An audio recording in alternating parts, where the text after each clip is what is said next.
everybody, and welcome back to Blood on the Hudson. I am your DMGM storyteller, whichever you like to call me, Forgotten Dreams, and I am joined by Wade. Hello, I am Wade. Little Nosferatu friend scurrying around in the sewers. And Nikita, also known as Kyle. Hello, I am Kyle. I'll be playing Nikita, and I am a Zamichi, who's a bit of a manipulator, social navigator type guy. One of the nicest guys you'll ever meet. Of Totally. course. Definitely doesn't murder and eat people in his apartment. Absolutely does not have an entire Dexter setup just for his apartment. Speaking of Dexter setups for your apartment, from the two of you, from what you can remember of the oh so long ago episode 2 of Blood on the Hudson, what do you guys remember as the recap for our lovely audience? Well, Take it away. I recall it ended around the time of my leaving of Paddles, which is the just most disgusting club ever. Oh no, you And were out of Paddles, and you were at a club with Daniel, and you had gone to you had picked out two ladies that he found very interesting in the crowd, in particular one very tall black woman, and you'd gone into the restroom and received some very irritating calls, at which point you decided to break the restroom before finally wiping yourself off a bit and then walking out. And I think you handed like a 20 to the attendant before rejoining the party, as it were. Might have been a 50. Could have been. Point is, I gave them way too much money to ignore my little incident in the bathroom. I then also texted all of that to my Nosferatu friend and Marcus, letting him know about the situation and that we had the shipment due soon, and that I would be hanging out in this club doing things with my contact until it was closer to being time, as well as I reached out to a member of my cult who was in the waste disposal business to be able to get us a refrigerated vehicle. That way we could take the package and put it in our own truck for the sake of the delivery, just to make sure it's not being followed or tracked.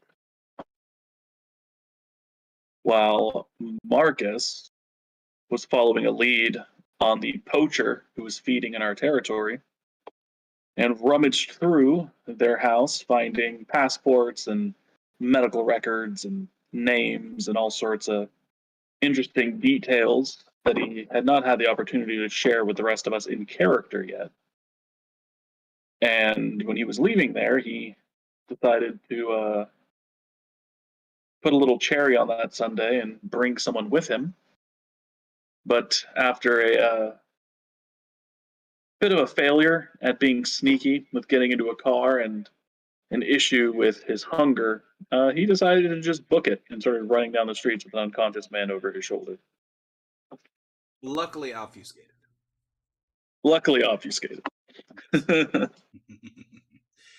So we kind of left it there with Marcus bolting down the streets of Brooklyn, making his way towards the big lights of downtown New York. And as the camera sort of reminisces on the shot of him making his way down the long block of similar stereotypical houses of Brooklyn, it kind of pans up and makes its way back into the city proper, where we would find we're actually going to start off with our dear Nosferatu, who gets a bit of a text message. All right. What's it say? The text message is from the Rat Pack, and it says, someone's missing. That's all it says. It says nothing else.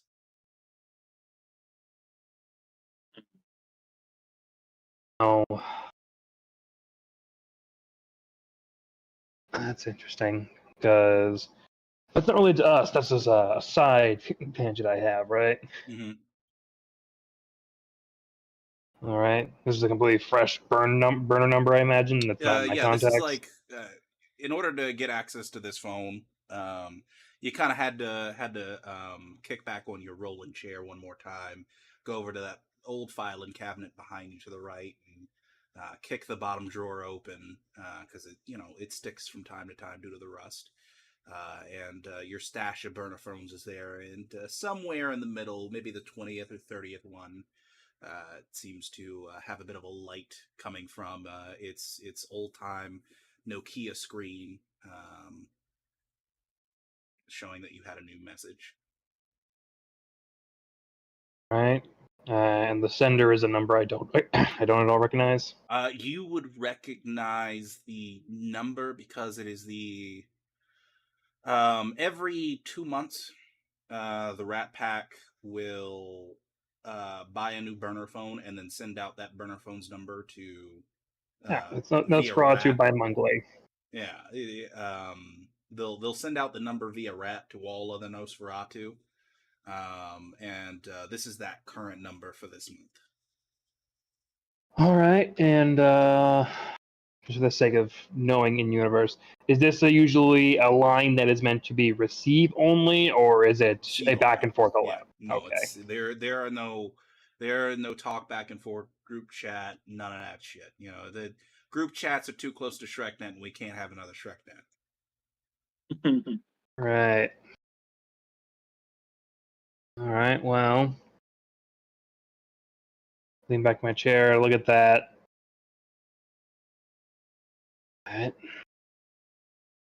And wondering if it's coming from them, it probably means that something fishy's going on in the Nosferatu part of the city. So, which handsome lad or lass has suddenly gone missing is the question.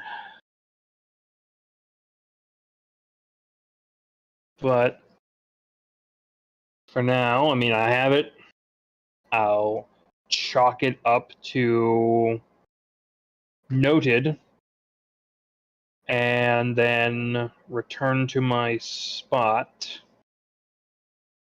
to continue not really my work, but just like keeping an eye on the territory, considering Nikita's doing whatever Marcus is MIA outside of territory of our own right now. Mm-hmm. Just making sure everything is, safe and secure on the home front. Pan through all my cameras, including my new ones.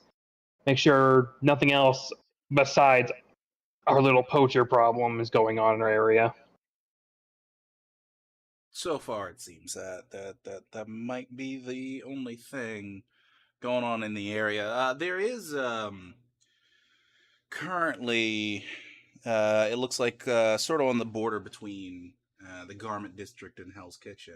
It looks like the health inspectors have busted a new restaurant and found some opium. But that's about the only interesting thing that you catch on the cameras. Right. Well, what the kind want with their fancy, clean restaurants ain't my thing. But speaking of food, looking into my little mini fridge I have next to my Nosferatu neckbeard nest here, I'm pretty sure in my mind I only have one bag left, so maybe this would be a good time to, resupply a little bit since we got a little bit of downtime. All right. So I guess either whatever my usual way would be, either because I don't think would I have delivery, would I have blood DoorDash? Would you have DiGiorno's? Tempting, but at this point, I'd get in contact with, at the very least, my guy. The guy Okay. who I can either buy and get it delivered or have it bought and let it dead drop for me to grab later. Do you have a name for this guy already? I do not have a name picked out for him. We'll go Eric. with Eric Fischbach. All right. Irish fish box. Spells it wrong, I'm sure, but it'll work as my blood dealer. Blood dealer are us. That's what I'm putting All as in right. my notes. All right. So Irish fish box, my blood dealer. So things being on the down low. I would, grab one of my phones that specifically the only number in there is probably this is my food phone.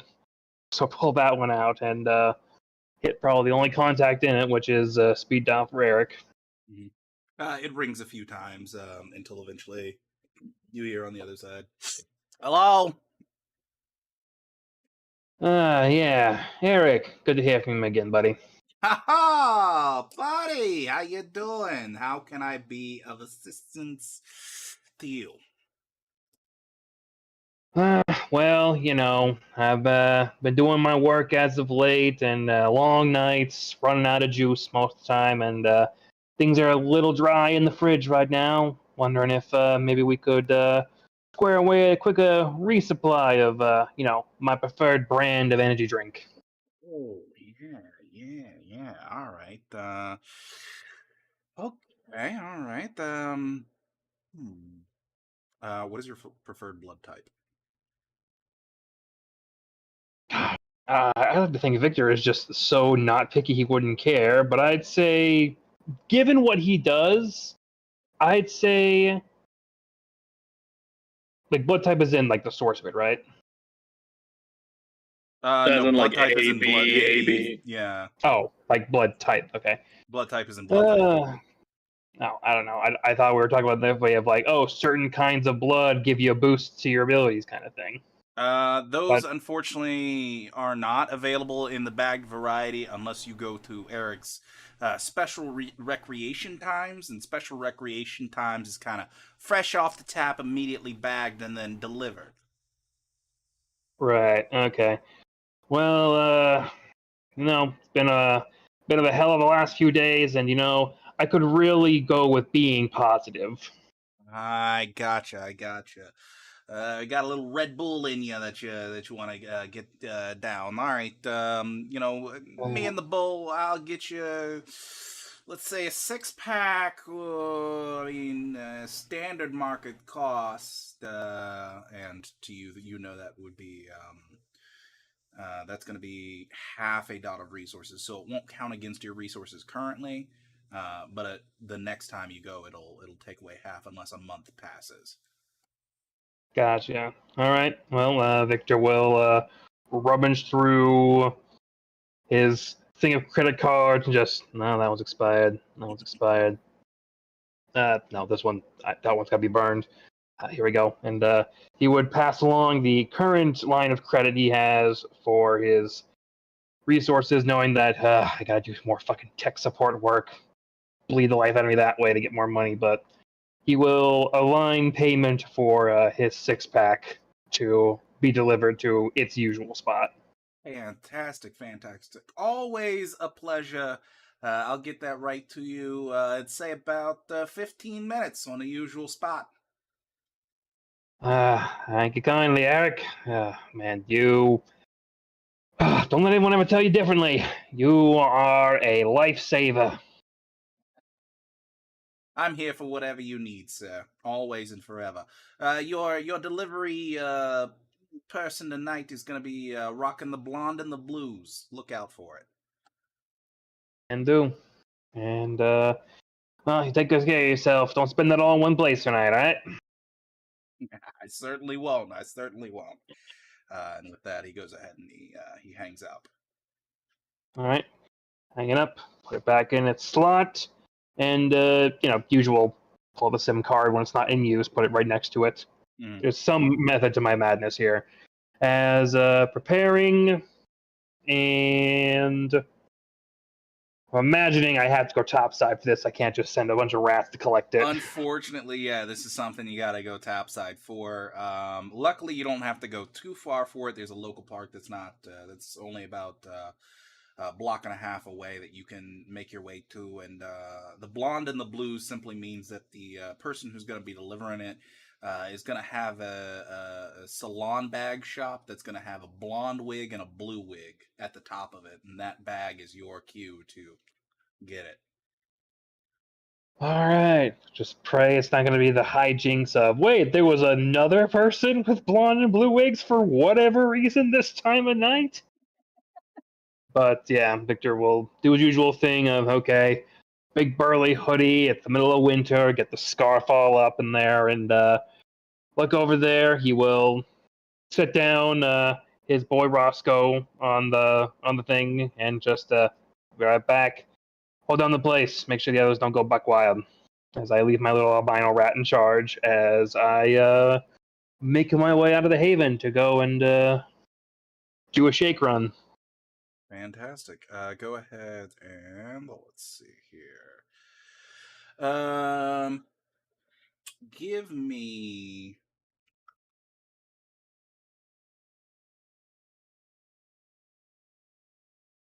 Go with a charisma stealth. See how well you can blend in with the crowds on the top side without drawing too much attention to yourself in order I to gotta get to look this here. location. Gotta remember, it's been so long. Does my fucking Nosferatu nature conflict with that in some way? It might give you a negative too. Let's look into that, shall we? It's a repulsive trait, Yeah. which, if I open it up, you lose 2 dice from all relevant social dice pools. Okay, this is not a social dice pool, so we're good here. Isn't charisma in the social category? We're good here. Okay. It may be in the social category, but I'm not looking for you to talk to anybody, so that's why we're Alright, not considering it a social. charisma, stealth. Let's see if I remember how to roll dice in this. You're just looking to walk down a street and blend in with the crowd. That's Oof. 3 successes, looks like. That is 3 successes. Luckily, not a messy critical, but 3 successes nonetheless. So you go ahead and you blend in with some of the crowds, and you make your way along, and eventually you see the park's not too far. So within about a minute or so, you get to the bus stop and you start looking around towards the park, and you watch as the usual person, woman's got to be early 20s, always wears a red pair of sunglasses and a large, like one of those super poofy winter coats Mm-hmm. this time of year, and always has on almost like your stereotypical black goth boots. You watch as she kind of makes her way into the park after getting out of a Lexus and places the bag next to the third bench in the park. She doesn't look around or anything. She just immediately walks to the other side of the park where she orders 2 conies. And then as soon as she gets her coney, she turns around and places 1 coney at the bench as well before making her way with her other coney into her car and driving off. Alright. Well, it's business as usual. Victor's gonna just take his time, let her do her thing, and then go collect the blood and the coney and just get the bag of the coney and just like, oh, my friend left this for me. Great, pick it up and begin making my way back. And no one, I'll have to send this back to Eric when I'm all said and done. But we'll send the bag back. But then just casual as ever, return to my little hidey hole and scamper back into the sewer. By the way, when you pick up the coney, you've always noticed she gets the same coney each time. It's one of those foot-long conies with like extra chili and extra cheese with a dash of onions and sauerkraut on top. You don't know why, but Hey, she just does that every time. I am not one to ask her why she eats or slash drinks what she eats and drinks when I'm literally ordering blood from her boss. I'm not one to question. This is true. Not one to question. All right. But you make your way back to your haven after, going outside, going to the upper world and seeing all the people's bullshit and having to deal with it. It's a whole lot of noise, and I more prefer it muted. But return home, go through it. I know it well enough. Maybe pick off little bits of the coney, whatever, and then I'd set it out for Roscoe and the other rats to nibble on. As check in the bag, it's a 6-pack of blood. It is a 6 pack of blood, relatively fresh. According to the stamps, it was packaged about 42 hours ago. Ah, real nice. Not particularly hungry right now. Only got the one hunger right now, and drinking a bag's not going to fix that. But I'll package it in there as fresh is at the back, much like a grocery store. And my current oldest pack in there is I got like 7 bags of blood now to draw on. As you finish pulling the last pack out, you also see your last telltale sign that this was the right bag, where you get a small little business card for a strip club on 12th Avenue.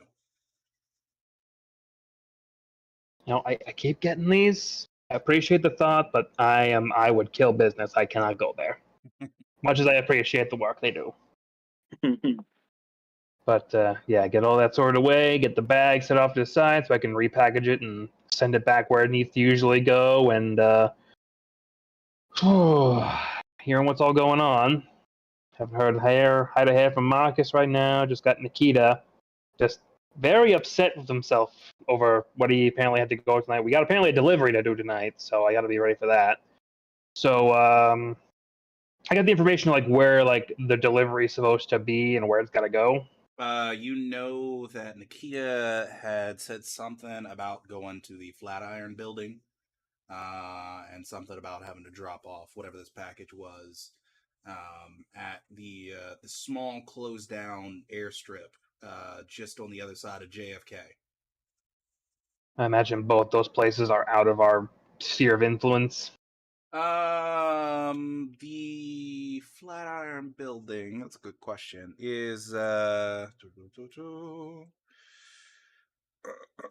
yeah, unfortunately both I believe are outside of your sphere of influence normally. The Flatiron building I want to say is on the corner of around Gramercy, East Village, and Greenwich. I'm gonna double check on that. It's a good time to open up Google Maps. This is something I should have done earlier. Hold on. Let's go. Maps. Now,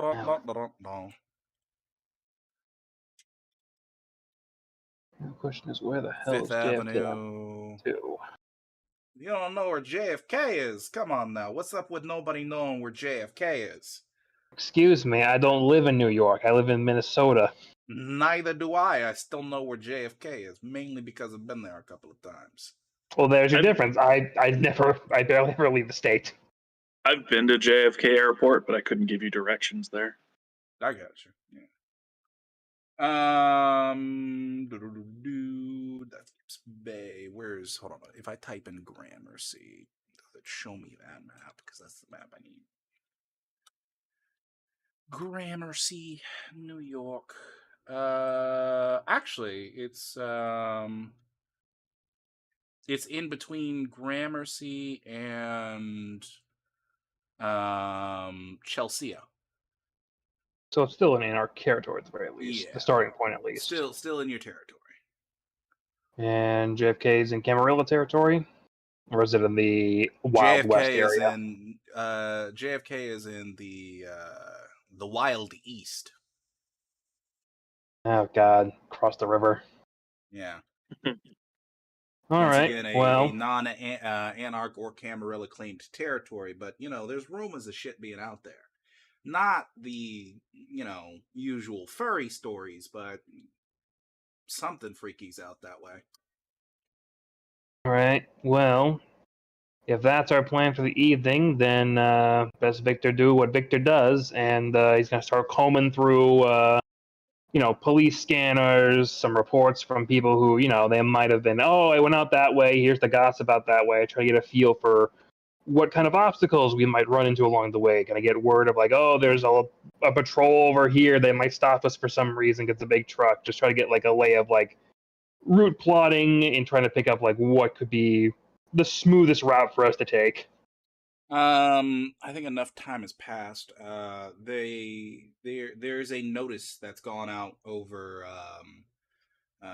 the police broadband saying that a guy was having a party at his house and now suddenly he's missing.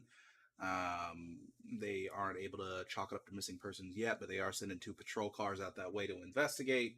Also, it seems to be 2 shootings near that area, and somebody tried to smuggle a collection of knives through JFK, and they want to do a transfer of prisoners, so they're going to get a van down there. It's JFK. But that's about the most exciting that the police broadband gets you in that area. All right, so they're typical big city activity, but nothing like, oh, there's roadblocks here that might ask to Right. check our cargo that we still don't know what the cargo is. I fully still expect it to be some kind of sarcophagus, or at least a dead body. And towards the end of your scanning and listening in, you do get a call in about that airfield across from JFK. About apparently there's some party goers out there, and they let off some fireworks. A unit was called, but they're going ahead and canceling the call. It was just some people out there having fun. All right. Well, I will, compile all of this and, checking in and still not hearing back from Marcus. And I'll send a quick text over the wire to Nikita and just, all right, what time are we getting together for this? Drop off. Send.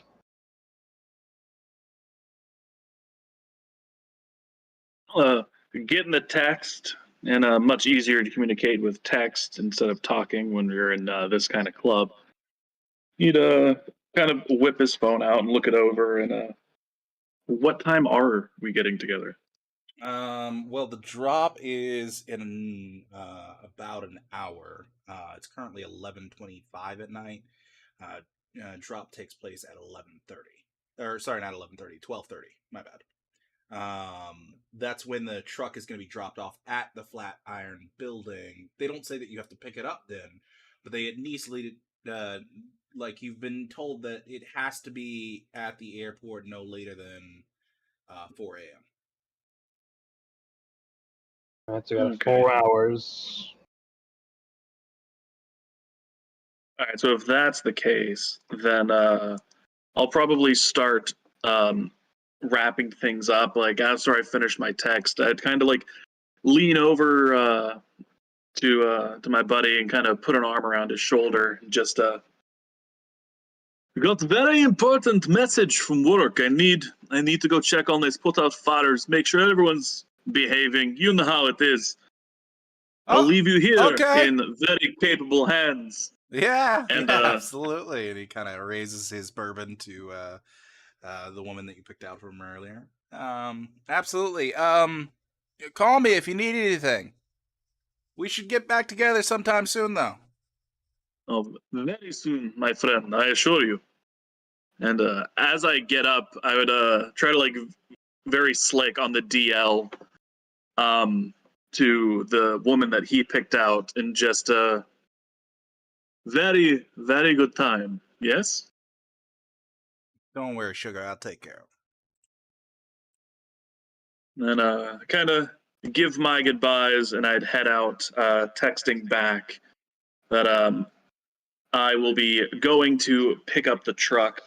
The drop is in an hour. All right. Knowing that that's the time frame, with Google Maps or something akin to it, just checking from my sewer area to this area. Just all this, I just kicked in and caught me off guard for a second there. But with Google Maps from my place to the Flatiron building, about how long of a walk or drive is that going to be? From your place to the Flatiron building, that's going to be Garment District here. Actually, get directions from here to here. No. And give me the walking time. It'll take you anywhere between 21 to 23 minutes, depending on what route you take. and how heavy the foot traffic is. Alright. Well, that being what it is, I'll definitely think I'll take this time, prep it up, get Roscoe tucked away into my hood Mhm. as bundle up again, and I'll take my sweet time, and I'll head up there immediately. So I get there, 20-ish minutes ahead of when the thing's supposed to happen, Mhm. but just in the way that I could scope the place out, maybe make sure everything's on the up and up before we go walking in here to pick up a truck for who knows what. Okay. Fantastic. Oh, let's see here. Go ahead and give me from you. I want the world. That's what I want. Let's see I here. think I can do that. Go ahead and just give me a bit of a wits and investigation. Alright, investigation with 3 successes. Successes. All right. So, kind of scope the area out beforehand, get everything in order. Nothing too crazy going on there. It's just some guy being pulled over for a DUI, and you get a text message from Marcus. No, finally hearing back. And I check it out. It's not actually text. It's like a 2-second audio clip. Great. I'll find a corner so it's not like, oh, I'm gonna just listen to this who knows what out in the open. I'll like step into a little alleyway just to make it look like, okay, I gotta get away from the noise and hold it up to my ear. You hold it up to your ear and you click play, and all you hear is running. And it sounds like the phone is in his pocket.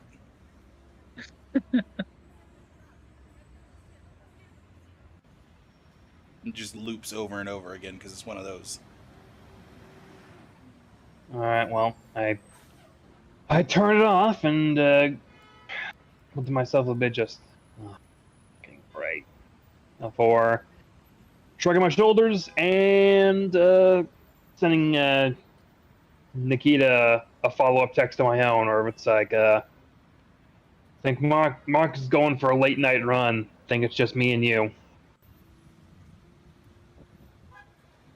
He flips open his phone and reads it and just, ugh. Text back, what good is muscle if not around for trouble? Uh, Victor will just text back a shrug emoji and just respond with a follow-up. On my way there, gonna make sure everything's on the up and up there.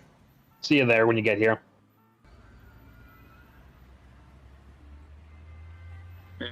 He just replies back, yeah. And about 20 minutes pass as the two of you meet up at the Flatiron building. Not but a minute Well, later. Oh, yes. I wouldn't be going straight to the Flatiron building. I'm going to pick up my truck from the hazardous waste dude. He. Okay, he sends you a message that he can drop off the truck about a block away from the Flatiron building if you want it. Right on. That works then. So you go ahead and you make your way there first, and you catch him as he's kind of hopping out of the truck, and you can still hear the engines on. He left the keys inside, but he hops out of the driver's side, and it's got water management and processing. It's got a little sticker on the side of the door, but it's not a very big one. And he kind of looks around for a second, notices you, kind of gives you the acknowledgement nod. I kind of walk over to him and just, good evening, brother. I hope the night is finding you well. The night finds me very well indeed. Anything to help the cause. You enjoy yourself. Be careful with the clutch. She does tend to slip every once in a while. Thank you for a heads up, Packard. I'll make sure to bring it back without too much trouble, yes? Absolutely, absolutely. And I hope to see you at the sermon soon. Oh, yeah, absolutely. I got a friend who's coming as well. A very good friend. Ooh. We're always happy to welcome new friends and family, yes?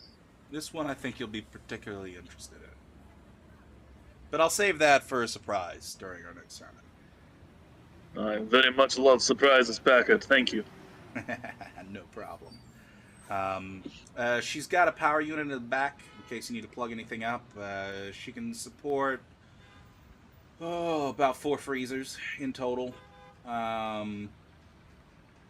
Yeah, and there's trash bags in a small bin in the back right corner in case you need them. Black, extra large. You think of everything, Packard. You're a very resourceful man. I wasn't able to get any restraining straps for you, though. Those were in the other truck, and I don't have access to that one right now. We'll be fine. Very well. And he would give you whatever the common greeting is for, like, at the end of a sermon when everyone's leaving and you're kind of saying goodbye to everyone out of the door. He would give you that greeting. If you'd like to decide what that is now or later. I'll think of that. Okay. So you think on that, but he goes ahead and does that and then starts making his way down the street like it never even happened. Right on. And I'd kind of pocket the keys and head over to the truck and kind of get into it to go kind of park it out of sight. Okay, you go ahead and park it out of sight. Not a minute after you and your very wonderful Nosferatu friend arrive at the Flatiron Building, you see a large, stereotypical, like, mover's truck make its way in front of the Flatiron Building and park. And 2 guys get out in what look to be like mechanics uniforms. They pull a clipboard out of the passenger seat and they look around for a second, kind of nod, and then the 2 of them wait about 10 seconds before a wood refurnishing company van pulls up, opens its side door, and they hop in. And then that van goes off down 22nd. Okay, they drop off something there. They leave the van behind. No. They just leave the truck there. Oh, okay. Yeah, and they hop into a working van and just go about their business. All right. I give it a couple minutes, then I'm gonna hop out of my truck, kind of take out a cigarette and light it, and pretend to be on a phone call, and like I'm just meandering, and kind of walk by and lean on the truck, and then kind of start looking around to see if there's anyone watching the truck. Okay. Give me a let's see, wits awareness. Wits awareness. That is. Where is awareness? Oh, cool. So it's just straight wits. All right, let's do this.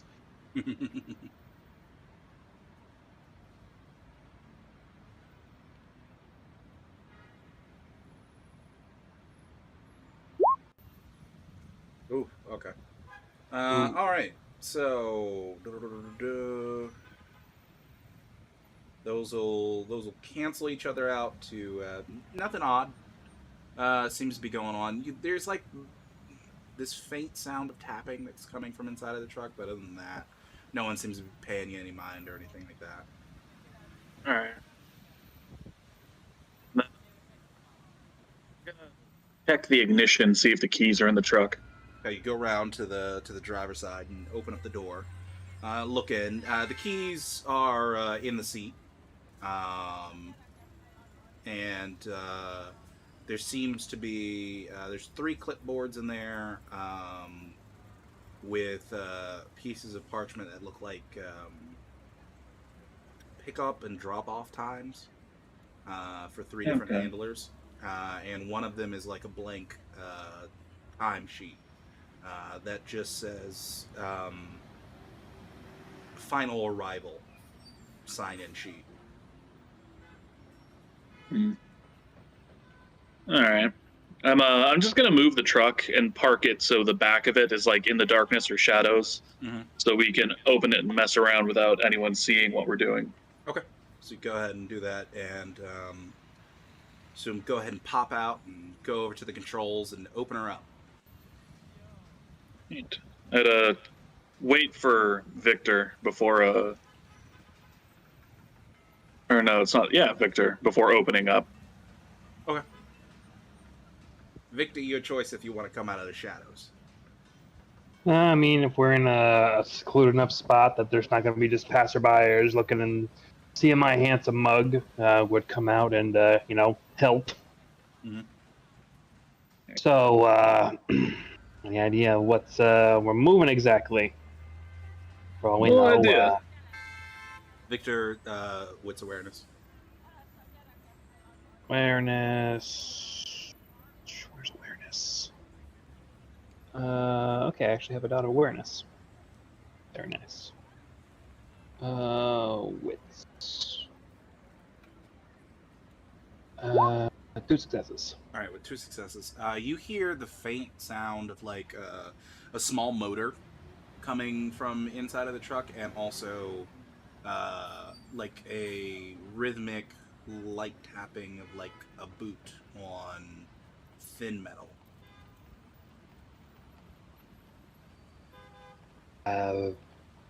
So you got no clue what's in here. Nikita kind of reaches into his blazer and pulls out his 45, pulls back the slide to make sure there's a round chambered as he takes another drag of his cigarette and is just offers a shrug. Figure I'm about to find out what's inside. We're moving it to my truck anyway. Fair point. Well, whatever's in there, the engine's running.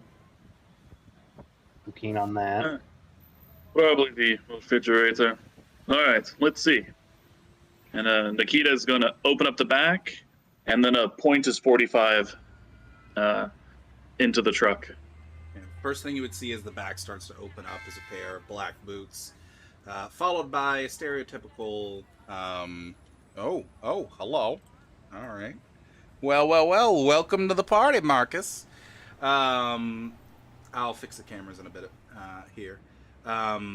Followed by a stereotypical viewing of someone in tack gear, just all blacked out tack gear, with with an M4 style rifle kind of slung across them in their lap, and they're just calmly, slightly rocking on the top of a refrigerator unit. Oh, hey. How you doing? Who are you? I'm your security. I don't remember being told about any security. Yeah, Just no the one ever package. is. And he slides off the unit and makes his way onto the single step to get out the back. Stretches a little bit and puts away his iPod Mini. I'm giving this guy a good once-over, seeing if I can tell if he's kind or kindred. Okay. Let's see here.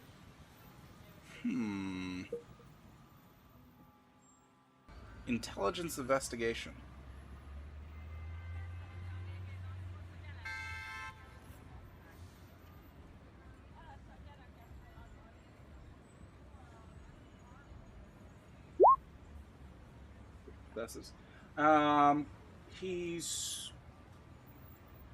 He seems like he's sweating, so probably more than likely kind. Caucasian male, late 20s, early 30s. There's a small amount of brown hair that peeks out of his one hole balaclava. And he's roughly around 5'8",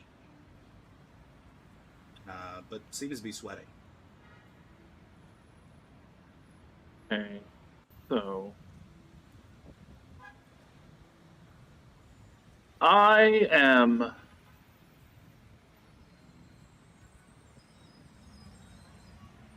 I'm going to switch on awe Mhm.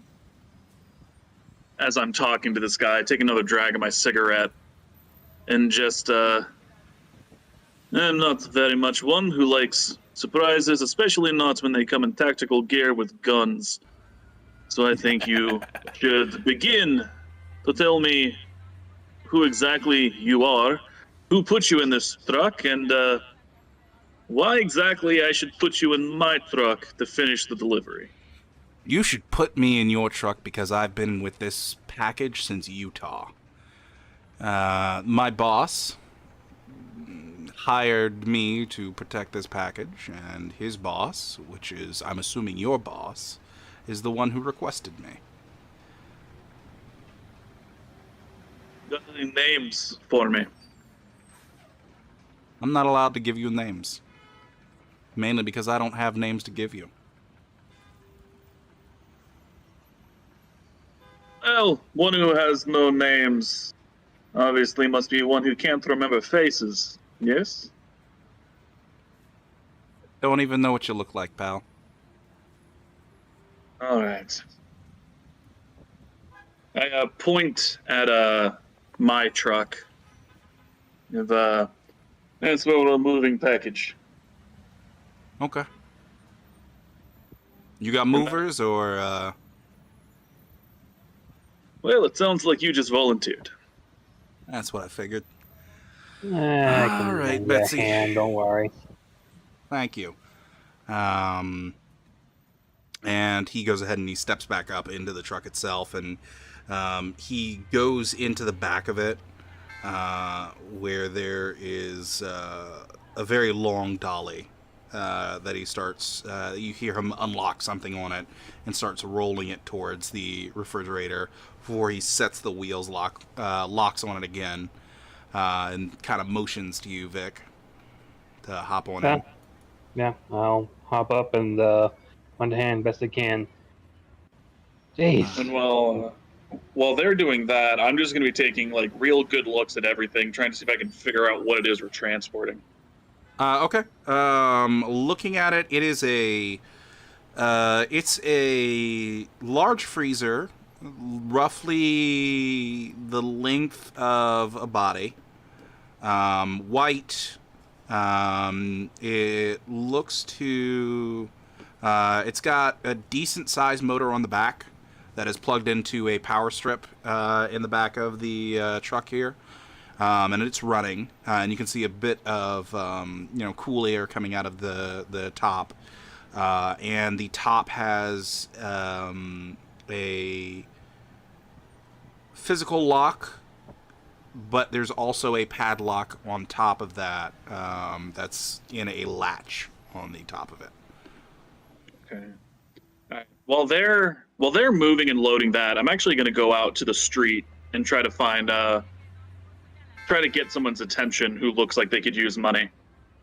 It's not hard. You go to the street, and just to your left is someone who's got a sign up. We'll work for food, and they've got like a bucket with about 40 quarters in total at the bottom of it. Kind of walk up to them, finishing my cigarette and flicking it out, giving them a quick once over, and just, do you know how to drive? The guy looks up at you. He's maybe in his late 50s.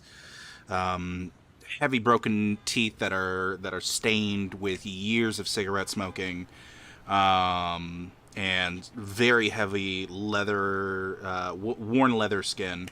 But he looks up at you and goes, yeah, it's been a while since I drove, but yeah, I can drive. All right. Reach into my back pocket, take out my wallet, and take out like $50, and kind of hold it up, not offering it to him, just holding it up, and just be no questions asked. Huh. And if anyone talks to you, you don't know where you got the truck, you don't know who gave you the keys, you don't know anything. No problem, And, pal. I don't even know who and, you well- are. Who are you? What is this? That Beautiful. never seen it. It's just green. All right, I'm going to need you to take this truck and drive to about maybe Weehawken up to Union City. Get yourself something nice to eat. Yes. I can do that. Yeah, yeah, absolutely. It's been a while since I drove a truck. I got my license though. Yeah. Well, I don't know if it's expired or not, but who gives a shit? And he puts down his sign, kind of tilts his bucket, and scrapes up as many quarters as he can, shoves them in his pockets. Dusts himself off a bit, but you can see he's just like his clothing is caked in like old stains. And there's a bit of cigarette ash that kind of he knocks out of his hair. He says, "You got the keys, or do I gotta, you know?" The keys are in the ignition, and I go to offer him the money, but right when he reaches for it, I pull the money back a little bit and just now, let me be very clear. You follow traffic laws, you don't cause problems, you don't get pulled over, you do not stop driving until you get to Union City for any reasons or circumstances. Am I understood? You are very understood. And I give him the money. Thank you very much. He takes the money and quickly crumples it and pockets it, and makes his way over to the truck and pops it open, looks inside, and hops up into the cabin and closes the door behind him. And not long after that, you hear the ignition turn. I do get the clipboards and stuff before he takes off. Okay. There's a pin with that final clipboard. That is sitting there. Okay. I mark down the pickup time where it's supposed to go. Taking a brief look over all of them,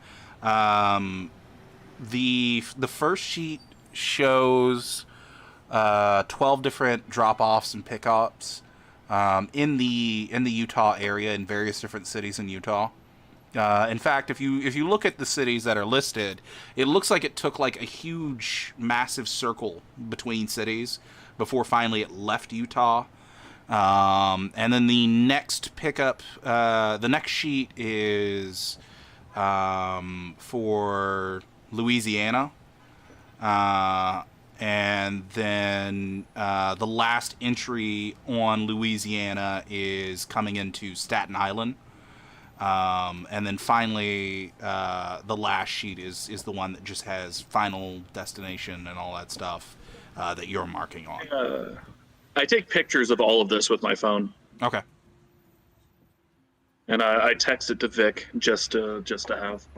Okay.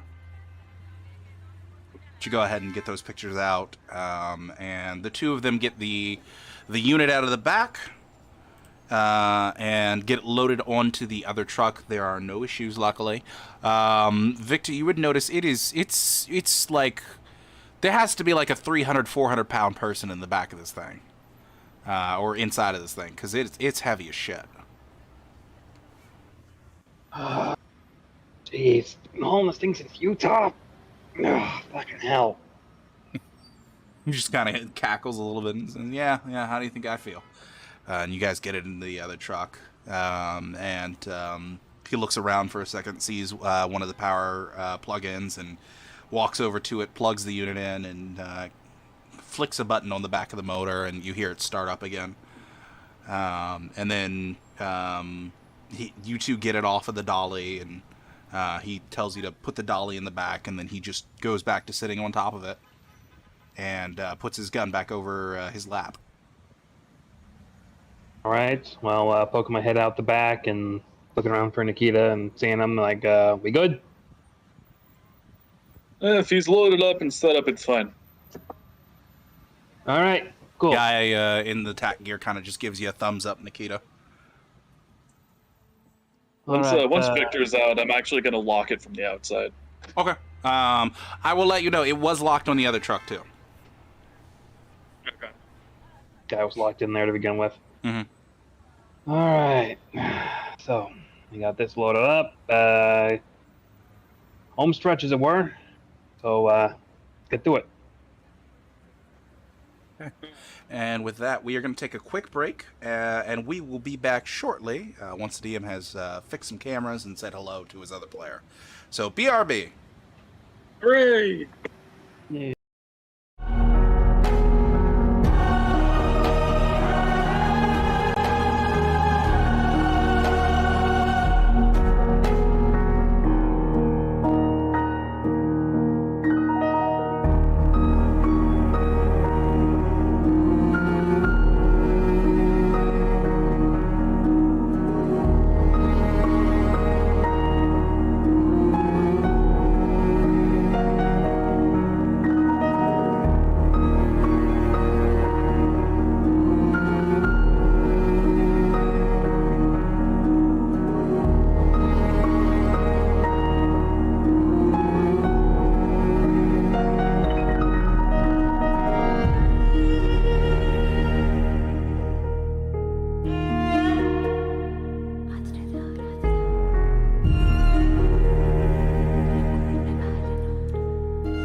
Welcome back to Blood on the Hudson. All right, so everything's loaded up. The back is nice, closed, and locked up. And Nikita, you go ahead and you hop in the driver's seat. Victor, I assume you're taking the shotgun. Yes, I will. Now, is Victor more of a passenger seat shotgun or a middle seat shotgun? Because this truck has that option. I mean, I'll take the passenger seat. I'm not going to make it weird. I'm going to follow urinal etiquette. Okay. You follow urinal etiquette. You go ahead and you take the passenger seat, and you start off on your journey to this airfield. Let's see. The first thing I do is turn on the radio, and I'm trying to find some like easy listening jazz. Immediately what comes on is, look at this photograph. And you turn the channel immediately. You've shattered all illusion this is the future, or the current modern day. After you get through about 12 rap stations, a couple of stations in Espanol, and some conspiracy stations, eventually you don't find jazz, but you do find instrumental orchestra stations. That works. Okay. Symphony 27 is playing. Right on. So, you have a couple of choices when it comes to getting to your destination. From where you are, let's see here, from the Flatiron Building. So you're going to have to cross one of the bridges unless you want to take a tunnel in order to get to Brooklyn. So you've got... Let me move this out of the way. You've got your choice of either the Hugh Carey Tunnel, which will take you through Camarillo territory in order to get that one, the Brooklyn Bridge, the Manhattan Bridge, the Williamsburg Bridge, or the Queens Midtown Tunnel. The closest being Queens and Williamsburg Bridge, or so Queens Tunnel and Williamsburg Bridge. I am going to take us to go across the Queens Midtown Tunnel. Second Queens Midtown Tunnel. All right. Okay, so you make your way. That is the quickest route. Yeah, you make your way through Kips Bay and up to Murray Hill. It's a quick little 25-minute drive, and eventually you come to the entrance to the Queens Midtown Tunnel. It is a toll tunnel, and the toll's 50 cents in quarters only. All right, I'm going to rummage around and see if there's any coins. You go and you start rummaging around, and in the cup holder, there's a quick trip cup with about 120 quarters in it. Right on. I grab a couple quarters for the toll. Okay, and you go ahead and you pay your toll, and you get your little printout ticket that'll let you through to the other side, and you start making your way through the Queens Tunnel, and immediately you are greeted by the most claustrophobic feeling probably anybody ever experiences when you go underwater in one of these tunnels, as you're greeted with the yellow and blue like side paneling on the sides of the tunnel, and the one walkway that goes along the left-hand side all the way down. The tunnels aren't two-way, it's just one-way, and it's two different tunnels for both directions of traffic. So you don't have to worry about any oncoming traffic or anything like that.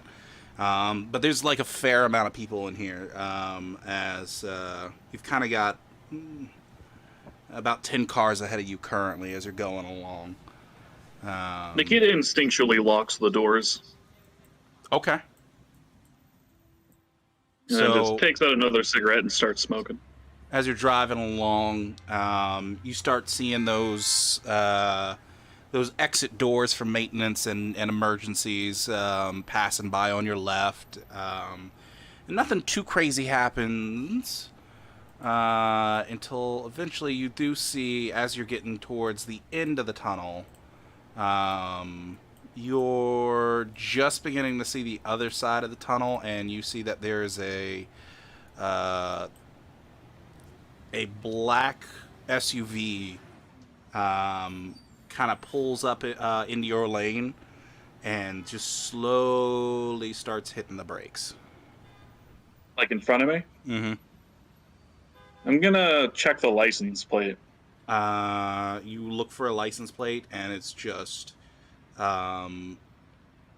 there's a license plate there, but it's got a piece of glass that makes it fuzzy. Well, that's not strictly legal. I'm going to real subtly draw my 45 and kind of like set it under my leg in case I need to like quickly grab it. Okay. As I'm not making a scene or anything just yet, but my spidey senses are tingling. Taxi goes ripping by on the left lane at 45 miles an hour, and this guy's slowing down, and you're down to 30 miles an hour at this point. What's the speed limit? And he's the speed limit in here is 45. All right, so I'm gonna wait for an opening and then pull out and get around him since he's slowing down a good amount. Okay. You wait for an opening, and you can see that there's like your stereotypical soccer mom's SUV in the left lane, a little bit back, and it's enough of an opening, so you go ahead and decide to try and get around this guy. And the moment you pull into the left lane, you feel something slam into the back of the truck.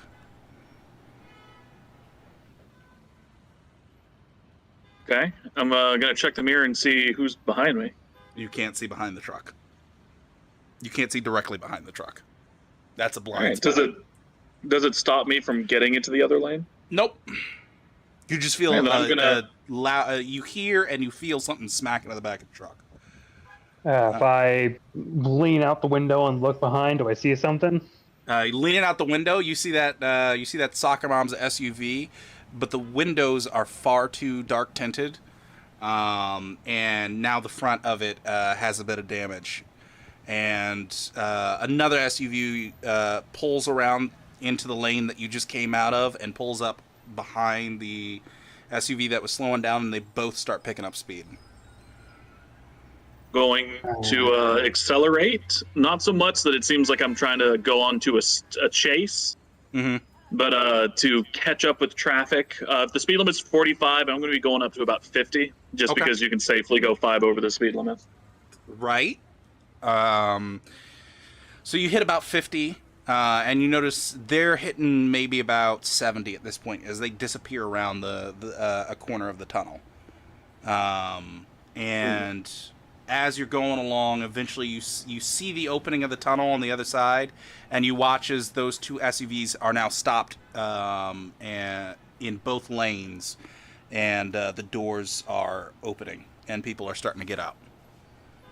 Is there enough room? Is there enough room that I could go in the middle between the two lanes? There is not. This is like a country two-lane road. So it's like very thin. And they're just stopping the whole tunnel? And they're just stopping right in the middle of the tunnel. Blocking both lanes. And 4 people are getting out of each van. All right, Nikita is going to kind of slow down and look over at Victor and just, all right, I'm going to keep their attention on me. I need you to go invisible, get behind, Dextra. war on 2 fronts. Oh, God. Victor, for you, this is going to be, let's see here, Dex Athletics. Dex Athletics? Right, so I am going to do a blood surge. Okay. So first, a rouse check. So I don't get hungrier. And now... God, there's a reroll thing I can do, right? Yeah, burn up one of willpower. Or whatever. Is that what You it get is, to reroll two willpower? dice. Yeah, you can burn a point of willpower to re-roll 2 of your dice. You would be able to normally do 3, however, your third one is a hunger dice, and you cannot re-roll hunger. Okay, so I'll attempt to re-roll 2. Okay, change to 2 successes then. All right, 2 successes versus their 3. So I got 4 successes. yeah, you did. So here's what happens. For Nikita, actually, I'm going to roll another one specifically for. Okay, so for Nikita, as these individuals are getting out of their SUVs and they see that you come around the corner, immediately they start popping off shots. And 3 Jesus. bullets come through the driver's side window. But he's fast enough. He gets down and gets his head below the steering wheel, and all 3 shots just hit the seat above him. For Victor, that guy got 2 successes versus your 2 successes. Those will cancel each other out. So you also get down in time as 3 bullets go slamming into the passenger side window and land above your head.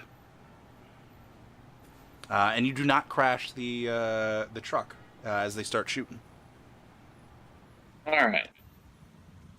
So, I know getting into a car chase is just going to get us killed and destroy the package. So I'm stopping the van, making sure to stay ducked low, and I'm going to look at Victor and just do that visible obfuscate can't be seen thing. He'll keep their attention on me. You get around from behind. Yes? I can make myself invisible. I can't move invisible, though. A line of Well, shots goes into the windows above you as you're both like hunched down below the steering wheel having this conversation. Well, then be sneaky and stick to shadows. I don't fucking know. We don't have options here. You feel a slam in the back of the truck once more. Taking a quick look up to your right, Victor, you can see that Mom's white SUV has slammed back into the truck again. This time it's turned slightly sideways, and someone's keeping their foot on the gas to try and jam your back wheels, while 2 individuals are getting out on the other side. And you I'm hear going to... like a creaking, that shitty metal that they make cars with now. You hear the creaking of it as the top of the car gets crinkled a bit and it jams itself into the back wheel before eventually you no longer hear them putting on the gas. All right. So I don't want to be in a pincer. There's more people ahead of us. So since I have my 45, I'm going to open my door, do my best to kind of use it as cover, and I'm going to try to do like a quick draw shot on one of the people behind us. Okay. You don't have a best view of people behind you, but you can go ahead and make me a dexterity firearms. As you watch, as you can just barely see, like the left shoulder of a dude getting out of the white SUV behind you. He's got a decent suit on. It's like a $300 suit. You notice as you sort of lean down to take the shot. Do another blood surge to help me out here. Oof, I do get a little hungry. Yeah. But I just removed all my hunger recently when I ate somebody, so that's fine. So I'm going to now shoot.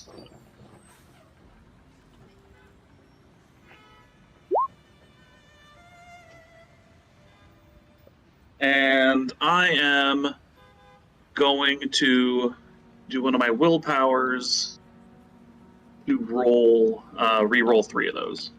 Okay. Go ahead and spend a point of willpower.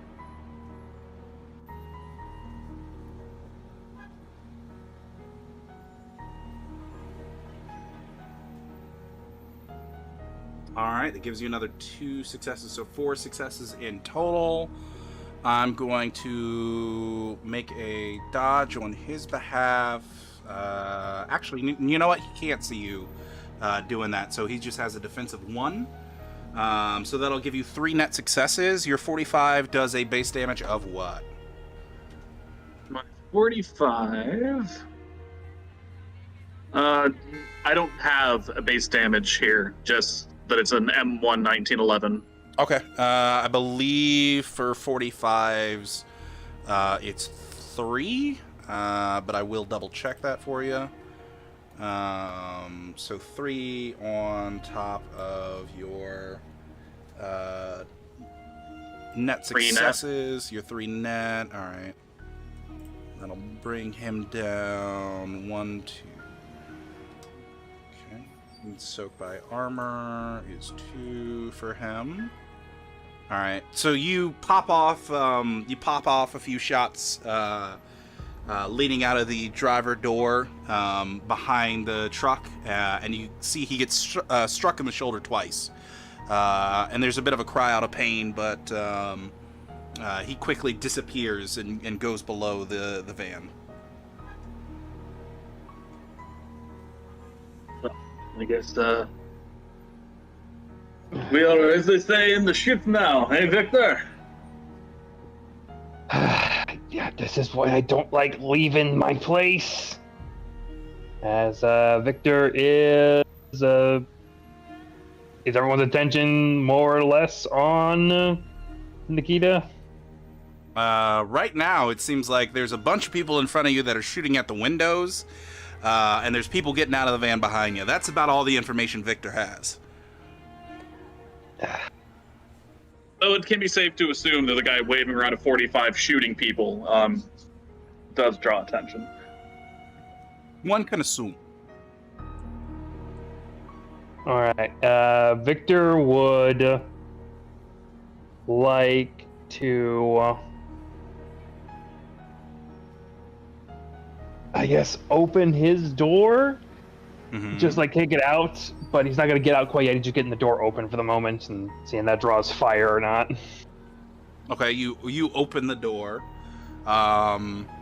There's still pepper in the windows. They haven't started peppering the doors yet. All right. I don't got anything I can conveniently move because I'm the info guy. Not good in a fight. Do you have stealth as a skill? I have some stealth, yeah. Is it possible that I could, people looking directly at the car, could I sneak out and, like, slip under the van or something? You can certainly try. Go ahead and... let's see here. You can try and do this fast, or you can try and do this smart. So either a dex stealth or a wit stealth. I'll do it the smart way. I'll wait for my opening and then haul it with some wit stealth, hopefully. Mm-hmm. 3 successes.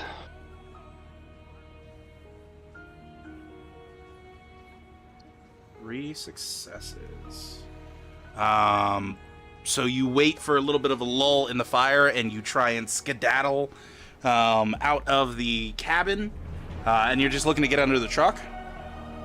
Yeah, it's a big truck. You can probably, like, army crawl reliably underneath it, right? Yeah. Alright, yeah, I'm gonna try and get under the truck. That way I can use the truck itself as cover and try and maybe maneuver back towards the rear guys. Okay. You can smell, like, burning oil coming from the white SUV behind your truck. And there's, like, a pool of oil coming out from below it. And you also see now 3 pairs of feet on the other side of the white SUV, but you didn't notice anybody seeing you. Keyword there, I didn't notice anyone. Alright, well, are these people moving up close to the van, or are they Nope. keeping their distance? All the firing has stopped at this point. Okay, the 3 legs I'm seeing at the rear side of the van, are they within Boogeyman grabbing distance? No, you'd have to crawl back to the back side of the truck and make your way around the crumpled part of the white SUV. It's possible. How exactly are we doing turn orders in action economy exactly?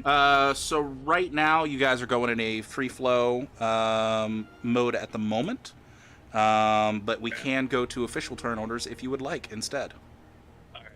Well, we can stick free flow as long as it works, I guess. Mhm. Nikita's gonna whip out his phone and try calling Marcus. Okay. So you pull out your phone and you speed dial Marcus. And as you are speed dialing Marcus, you hear from the front of the truck, all right, anybody left alive in there? Why don't you just come out? Put your hands up. We won't kill you. Leave the package here. Walk away. We have a pleasant evening.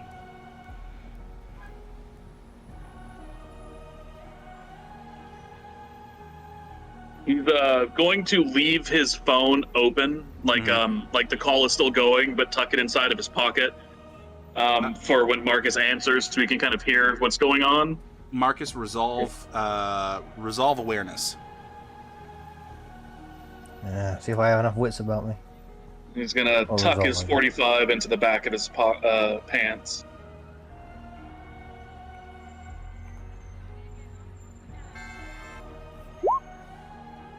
Jack shit. I will take a Would you like to willpower. willpower? Okay. Yeah. Go ahead and spend a point of willpower and re-roll 2 dice.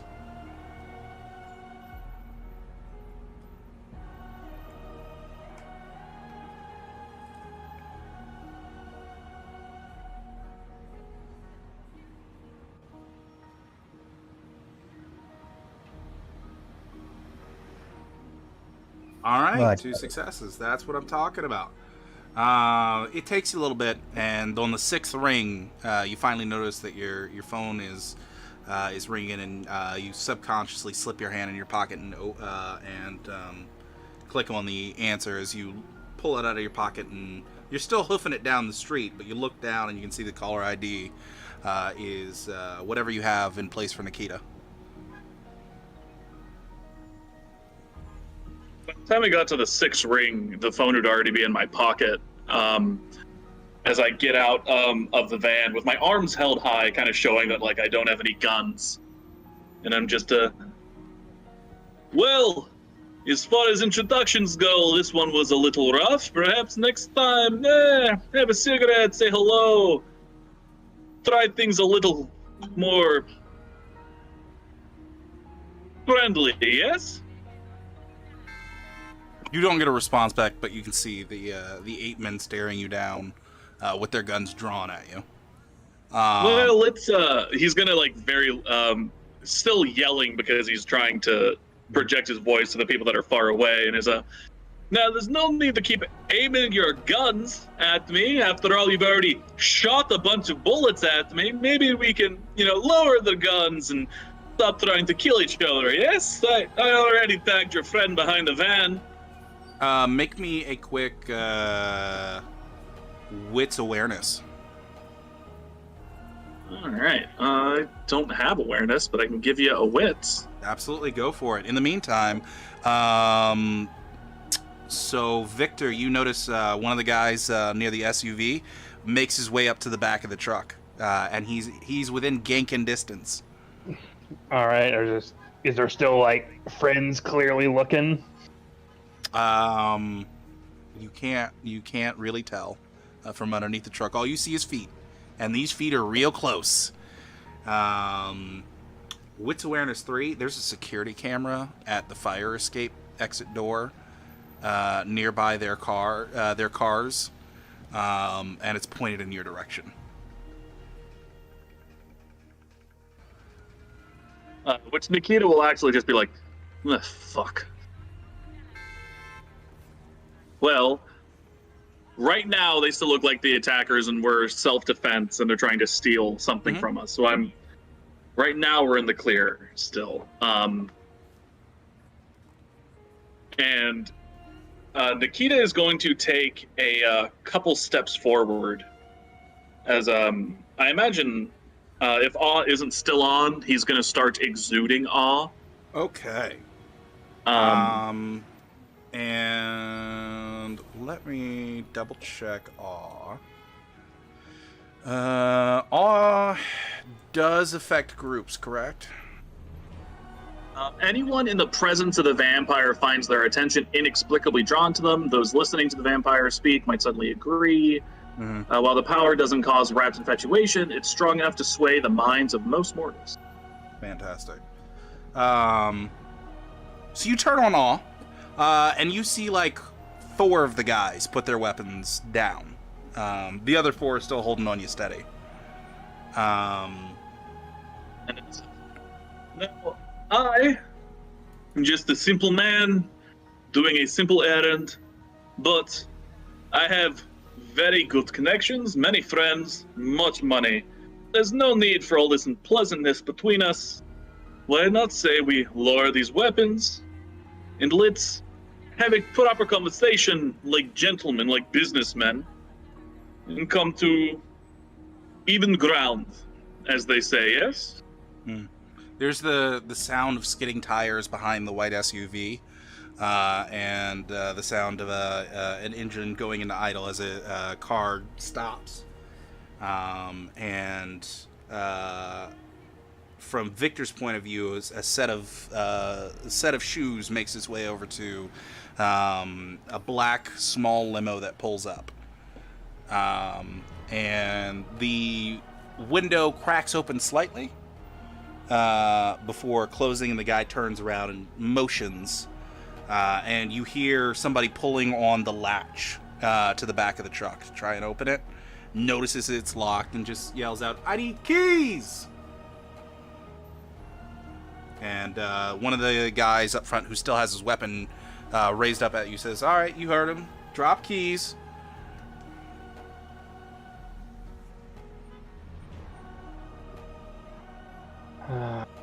So, am I correct in understanding that you're going to make a huge scene in, what's the name of this? The Queens Tunnel? East Queens Tunnel? This is the Queens Midtown Tunnel.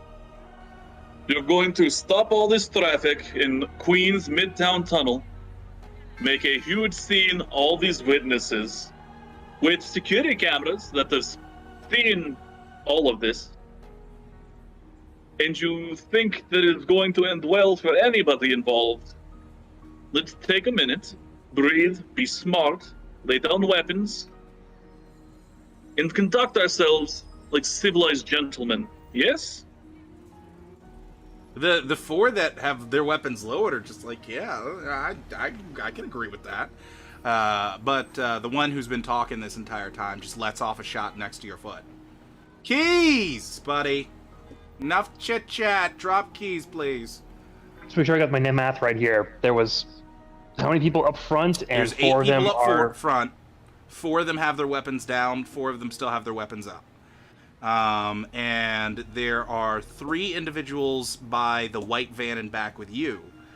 And a black limo has rolled up, and the window cracked open, and one of the 3 walked over, talked to somebody very quickly, and then he motioned for the guy that's closest to you to try and open up the back.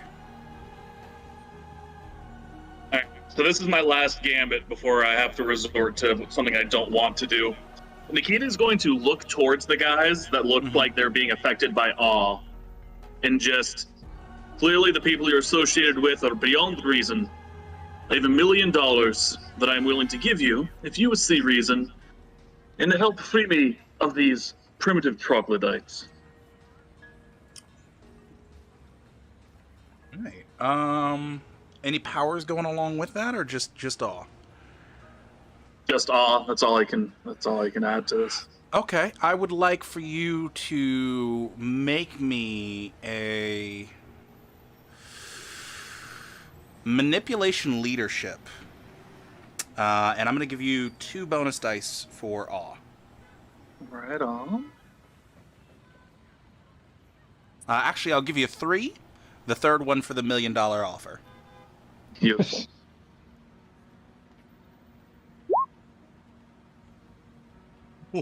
Ow! Oh. Shoot your friends. I'll pay you well. We'll die for the master. Hmm. All right. All right. 8 successes is okay. All right. More than I expected to get.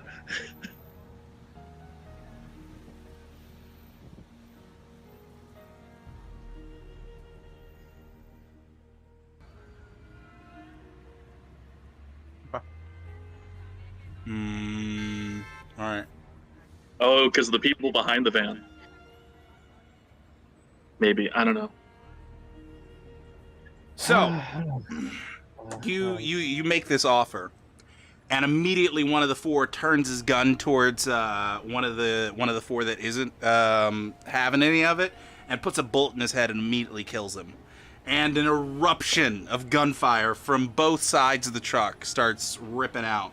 The black limo behind the white SUV immediately starts ripping backwards in reverse down the tunnel. And Now there's a Start tearing time it back to the truck, and I'm just like, Victor, time to go. there was a time to murk the guy who was currently doing whatever. I think now was the time to fucking boogeyman Man the him. beat. Okay.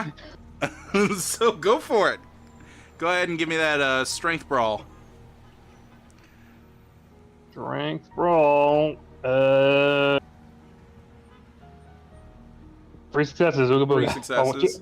Well, 2 of them are crit, so I think that doesn't do something. That brings that to let's see, 5 successes.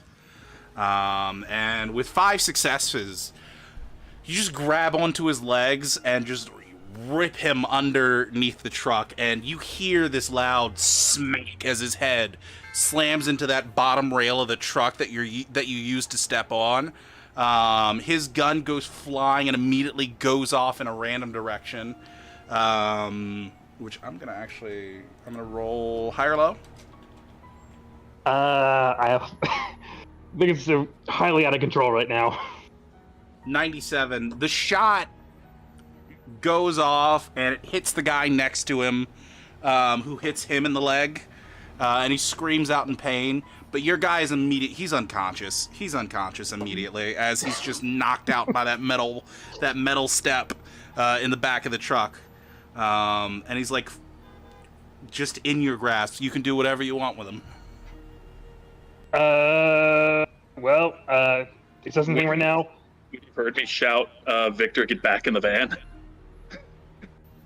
I imagine I would have, but looking at this, because there was a whole thing of like grinding in the back of our thing, is our vehicle still usable, or is like something pinning it down? Like there's a van behind us? The white van is like jammed into the back tire, and that's going to cause some issues, but it's not going to stop you. It's just going to slow you down initially. If I could say roll out, and then,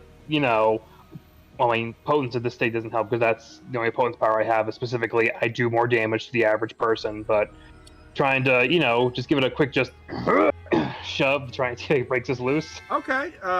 Strength brawl. Go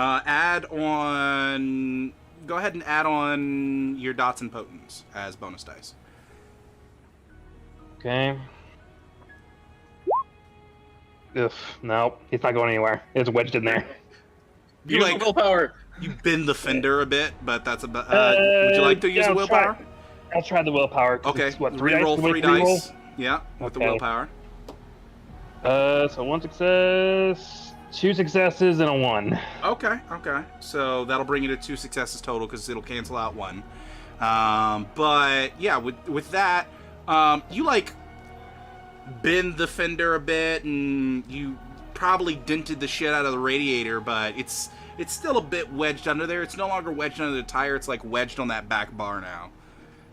So that helps a little. All right, if it's helpful and there's guns Couple going bullets off, go past you, so go ahead and make me a Dex Athletics.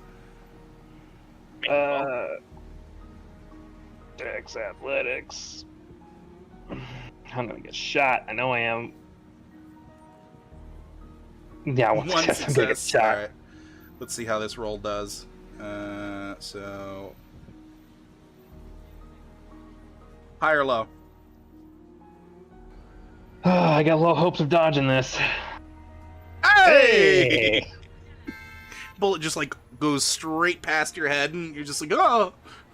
Well, and I left my door open, so I'm just gonna tuck and roll into the van. Just tuck okay, and roll go, in, go, go. and Victor, as soon as you get in, you slam the door behind you, and Nikita, I assume you hit the gas. Yep. All right, dexterity driving, actually strength driving. I'm going to Strength blood driving. surge. Mm-hmm. Okay. Okay, you don't get hungry. See how heavy he slams the pedal down. Pedal to the metal. All right, so you get quite a bit of resistance from the van in the back, but you jimmy her around a bit, and you manage to get her loose, and you slam into the two vans that are sort of in the way, and you crush two dudes who were on your side, unfortunately, in the process. But you do open up enough of a gap to shove the truck in, through the hole and make your way towards the other side of the tunnel. I rip my phone out of my pocket and just throw it into Victor's lap. As you see, it's currently in a phone call with Marcus. Okay, Marcus, all you've heard this entire time is, Victor, get in the truck, and a bunch of gunshots. Okay, well, Tell him what tunnel we were in, though. yeah, I'll pick it up and check on it. Just, hey, Marcus, you there? Come on. Don't tell me you're still on your jog. Marcus, you were still jogging, but you have lost the frenzy at this point. There'd be a string of Russian swearing in the background. Marcus will unmute his microphone, and he's audibly panting, even though he doesn't need to breathe. What happened?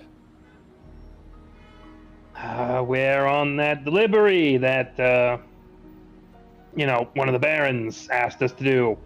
And, lovely pack of kind decided they wanted to, give us a pit stop on the bridge, on the tunnel. Where are you headed? I'll meet you there.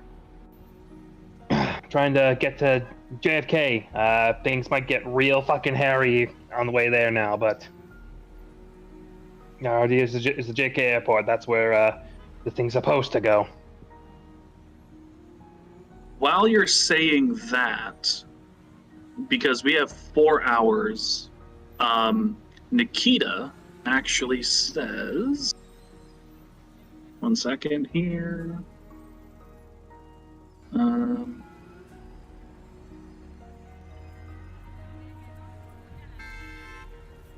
Go to Mount Lebanon Cemetery off of Jackie Robinson Parkway.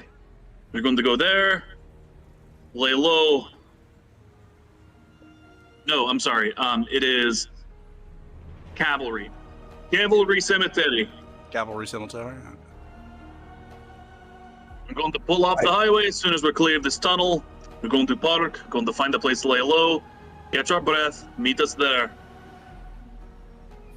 Okay, I guess change of plans. We're going there. See you there.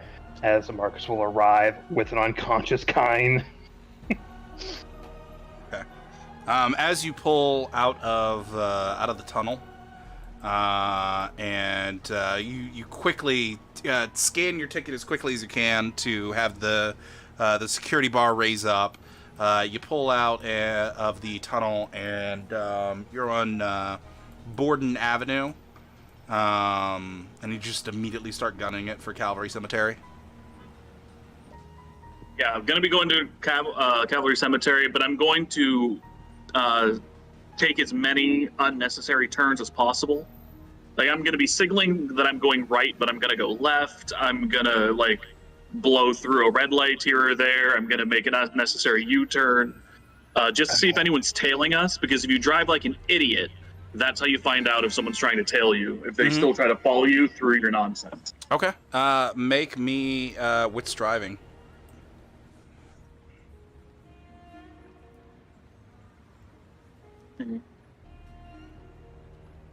Going to make another blood surge because the adrenaline is pumping.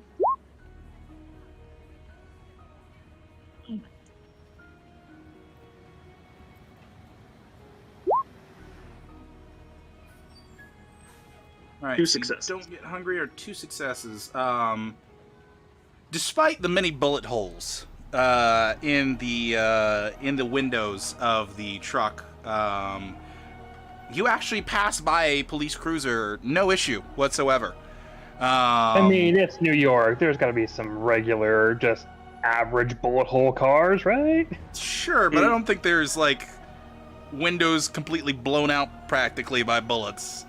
There's no blood and no one and- actually being shot, therefore no problem. There you go. Cops in the area, I mean, the cops in the area probably got paid off to ignore. ignore all But this you shit. blow right past a police cruiser. It doesn't bother. It doesn't even turn on its lights. Doesn't even look like it's going to turn on its lights as you do. And you kind of take the long scenic route, and you make your way up to before you hit the cemetery. You kind of break off from Long Island City and make your way up to Sunnyside Gardens before heading south to Calvary Cemetery, the long way, as it were. And By way of driving like an idiot, kind of raise any red flags to people following us. go ahead, Ed. Excuse me, wits awareness, both of you. And I'll give you a bonus dice for crazy driving.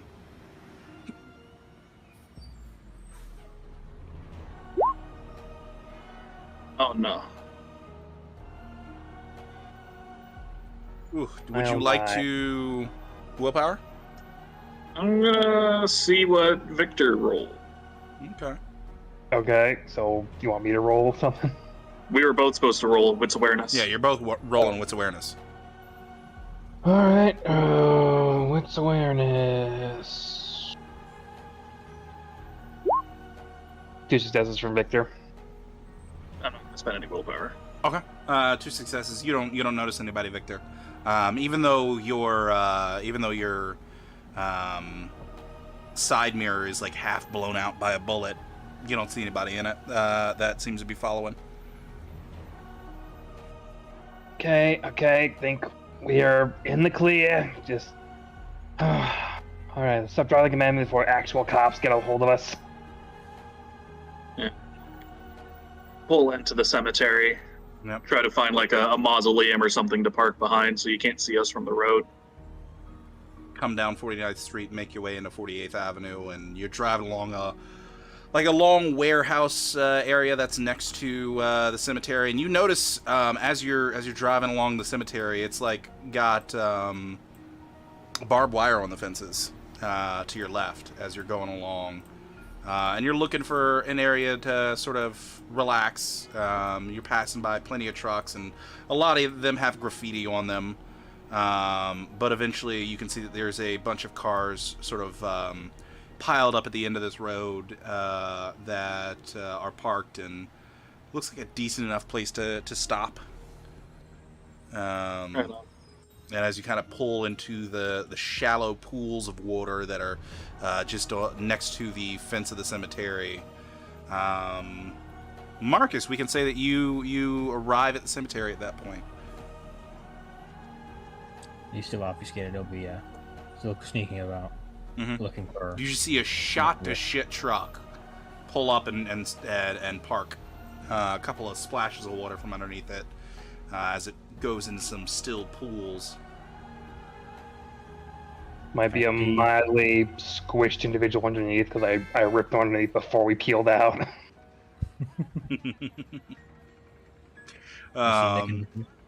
Yeah, you would see Nikita at the very least, maybe Victor, or just a heavily bundled up person. Nikita pops out and immediately starts like checking himself to see if his suit has any bullet holes in it. You start checking. Luckily, you weren't hit. And you smell like burning pork coming from the back of the truck. I go open up the back to see if the guy inside is still alive.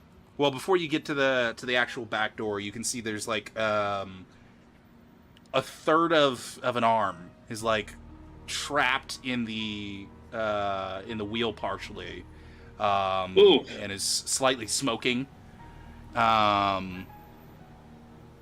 But yeah, you look to the back of the truck. There aren't any bullet holes in the back. All And right. it's still locked. Victor's gonna give a quick little like knock knock on the thing. You just hear. Actually, what's awareness? Okay. Because there is that little engine going on back there. I'll roll as well since I'm standing there. Success. Okay. You hear the light sound of the freezer motor. One success. Yeah, you hear the light sound of the freezer motor in the back. Right. Hey, 45 Utah, you drawn. still alive? 45 drawn. I'm just opening the back doors.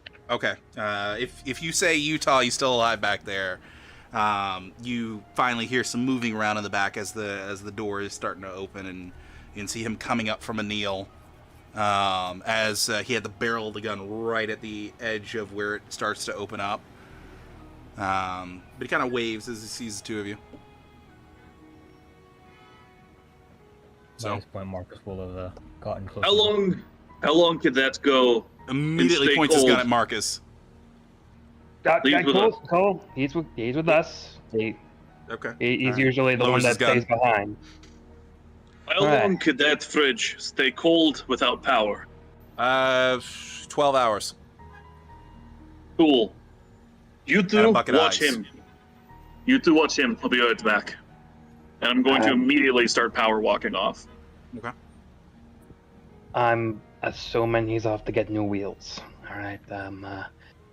Just friendly question: is it been like this the whole way since Utah, or is this a big city problem that we're dealing with right now? Oh, no, yeah, no. Every once in a while we get hit. We had a big one in Louisiana, yeah. You know, part of me feels like Yeah, part of me. in the sky. You were both talking at the same time, so I didn't catch it from either of you. Good, wait. Also, Marcus, if you want to talk up a bit so the audience can hear you better. Well, you know, Is this better? Yes. yes. Part of me feels like I should get pissed that this happened, but then a part of me feels like we didn't even ask what the fuck was going on. We just took this sight unseen, so it's a kind of our fault too. So, great. We got people who are gunning after this now. Yeah. By the way, we're pissing gas. And as soon as he says it, you start smelling gas as well. Oh, It's a fucking good thing he's Christ. going to get another vehicle. Yeah, make sure, like, the car is off, right? There's not gonna be no Yeah, explosions. I assume you turned it off before. I turned it off. Yeah. Okay, But he motions for good. Victor to come into the back as he goes to the back and, like, unlocks the dolly wheels and starts moving it over to the unit.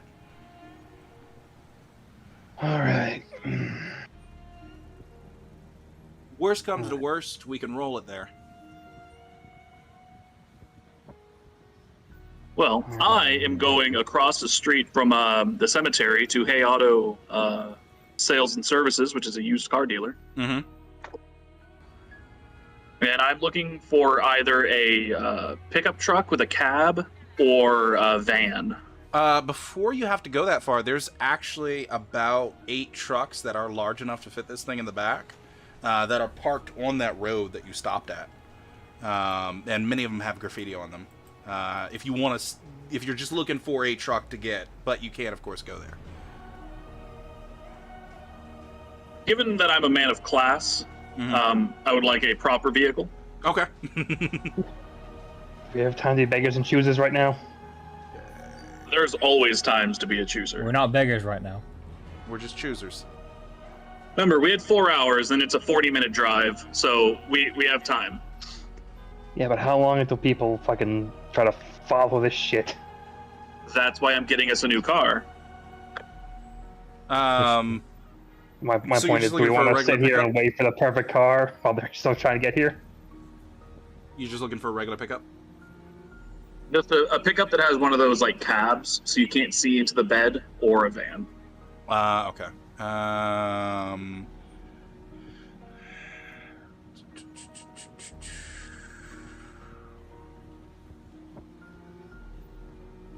looking for one that would be large enough to fit this thing in the back. Marcus will readjusting the body he has over his shoulder. That reason, my next question here: who the fuck is that? Someone related to our motorcycle, Sean. Yeah, there's just an unconscious white dude. Right. Looks like your stereotypical neo-Nazi kind of guy. Shaved head, everything. Doesn't have any tattoos, though. He's just knocked out over his shoulder. And plain clothes. There's a 2020 GMC Sierra 2500 HD that's in the lot. It still has its cab. And it's currently on sale for special low price of $1999.99. Cool. I'm going to open up my checkbook. I'm going to write a check for the price. Okay. And as I fill everything out, I'd give my name, and I'm going to stick it and my business card. And written on the business card was emergency. Call me if any questions. Mm-hmm. And I'm going to stick that in the the door of the auto place. Okay. And I'm going to get into the truck. Okay. You go ahead and you go over to it. It is locked. I'm going to try to pick the lock. Okay. As you like yank on the door a little bit to see if it's unlocked or not, it's got one of those blue lock boxes next to the lock itself, where they usually keep like the keys, and you just need a one of the keys from inside usually to open that thing up, and it'll have the car keys there. Okay, I'm gonna try to pistol whip it, see if I can't break it open. Okay, give me a go ahead and I want to say strength melee. Alright. The perfect crime. When you want to steal something, the best way to get away with it is to distract the people you're stealing from with copious amounts of cash. Listen, I didn't steal it, I paid for it, okay? It's not registered to you, though. No registration, no nothing. Just Could be a, I could be a can go bitch get it insured. registered. I can go get it registered later. Alright, so... After all, Wade, bears can't be choosers. Mm-hmm. oh, there's only one die. I see. Yeah, I don't... My thing is dex, not strength. There's an audible that rings out through the parking lot, and yeah, no, it didn't work. I'm guessing even with a success, one isn't going to be enough. One's not going to be enough. No. Okay. You need to come get break and entering squad here. All right, here's what I'm going to do. I'm going to take everything out of my blazer and put it in my pockets. Okay. I'm going to say a prayer begging for forgiveness to the fashion gods, and I'm going to mummify my pistol with my blazer, and I'm going to shoot the lock. Okay. All right. It's a base of 3 damage. So just make me a composure firearm.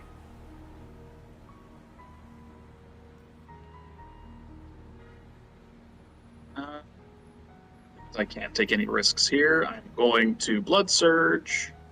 You I get a little hungrier, but that's fine. What is your hunger now at? It's at 2. Okay. All right, Feeling so the beast now- gnaw at you a bit, scratching out of the back of your throat. Okay, 3 successes. You managed to blow it open, Right on. and it's not Opening, too loud. I was able to silence it a bit with Yeah, a bit. going to take the key and get in the truck, throwing my ruined blazer in the back. Mm-hmm. And I'm with that, gonna you go turn back, the truck, to where it everyone turns else is. right on. It doesn't have a full tank of gas. It's only got a quarter tank of gas. Probably been shown around a bit recently. But yeah, That'll be enough. and you go ahead and roll it out of the parking lot. You So have go to like back to where go everyone's over waiting.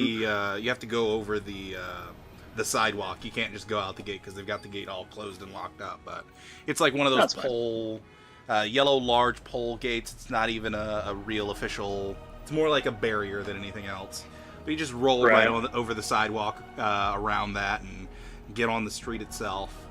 And it's got one of those, you know, just bought temporary license plates in there with a marker for you to hang in the back window. Yeah, I hang it up. All right, fantastic. Do you write down the date on there? Yeah. Okay. A few minutes later, Victor comes rolling up in a brand new GMC. I mean, It's not Nikita. brand new, but yeah, Nikita. Yeah, I didn't go get it. I don't get a car. I don't got that kind of money. I don't got cult money. Out, just kind of start opening the back of the truck, and it's just loading it in. There's no freezer unit, but if it's 12 hours, we're 25 minutes away from airport, it'll be fine. By that time, Okay. you and the guy have already gotten it on the dolly and out of the back of the truck. All right, Utah, let's get it on board. All right. And with that, the two of you, strength athletics from you. Anything from me having potence or not yet? I'll give you an extra dice for opponents. Marcus, who in the fuck is that bald guy covered in tattoos? Wait, what? To our Doesn't- motorcycle shooting. That I should have 4 dice and a 5th one. I don't know why I rolled 3. How did you roll 3? I don't know. Let me try this again. Athletics, attribute, strength, extra dice, 1. Why is it rolling 3? Take out the extra dice? Okay, athletics, strength should be 4 dice. That rolled fine. I guess the negative 1 came in. What? All right, that's weird. All right, but okay. What was your first roll? Okay. First So roll the- was. Well, the first one, like I said, I don't want to do just a fresh roll and then I roll an individual dice because. Yeah, go ahead and do that. Okay, That's so weird. athletics plus strength. There you go. 3 successes, and then the potence. Yeah, 3 successes. Okay, 3 successes, and then the failure will bring you down to 2 successes. So yeah, that's enough. You go ahead and get the unit without any problem into the back of this truck. And there's not a whole lot of space for him to do it, but he does go ahead and slide himself in the back as well with it, with his gun leveled at the collapsible door as you close it up.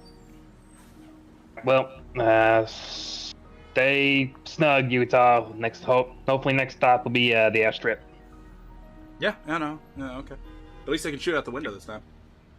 Nikita Yeah. takes out his cufflinks, kind of puts them in his pocket, starts rolling up the sleeves of his dress shirt. Oh! Before you finish closing up, in case you need it, and he hands Victor a grenade. Thanks. Okay. Absolutely not. I mean, Victor will take it. Sure. It's a It is grenade. Why not? It is a World War II style hand grenade. Like Yeah, a pineapple? Yeah. It's a collector's item. Just didn't pull the pin. Be fine. The Victor will hold on to it. Okay. Those have usually like a 5-second fuse, right? You don't know. Something like What's your In their firearms prime, rating? yes, but it is like my it's a bit firearms. old. Yeah. What was your firearms? How many dots in firearms do you have? 0. Okay, you have no fucking clue. I have 3. I'll Google it later to figure it out because my first thought mentally goes to, could a rat pull a grenade pin and scurry Yes. away before it blows? Maybe not scurry her way before it blows, but a rat can pull a grenade pin. As we're getting into the truck, I'm going to look at Marcus and just be all right, I know can do that invisible thing where you run around without being seen. So last little bit of my smoke and mirrors, shuffling cups. We are taking this truck, we're going one way. If you would very much be okay with taking the shot-the-shit van, going in another direction, maybe take it towards the East River, make it look like you're trying to get on the boat, ditch it, meet us at JFK.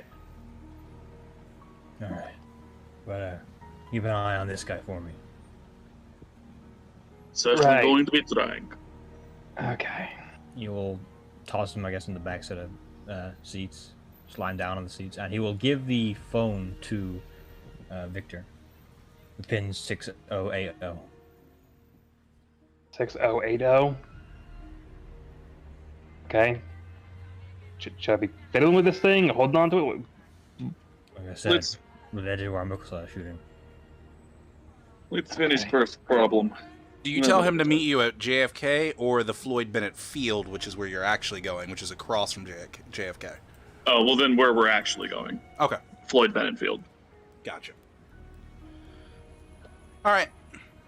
But with that, Marcus is agreeable, apparently. You guys go ahead and you split the vehicles and take them in your opposite directions. I am going to... this time, the radio selection is I'm going to be trying to find any news kind of station that might be talking about problems going on.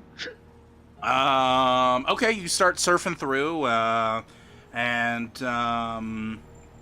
this truck has Sirius. What is it? Sirius XM or Sirius FM? Yeah. XM. So yeah, it has that, and it's not long before you find some news, channels. You've engaged the service. It's only a matter of time before they start hounding you to renew your subscription. But either way, you find it, and right now it's just talking casual news about what happened earlier today. Stock market in this dropped 3 points, rose 0.4 there, dropped here, blah blah blah blah blah. But it doesn't tell you an exciting gunfight just broke out in the Queens Midtown Tunnel or anything like that during your drive. Victor, just so you know, there was a camera there that saw some of the gun action. I'm going to jump ahead of things once we're done here, and I'm going to go to the police station, and I'm going to explain Men in Black vans came, shot at us. I'm probably going to blame it as religious persecution. The firearm I have is legally to my name, so I can't get in trouble for that, and it is clearly self-defense. But if you don't get ahead of these kinds of things, they tend to run away and take a life of their own. All right, I'll take your word from that. If this thing's gonna come to bear, I'm done up like I am right now, and I'm gonna crawl back to the sewers when we're done with this thing. So unless Johnny Law is gonna get the boots wet, I don't think they are gonna come looking for me. So. Right. Eventually turn down Flatbush Avenue, and you can see the sort of slowly decaying Floyd Bennett Field off to your left. Let's see here. And as you are traveling along, you eventually see the left turn that takes you into Floyd Bennett Field itself, Aviation Road. And you keep going along it until finally you come up to a bit of where a security checkpoint would be, but there's no bars or anything like that. But something that does catch your eye is there's a sign in the front of the security window that says "Blood Drive today," and with that you keep pulling through, and you see there's like 8 cars in the parking lot off to your right. And there's a couple of teenagers lighting off some fireworks in the parking lot there. And They're still here. Yeah, they're still here. I thought they got broken up by the cops earlier. They were not scared away by the cops. No. Keep driving along, and you pass by a couple porta potties, and you just keep going, and it keeps going and going. And about 5 minutes into the ride, you finally come to a driveway that takes you onto the field proper. When we're in an area where nobody could see us, I would look at Victor and just be all right, so if you can do it while standing still, do it and obfuscate, go invisible. You're never here. All right, I guess rouse check, as I'm gonna go and I know they. No, we're probably gonna drive out of here with this truck, so I can just probably stay in the passenger seat. Okay, so rouse check, please. You do not get hungry. As Cloak of Shadows, it's free. One scene, standing perfectly still, the user bends their surroundings as long as they have some kind of cover, make no sound, and don't move. Yeah, so I'm just gonna sit in the passenger seat and just be invisible. Okay. And the guy that's laying down in the back seat, I'm just gonna push to be laying on the floor and kind of like cover him with my blazer, just so it looks like I'm the only person in the car. Okay. Yeah. So eventually you come to the portion of the field where you can see that there is a sign that says it has an entrance for seaplanes, and right in front of that sign is a New York Police Department Aviation Training Center sign, and you can see a large group of squad cars just up the road, and the sounds of a helicopter up that way.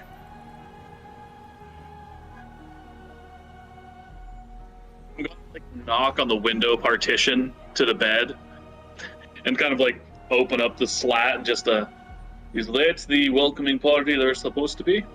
No. You don't go towards the aviation unit. You want to turn right before that.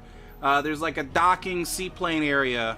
That's where we're gonna meet our guys. I go where he says to go. Okay, so you make a right-hand turn and you go around this like really shady part of this area. I mean, it's already shady enough. No one takes care of the lawn on this field at all, so it's some of the lawn is like chest height. Other lawn is like above your vehicle, even though you're in a truck. And you turn down one of the roads, and it's just like on both sides you have grass that's above your vehicle. Until eventually it just suddenly, as if someone started cutting the lawn, all of a sudden there is a parking lot that comes up, and there's a ramp that goes into the water. There is not a seaplane there, but there is a very large CH-57 Super Stallion in all black, with about 12 armed guys around it. Right. Nikita's gonna pull up a respectable distance before flashing his high beams. Okay. You flash your high beams, and it immediately catches the glint of a Gatling gun pointed in your direction.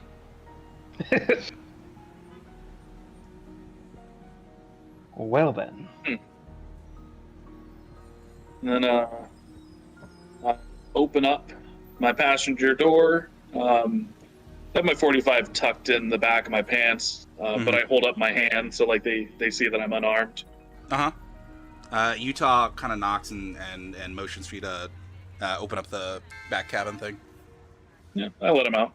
Okay. As Utah gets out, he kind of stretches a little bit, pulls out a flashlight, taps on it 7 times, and then puts it away in his pocket. Says, "All right, we're fine to approach now." And I started heading over. He motions over to you, Victor, and the two of you get the thing out.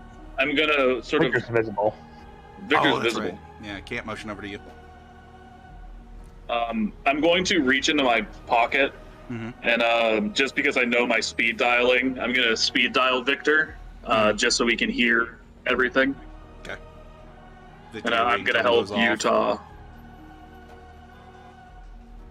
But yeah, you go ahead and help Utah get the refrigerated unit out of the back, and Victor, I assume you answer your phone and put it on speaker. Yeah, I'll give it just a slight little just beep. Okay. Just listen in. And with that, you guys start rolling the dolly out towards the chopper, which starts starting up its engine. And as we start getting closer, Nikita goes, if I remember correctly, it was not chopper, it was seaplane. Yeah, no, you remembered correctly. So why is chopper? Who says we were going to tell you everything?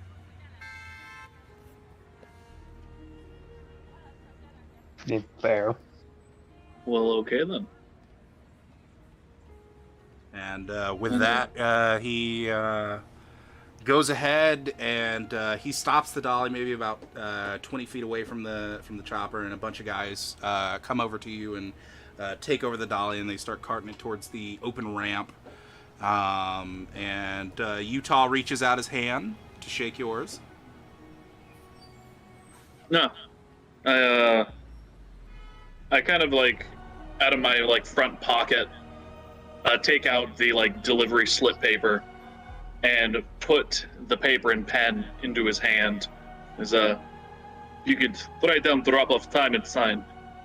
And he goes ahead and writes down the drop-off time, signs it, and he hands the piece of paper back to you, and he says, well, I've been authorized to at least tell you this much. The Guru Nation thanks you very much for your donation, and we will be seeing each other very soon. The Guru Nation? The Guru Nation. And he just and turns around and heads towards Hold the on. Garrow. You old Gatto? We're part of the same family. Well, there we go. We're on cordial terms. We've made some friends with werewolves with Gatling guns. Yeah, friends, cordial, probably. Hey, Victor, like, he's a nice enough guy to Utah. He'll be fine. Nikita lights a cigarette, but he's too distracted to actually bring it to his lips and take a drag. And he's just, if you're planning on seeing us again soon, I expect stiff drink next time. I'll tell my guy. And Utah gets on the chopper with the rest of the guys as they roll it up the ramp.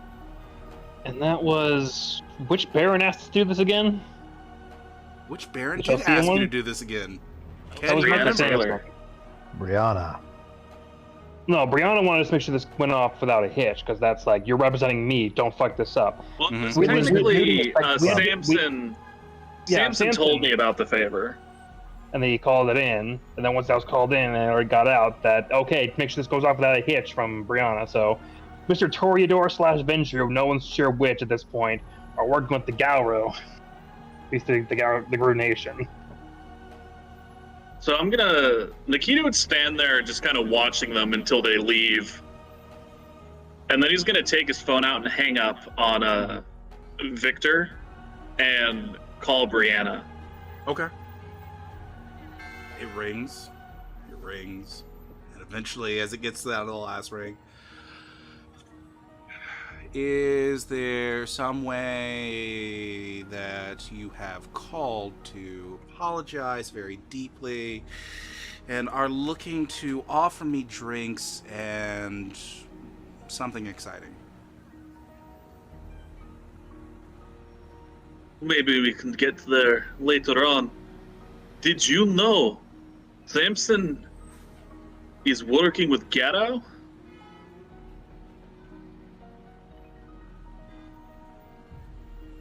What? The package. The Gatto Nation thanks us for our help. Gru Nation. Your DM It's has a only pronunciation thing. Your DM has only heard it the other way. So you guys are saying it this way for the first time. And I'm just like, all right. Gatto is how I've always heard it. Yeah.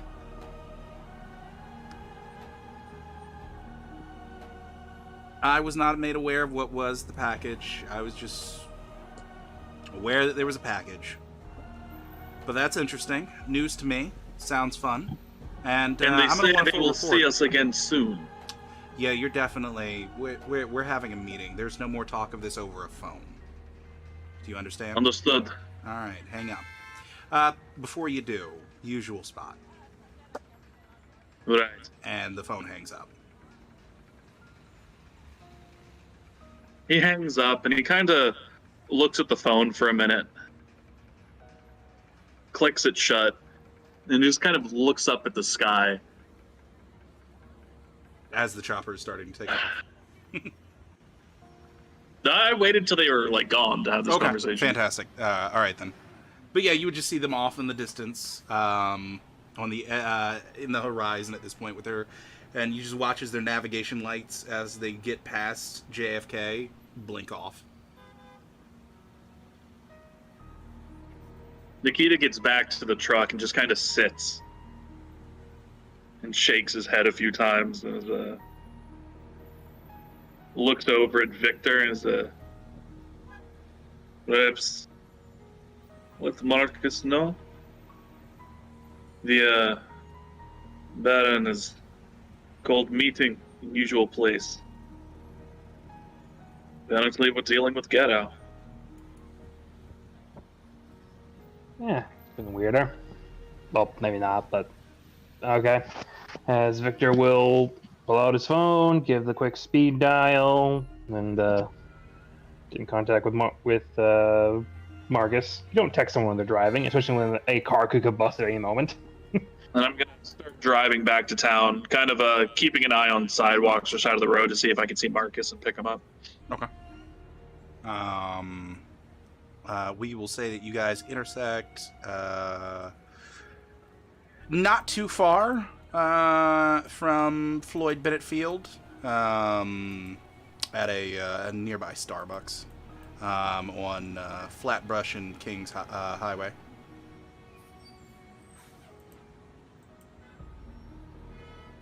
We'll get in the back, doing his best to cover up the man in the back. It's already with covered his... up. Yeah. Yeah, but doesn't help. It doesn't hurt to do it even more with his body.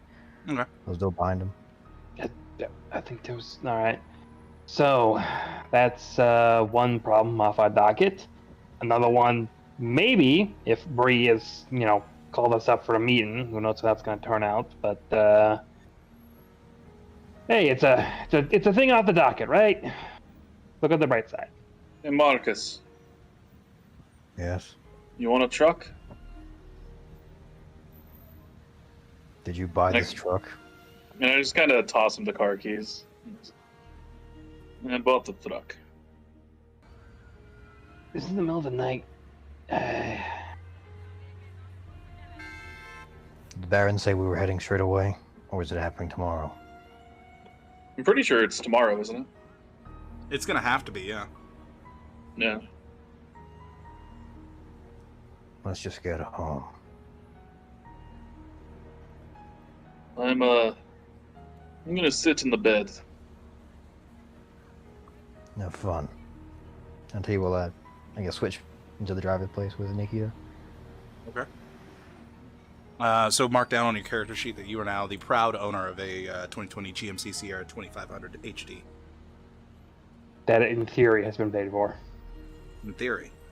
Hasn't been It's registered it's yet. not registered.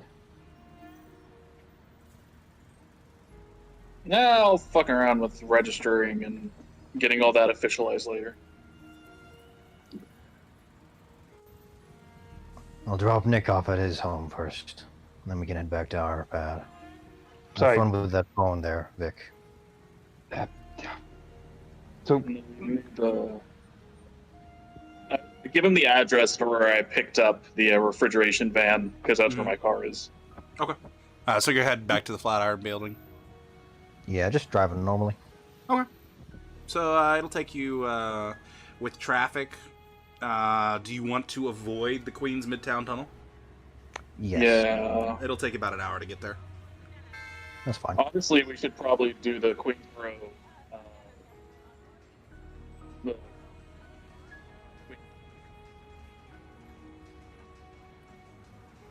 You If you cut out wanted at the to, end. We should probably do the Queensboro Bridge. The Okay. big, whatever, the northernmost bridge, far away from that tunnel. Yeah, the Ed Well, Kosh again, we Queensboro Bridge. also- Gotcha. I think we're in the clear as far as those people trying to gun us down right now. Unless people are going to come like, hey, I see you. You owe me $1 million still. If those guys survived, I'd be surprised. Because they were heavily outnumbered. Not heavily. One guy got shot in the leg. One guy was knocked unconscious. One guy was killed before it all went out. I mean, it about evens out. 2 of them got run over. 2 of them got run over. Yeah, so maybe. One was ripped under the van, one got shot in the head. Hey, worst case scenario, if they do come back, there's some quality cult soldiers. Anyways, yeah. Being the long drive to get Nikita back to his house. Or at least his car. Yeah, just jump out. near our place, I'll be ready to head home. You guys go ahead and make it back into downtown New York, where we will take our official break, and we'll be back as soon as we're ready. So see you soon, folks. BRB.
everybody, and welcome back to Blood on the Hudson. So, you guys have made your way back into New York City proper, and you are on the way to the Flatiron Building to drop off Nikita. Is there any conversation that wants to be had before the night comes to an end and we come to a new night? Before the night ends, I'm going to go to the police department. Okay. All right. Make your way to the police department. And you go ahead and go into. You just go to your local precinct, or one closer to the tunnel. I'm going to go to one closer to the tunnel because they're going to be the ones handling the investigation. Okay. So you go ahead and head to a precinct close to the tunnel and make your way inside, and you can see the desk sergeant is there, and he's kind of filling out some paperwork. Before I go inside, I'm going to eject the mag, make sure there isn't any chambered rounds, and set them both on the front seat of my car. And I'm going to make sure I have my concealed and carry license with me. And I'm going to leave my gun in the car, but I am just getting everything set. Does Nikita have a case for the 45? Not in the car. Okay. So yeah, you go ahead and do, make all your preparations, and you can see the granite staircase that leads into this particular precinct. Scuffed and marked up over years of use. I'm gonna make sure I have awe activated, just so I'm already coming off as just a real stand-up great guy. Okay, fantastic. You make your way inside, and it seems like it might be one of the slower nights. There's like two people in the waiting area.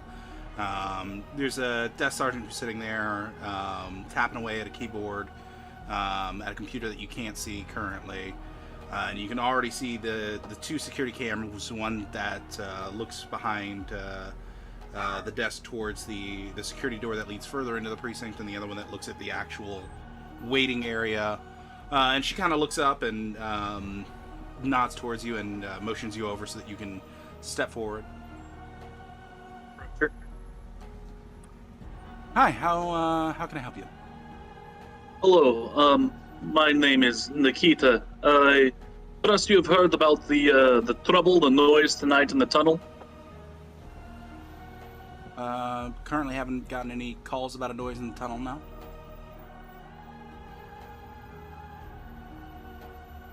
Are you looking to file a report then? Well,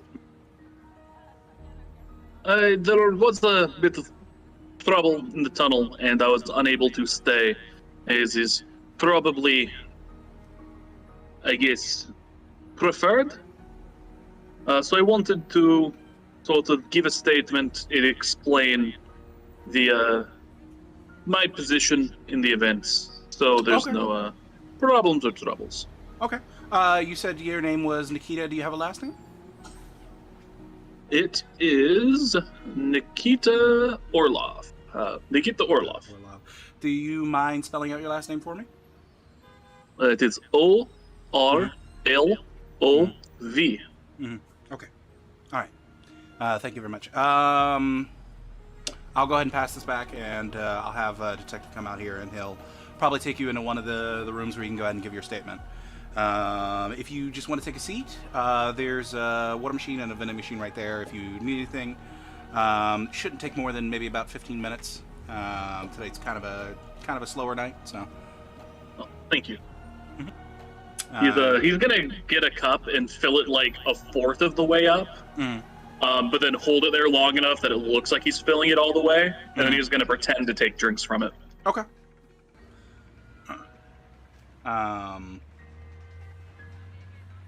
So, unless Nikita wants to do anything else while he's sitting there, the 15 minutes will go by.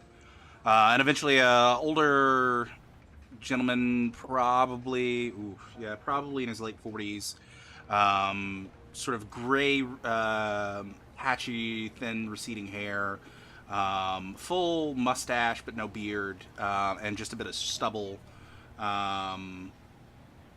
Bit of a gray 5 o'clock shadow that he's got going,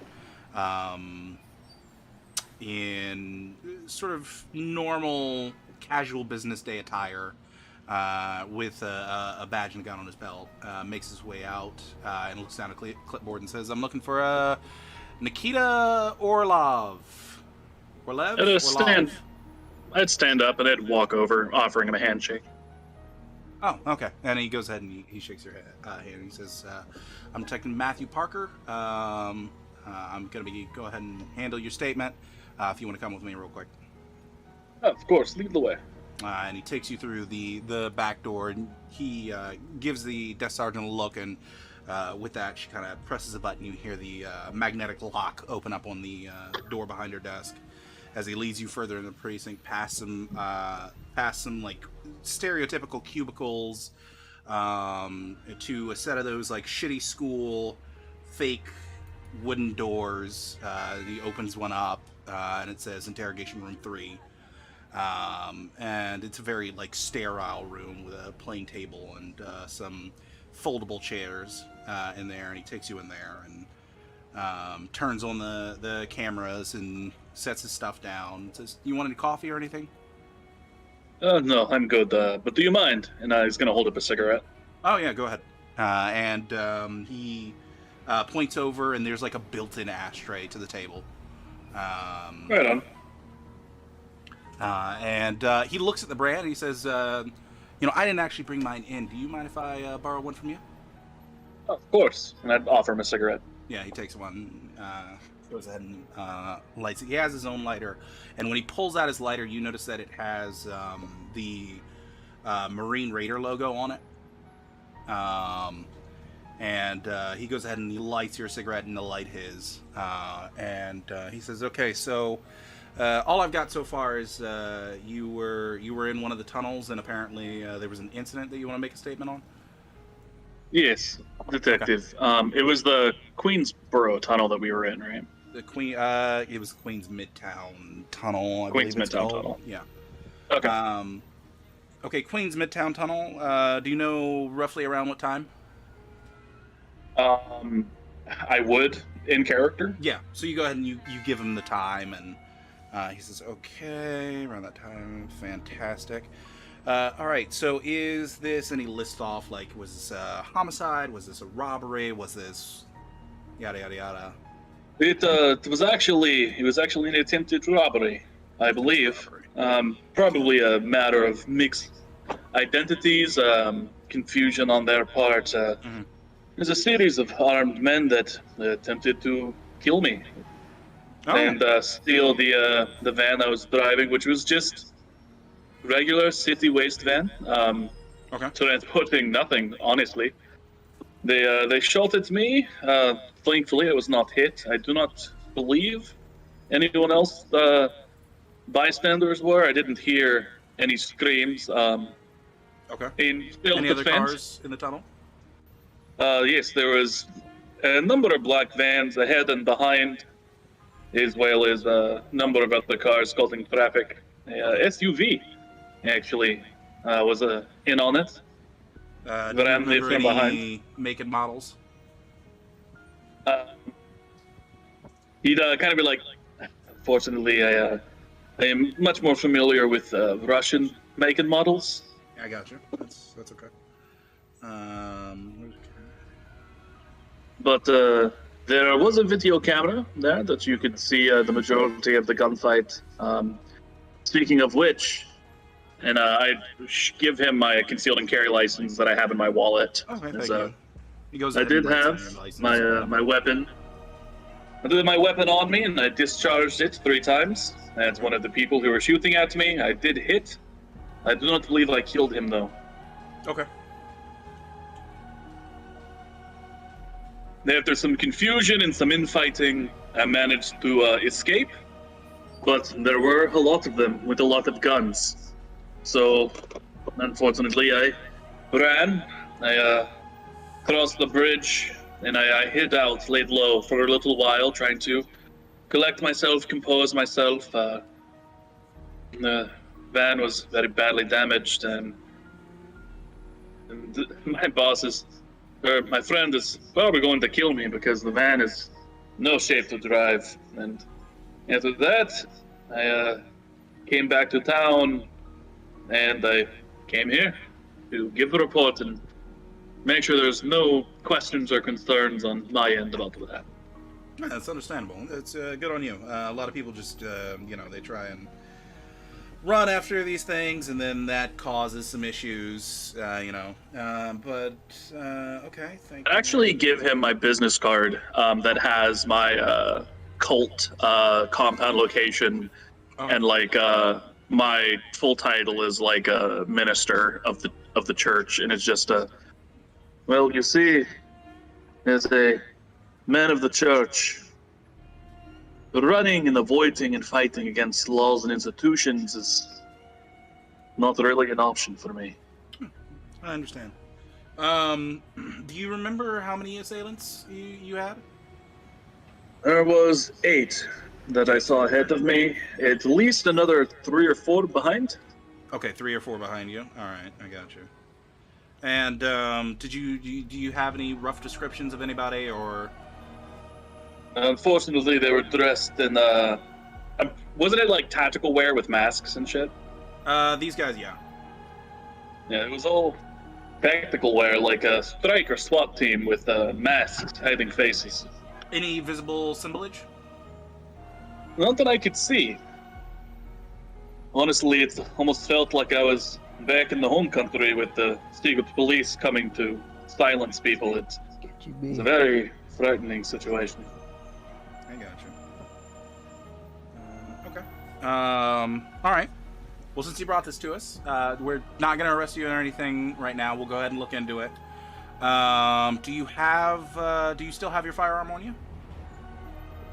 On me, no. I'd never bring it inside. It is in the front seat of my car. The mag is ejected. No bullets and chains. Okay. I am going to need to collect that gun. And I'm going to need to run tests on it. I'm also going to need to swab you as well. Of course. To collect evidence. Should things pan out and should you be found in the clear and everything, you'll receive it in probably about a week's time. But we'll go down there and we'll check on the footage and see what we can get. And we'll stay with you throughout the entire process. And he goes ahead and he hands you a case number and goes through about a good 1.5 to 2 hour process of getting all the information that he needs from you. Just hope that gun don't come up. I will ask, are there any bodies on the gun? Any bodies on the gun? I do not. No, this is your DM asking. Oh, bodies on the gun. So, like, anyone that I've killed? Has there been anyone that you've ever killed with the gun in the past? No. Okay. All right. Just in case, it popped up in, like, a registry. This gun matches the same caliber and ballistic comparison to this crime scene we had, like, 4 years ago, or, Like, there's a gun range in Chelsea that he's probably a regular at. But other than that, he just has it for self-defense and posturing. Okay. All right, fantastic. Actually, he would ask you about where you got the gun and if you do go to ranges, so he'd get that information as well. He would want to know if where exactly the truck is, if you can remember. I believe it was dropped off in the middle. It was along the East River, the southern shore. Southern shore. But I would say it was along the East River.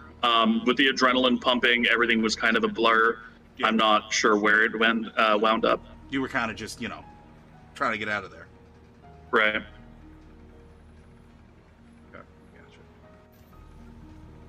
Okay, let's see here. All right, that should be everything on our side taken care of. Like I said, I'll get in touch with you as soon as I can. If you ever feel like you would like to, check up on the case yourself, go ahead and call the precinct, and you'll get the desk sergeant. And you can tell her your case number, or whoever else is on duty your case number, and they will get back to you with what information is currently available on the case. If you ever need to talk to me, detective, by all means, the location of my church is on that card. All I ask is come later on in the evening after I'm done guiding and taking care of my flock, as it were. Okay. That certainly can be arranged for you. All right. Well, hopefully no one else tries to shoot at you tonight. Go ahead and do you have a way to get home, or did you hoof it all the way here? I have my car. You said your firearm was in your car. So while we're thinking about that, let's go ahead and go out there and get that out of your car and get that stowed away for evidence. Yeah. But I lead him out to my car. Mm-hmm. And you go through the whole process, and it takes about another 30 minutes or so of them swabbing you and all that fun stuff, and eventually they let you go. Yeah. I give the guy a firm handshake as I go to leave, and it's just, it is good being a man of justice and law in action, as it were. If you're ever looking to unravel the mysteries of what happens next, please come by the church. I will keep that in mind. And he gives you a smile and shakes your hand and lets you on about your business. Yep. I'm gonna head on back to my compound because the sun has to be close. Oh, it's very close. Yeah, yeah. He kept you close to the wire. So that'll be the end for Nikita for tonight. But does Marcus or Victor want to get anything done before the night official closes? I think as soon as we get back, Victor is very much just going to return to his chamber, check in with Roscoe, make sure he kept all the other rats in line, and this, he's just going to post up next to his computer for a little bit. He's going to check his Rat Pack phone, see if there's been any further updates beyond someone is missing. There are not any other updates on the Rat Pack phone, unfortunately. All right. So with that, Victor is just going to probably call it a night and go ahead and turn in. Okay. Waiting Marcus, for- you've got a body. Yeah. I'll be sure to obfuscate him into our compound. Do you have cells, Wade? Our compound? Yeah, we have cells. Or that Nikita. That's Nikita, who has all the cages in his cult compound. And I will, well, I'll probably have access to Nikita's compound. If not, I can just break in. But, I have security. that's true, they can see me. I mean, you have a phone to know how to get a hold of me. Like, why are you going to try to break into my facility? Yeah, but I was Because more you'd have to thinking get about over the that. wall, you'd have to get through the church, and then you'd have to get into the secret underground part. I got time. But, yeah. Probably would have, to be fair, I probably would have given the guide to Nikita when we finished dropped off at his compound. Just, you know, he has the cells. I was not about to go to the police station with a guy in my trunk. I fully am No. aware that you are not going to a police station with a guy in your trunk. So in that Okay. case, Nikita, what do you do with the body before going to the police station? Because that would be bad. I mean, I don't want to take this guy to my compound. Like, why do I have to hold him? You kidnapped him. He's your problem. So Marcus and Nikita, you were having this conversation after arriving back in New York City, and you're sitting at the Flatiron Building, and Victor's sitting across from you, still obfuscated, holding still. You kidnapped him. He's your problem. This was your idea. You see it through. We have nowhere to keep him. And you're the Yeah, trouble. well, you should have. You should have thought about that before you kidnapped a man. We have no other leads. Cool. So, tie him up somewhere in the fucking sewers. I don't know. I don't have jail cells. I don't know where you expect me to keep him, and he's going to wake up and scream and alert the people in my church. Like, I can't have that. Why don't we just, drop him off in his neighborhood? He would have learned nothing. You gave me his phone. And what if his phone has And if you nothing? want me to talk to him, we can do that. But I'm not taking him to my compound. You can take him somewhere in the sewers, tie him up, like, I don't know, the sewer grate or bars or pipes or something. And sure, you'll figure it out. If you wish to talk to him, I'm sure I can find some water to wake him up. Well, I can't talk to him now. I have places to be. Fine. Tomorrow, then. After the Barons meet. Yes.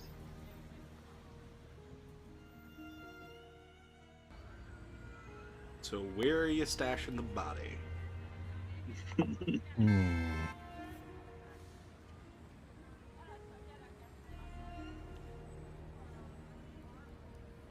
have a whole subway complex as your, quote-unquote subway complex as your base, right, Wade?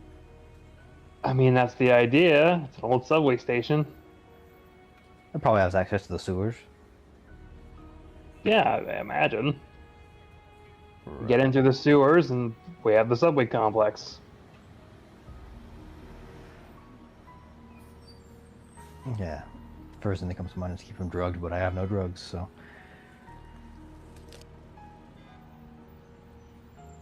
You don't got any of that good shit. Unfortunately, no. So tying him up is the best option we have. Okay. What are you going to tie him up with? I mean, we have some rope in the compound, probably. If not, I can just go steal some. Okay. One way or another, you get some rope and you tie him up where in the compound?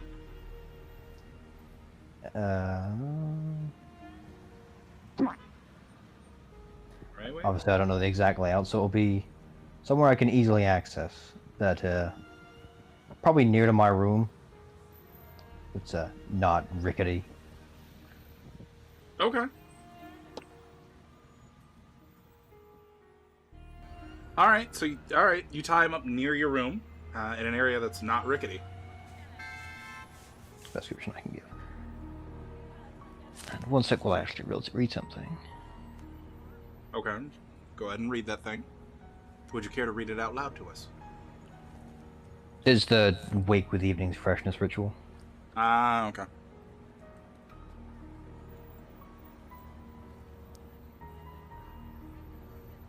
Well, eventually, the sun will rise, the day will pass, and a new night will begin.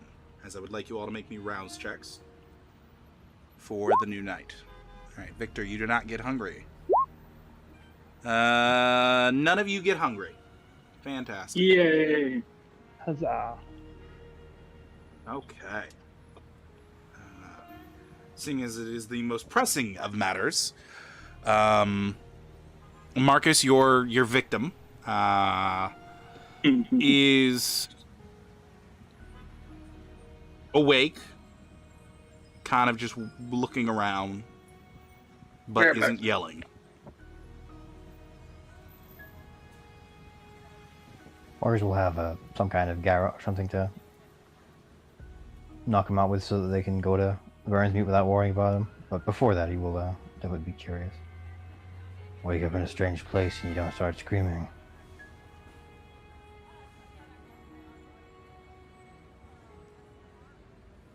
There's something you want? Probably. What do you Maybe I want? just kidnap you on a fancy. If you just kidnap me on a fancy, you are in for a world of shit. From who? A lot of very angry people. Give me some names. I don't think I will. Really? And these friends of yours, are you sure they consider you enough trouble? My status? Yeah. Yes, the stats are of white trash in a shitty home. My home's nicer than yours. Oh. I'm sure you'll think that. But soon. Or rather, this is not. Tell me. Your child is, getting out of the hospital soon, aren't they?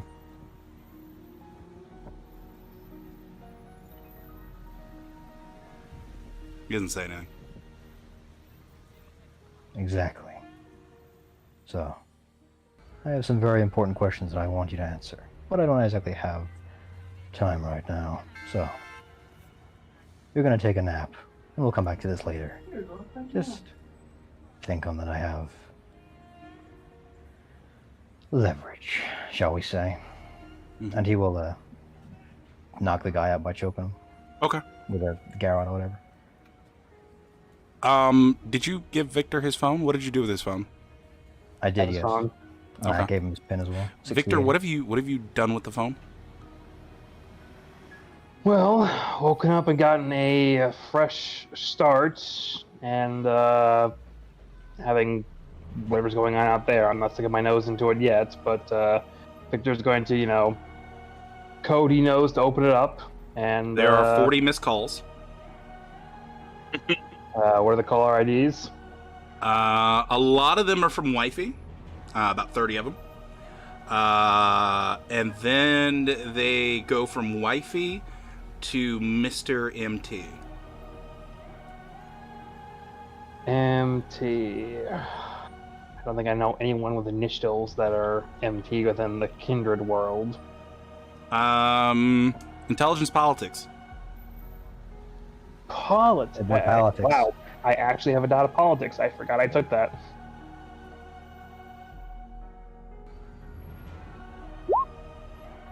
Two Good successes.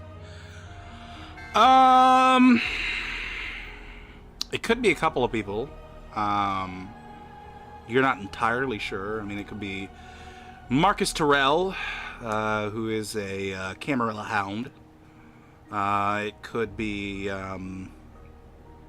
Maxine Thompson, who's a Anarch Bruja.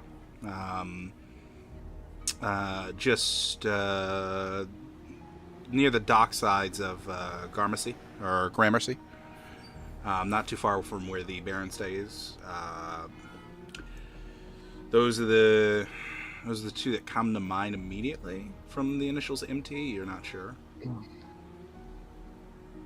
All right. Well, they leave any voicemails?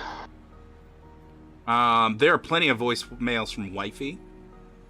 And there's one voicemail from MT. We'll listen to the MT voicemail. You listen to the MT voicemail, and it is just heavy breathing on the other side. That's not creepy. All right. Well, I'm gonna say Victor does himself up in like his obscuring topside apparel. Hmm. So best he's gonna see some eyes if he's still awake, and I would come out before. Hopefully he's choked out. Okay. Yeah. So you come out just as the garrote wire is going around his neck to be knocked out again? Oh, we're doing this now. Okay. Yeah. Hang on that. We'll see what MT wants from him later. He looks over when you say MT, and there's just a smile that crawls across his face. Okay. Well, Victor's just gonna let him get knocked out. You knock him out. At any point, does Victor turn off the phone?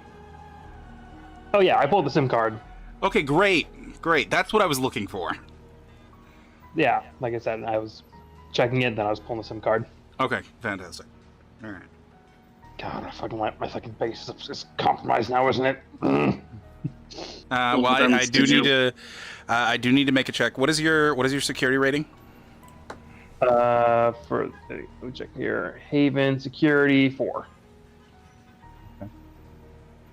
How long did you leave it with the SIM card in? Guess overnight, because I didn't deal with it till this morning. Overnight? Okay. So I'll give him an extra 2 days.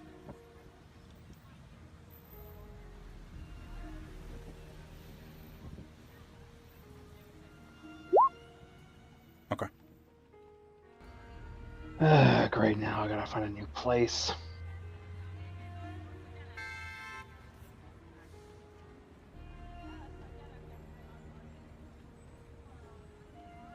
All right, but he's knocked out. The camera still lingers on the two of you standing over the unconscious body. Great. All right. So, gotta take this to deal with Nikita, or got meet Bree and for him meet. God damn it. We can do it with whatever the Barons meet.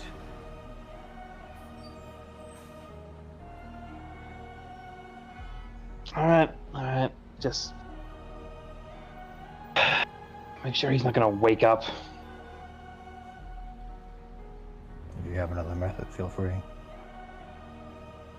He'll be awake I in don't like know. 3-4 hours.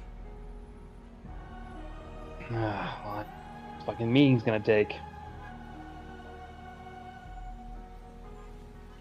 Depends how much ass kissing Brianna wants. I'll just. You got a new truck, don't you? Maybe we just. Nah, dragging him along is just gonna be making a problem.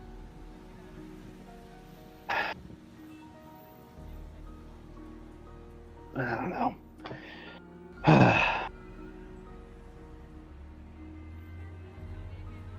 Any ideas what to do with him?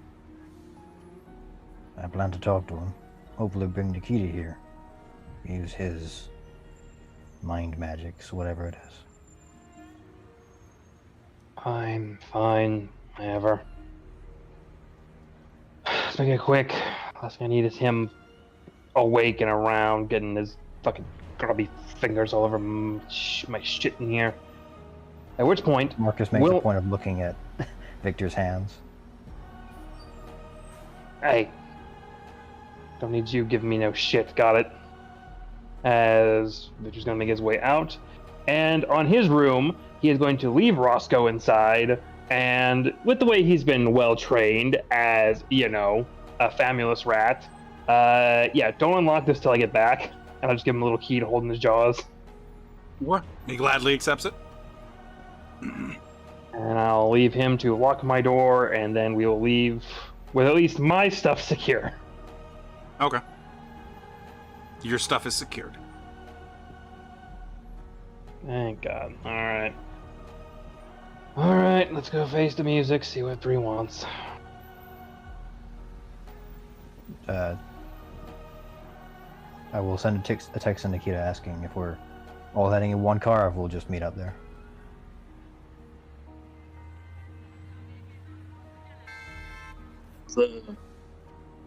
Well, probably go individually.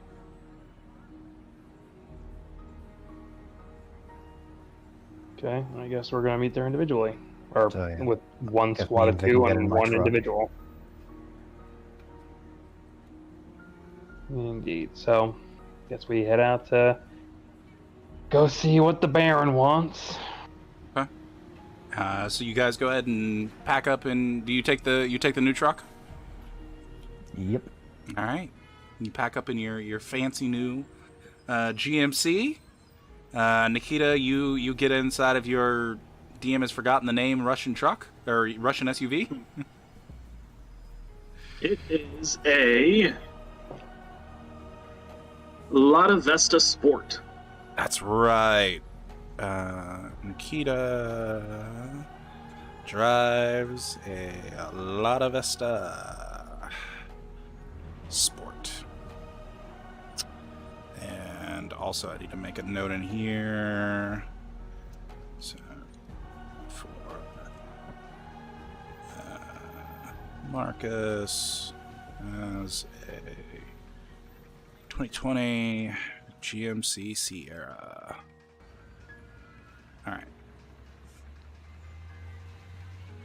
And with that, the two groups eventually find themselves meeting not too far from Times Square at a Cold Stone Brewery, where already in the window you can see Brianna Taylor in a beautiful $450 suit, eating a Oreo overload.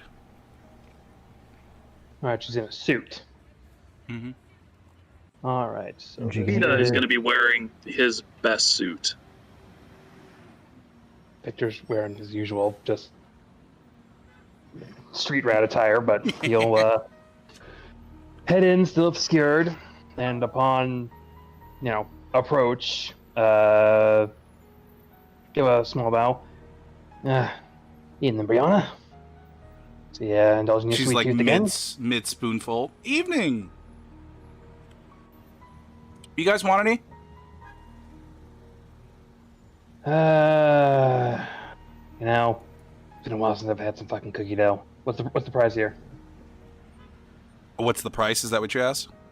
Yeah. Your DM hasn't been to a cold store brewery in like 4 months, so he doesn't remember the prices. I'm But they have just gonna say like a big and small talk. Oh, okay. It's rather cheap, but really good ice cream. Yeah. Might get some money out. Don't want to sour everyone's mood with my handsome mug trying to shove some frozen shit in my gob. No. Hey, sweetie, can I get a lemon vodka from my friend here? And Nikita, you will have.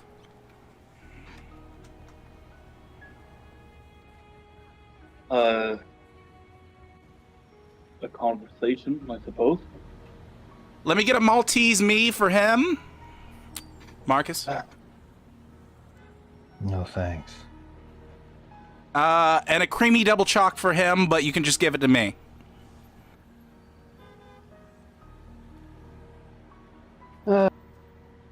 So, Brianna.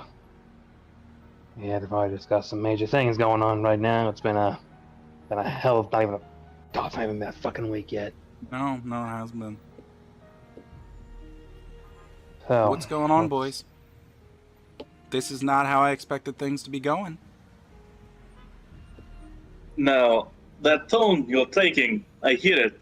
And I know you're not about to try to blame us for another Baron working with the fucking ghetto.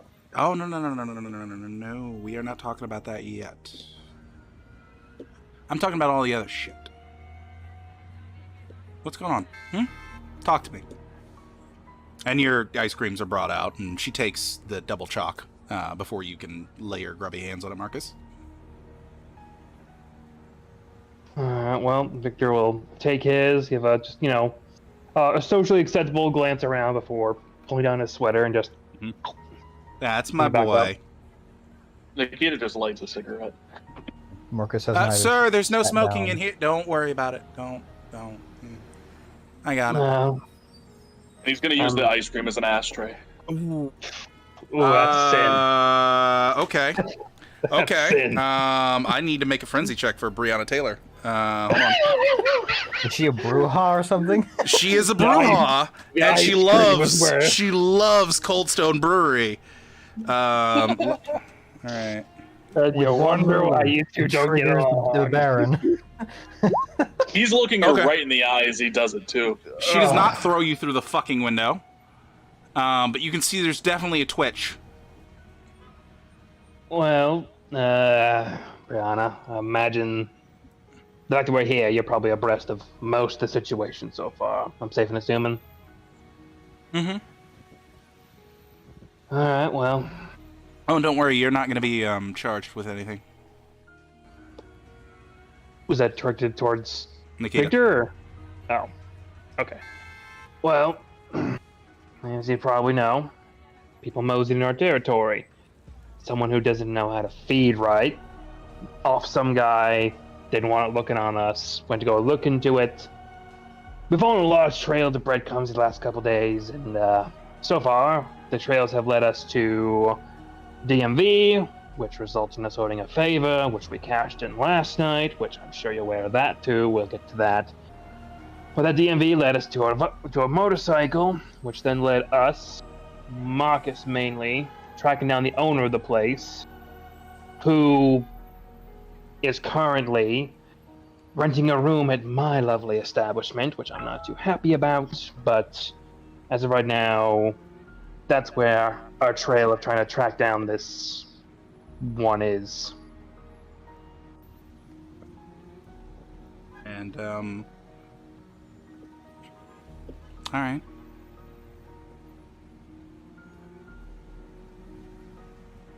Well, aside from the sloppiness here and there about your trails, it's not too bad.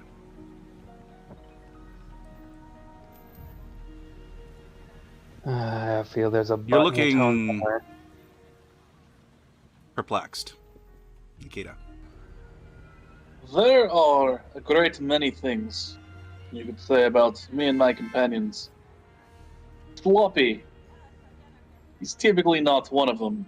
We cover bases, we talk to people, we get things sorted.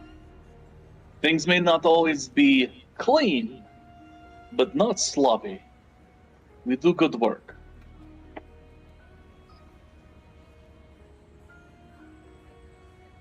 So there wasn't a... Oh, did we lose Marcus? Yeah. Uh-oh. Anyways, I'm sure he'll come The back queen says enough of this. soon. So there wasn't any need for me to go rummaging around through reporter contacts and cleaning up a mysterious figure who shows up from the FBI during a casual murder. There wasn't a Baron who told me about a DMV break-in that was going to be done on his turf before I was put in the know, should we say. There wasn't a shootout that wasn't entirely your fault, I will admit, that happened in the Queens Midtown Tunnel last night. A sloppy individual would have broken into the DMV without ever saying anything. I shook hands and I went and spoke and got permission. That is called being cautious and aware of alliances and situations. You were I'm going to not be saying- informed and made aware as soon as we had something worth bringing to you. I am not saying that the attempts were not made to make this clean jobs. So yes, you are correct. Sloppy may not be the term that we're looking for here. Excuse me, Nikita. Thank you, Bob. No, we should have. In all fairness, I mean, you run our district. I mean, we run it, but you run. You make sure we don't get too much trouble. I get that, Brianna. And yeah, it's our bad for not coming to you, but I mean, just recently, what was it? Just the other day, you apparently an Elysium's been called, and you get Baron stuff. I mean, you got other schmucks besides us going around. We didn't want to just. It's never fun if someone has to lay their shit on your plate when you're already dealing with all of other people's shit. That was a mindset there, that we don't really want to trouble you with every little thing going on. I think we want to show we're capable, that we can handle our own shit, and things have spiraled a little bit, unfortunately. Nikita gestures toward Hold on. like him. That's exactly what I'm saying. One second. Nikita is going to make me resolve leadership. Ooh. Oh. The net successes from your resolve leadership are going to add bonus dice to Victor's charisma. I'm going to give you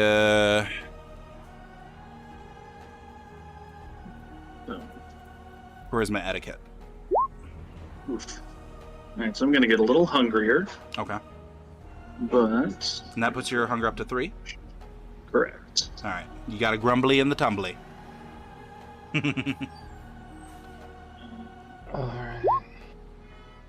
Okay, so that'll give you 3 extra dice to work with, I Victor. take a willpower to re-roll too. You can, yeah, absolutely.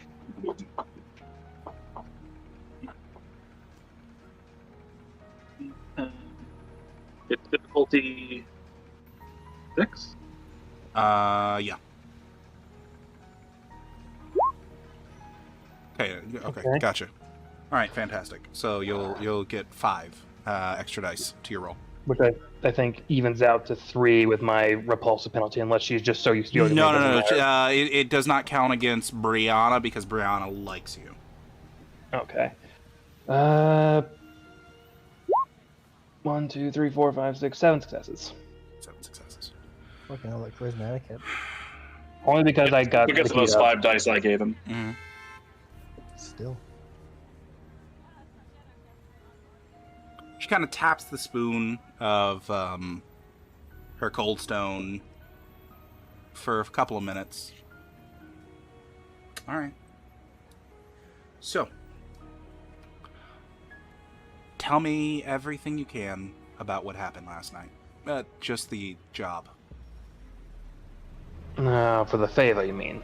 Mm-hmm. Alright, well, we got the call, what was all wanted. Nikita here, contact man that he is, he got us a truck, and we went to the drop site, saw some, maybe kind, maybe kindred, we didn't really chit-chat, get a chance to figure that out, but they took off, and we did a transfer, big refrigerator with some guy, I just called him Utah, because apparently he was riding from Utah, I don't know. We got him moved over to the new truck. We got some other guy to take that truck. If I could interject a moment, at the very least, 4 of them were regular non-ghouls, not kindred. My awe-inspiring presence completely put them under my dominion with very little effort, but 4 of them stood steadfast and determined in the face of I'm it. not quite there yet, but You said we didn't know if these people were kindred. I'm talking about the people so that's who what I'm dropped saying. off the truck the first time, where we did the first transfer. Oh, I didn't realize that's what you were talking about. All right. Yeah. So where are these 4 in relation to your people? The 4 that he's talking about, the 4 I was talking Yeah. about. The 4. Who are these 4 that he's talking about in relation to the people that you're just talking about? I think they're unrelated. We don't know all the nitty gritty. Apparently, Okay. this truck got hit a few times before this, but we Keep transferred going. over. Those trucks got taken care of. The first truck, people who dropped it off took care of it. Second truck, we got a guy paid off, just some bum to take it and drive it wherever. Mhm. We got into there. We started making a route. We went through the Queens Midtown Tunnel, right? Yes. Yeah. So we went through there. Everything was hunky dory. And then some people were, making that kind of movie drive where it's, yeah, we're clear, we're going for you. Driving in front of us, brake checking to slow us down. We ended up dodging them a little bit, but then they peeled out around the corner. Next thing you know, blocked the whole place, so we weren't getting through. By the time we came to a stop, someone else rammed in behind us, trying to block us in, and shit kind of hit the fan from there. We got people, it was like 8 up front, and then Kita, he was dealing with them. I kind of dipped out the side, got underneath. From there, I saw there were 3 people behind us using like a minivan.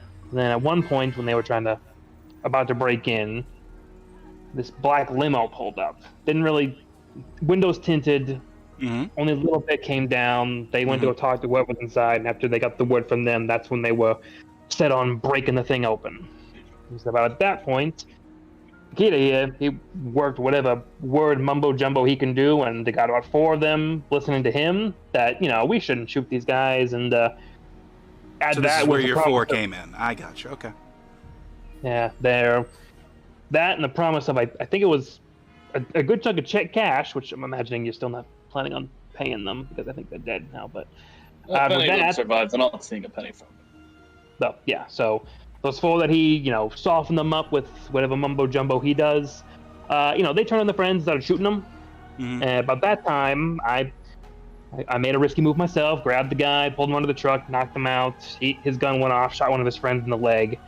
All hell broke loose. We got in the truck, we powered through the barricade. I think we ran over 2 of the people that were wowed by him. We peeled off there.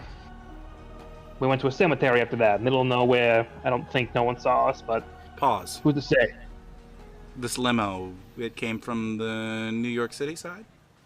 Or Yeah, the it Brooklyn came side? up. All right. Came from the way we came. That's where the van that smashed into our rear was. Okay. So, we got to the cemetery. Met up with Marcus here. He was off dealing with the lead on the people who were poaching our territory. We were a little split up at the time right now, but we met up. Nikita went off, acquired another truck. I mean, he's a real car guy, apparently. I wouldn't know where to get these many trucks in the middle of the night, but hey, got another truck, got things transferred over. Marcus took the truck that we originally had, got banged up and shot up, but he moved it, dropped it off somewhere, and met us up later. We took this truck we got from Nikita. We moved it and got to this like airstrip from across from JFK, like the fields that are over that way. Floyd Bennett Field? That one, yeah. Mm. We went all over there. We met up in the clearing. There are some guys with a helicopter and packing some major heats. They had like a full like Gatling gun kind of thing set up, and they were real twitchy until Nikita got the okay from Utah, and after that, I made myself scarce because I didn't want to deal with this much more. So I was just sitting there, and we had a phone set up so I could hear anyway. But apparently they transferred over. After the transfer was done, they said things like, "Oh, you know, we thought it was a plane. Oh, we aren't liberty to tell you everything." So apparently there was smoke, like you expect. And then after that, they proceeded to just tell us that the only thing they were authorized at that point to tell us was the Garrow Nation thanked us for our cooperation, and they took the right the fuck off. And after that, we made ourselves scarce and split our ways. Not sure what Marcus and Nikita got up to after I went, but I got it back in my little hidey hole as soon as everything was said and done. Mm-hmm. Okay. I like it when he talks. Marcus, Yes. you're into the story before the whole shebang. Lead?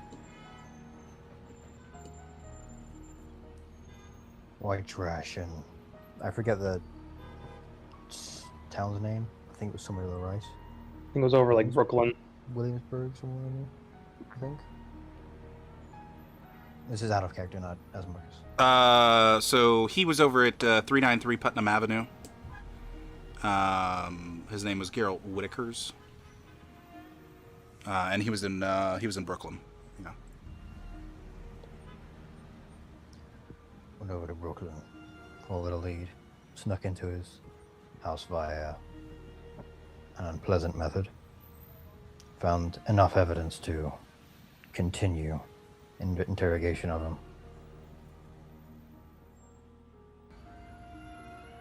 What kind of evidence? Phone records, phone itself, the man himself.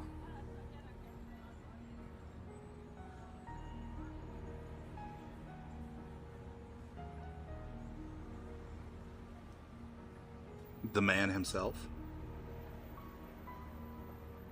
Yes.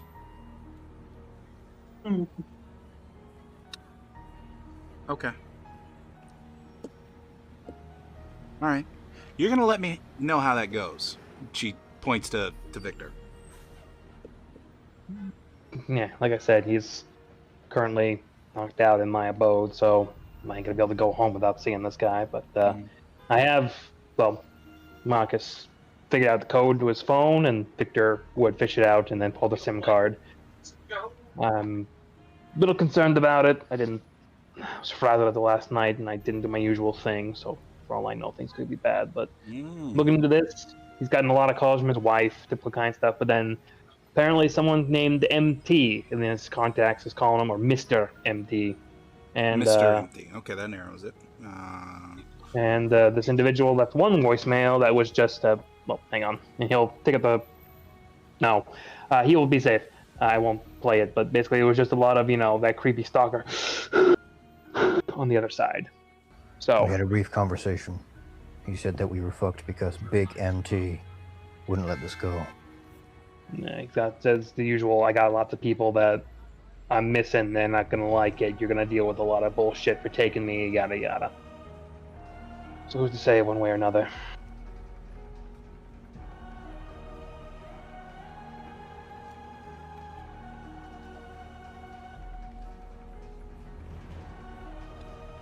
Keep an eye on his place.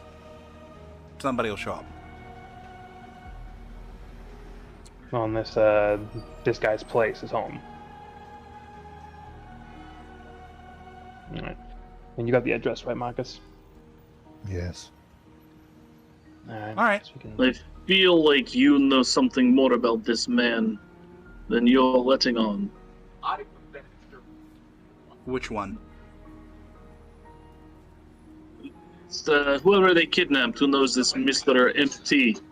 There are a couple of watching his Mr. plays. MTs in town. I don't know which one he's talking about.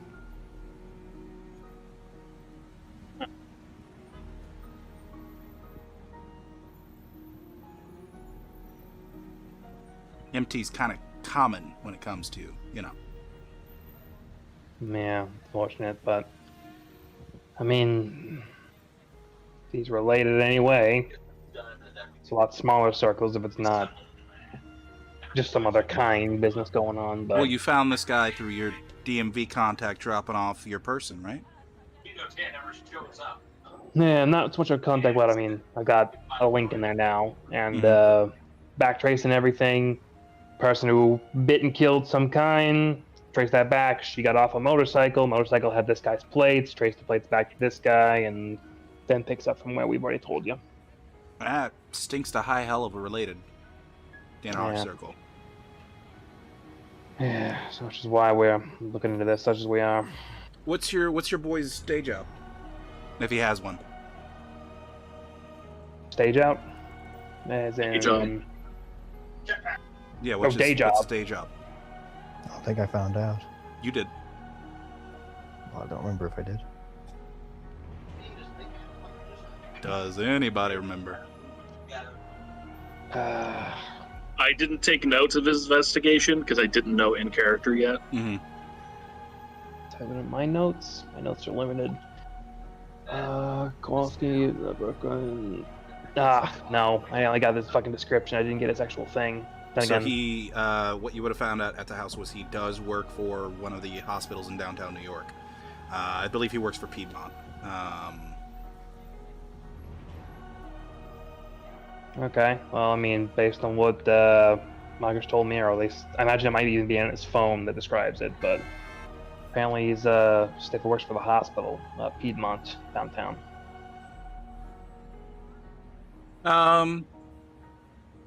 Someone could go to his job too, so see if you can work your magic and get the cameras working down there. Alright, I'll try to make myself scarce. You don't have to see my fucking mug on another camera as a cleanup job. Keep me in the loop. You are free to enjoy your evening. I'm not going to scold you any further. As soon as the words "you are free" left her lips, Nikita was pushing back his chair and walking out. I mean, Victor's gonna take the last few spoonfuls and, So, there's Elysium going on. Is there anything we should bring along with us, or anything we should keep in mind beside the usual? I have been thinking about bringing a gift to the, Well, I'll message you later tonight. How's that? Might Alright, involve well, you got one of my numbers at least. Mhm. Alright, you'll finish it up, pull it back up. Alright, best of luck, and I know your boys are playing recently. Hopefully they get Kuzeva's, I don't know sports, but best of luck to them. I'll keep you informed on the sports ball and whether or not we win. Alright. See you around, break. And stand up and head out. Mars will follow Victor. Bye, Marcus. Don't respond. And with that, she just sits there in the window and continues to eat her eat your double chalk, Marcus, as you guys get to your cars. Probably getting real angry about the one ice cream filled with ashes with a cigarette butt sticking out of it. Oh yeah, there would be fumes and violence, but she passed her check. Alright, well, before we all get in our cars, quote unquote. So, are we gonna bring our guest to your place? Do you want to deign my place with your presence? Nick, how do you want to do this? I'm not taking that man to my place. Okay, then if you're willing to swing by pretty quick, yeah, we can start the questioning, I guess.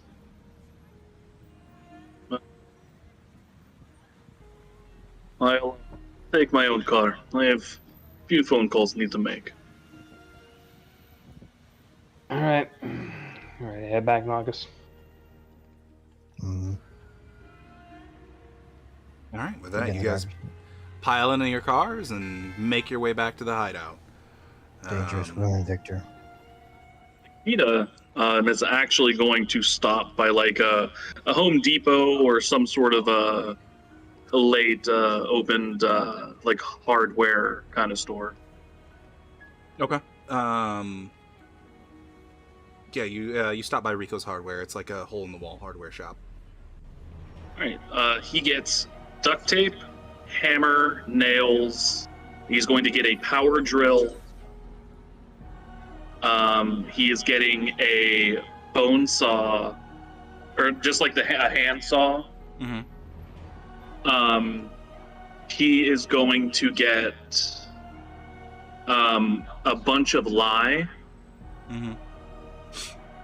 and he is going to get a trowel, a shovel, and one of those like three like claw kind of gardening pick things. Okay. Yeah.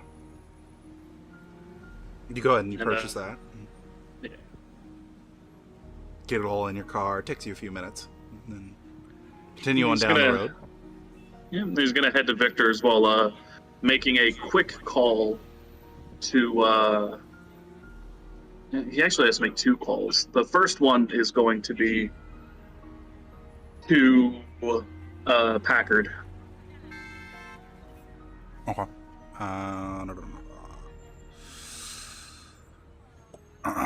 It rings a few times before you finally get the Packard Lawson Waste Management Plant Advisor. How you doing? Packard, it is Nikita. How are you doing? Oh, hey, Nikki, what's up? Terrible news I needed to give you, my friend. No, what's up? I don't know if you heard about it, but there was terrible trouble in the tunnel last night. There's a shooting about 10 or so men, and the van happened to be in the tunnel when it went down. It took a lot of damage.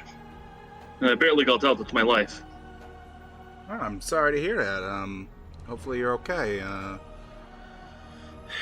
Thankfully, the powers of heaven were looking out for me, kept me safe. It's good to hear. Okay, yeah. Is truck wrecked? Did you drop it off somewhere or something?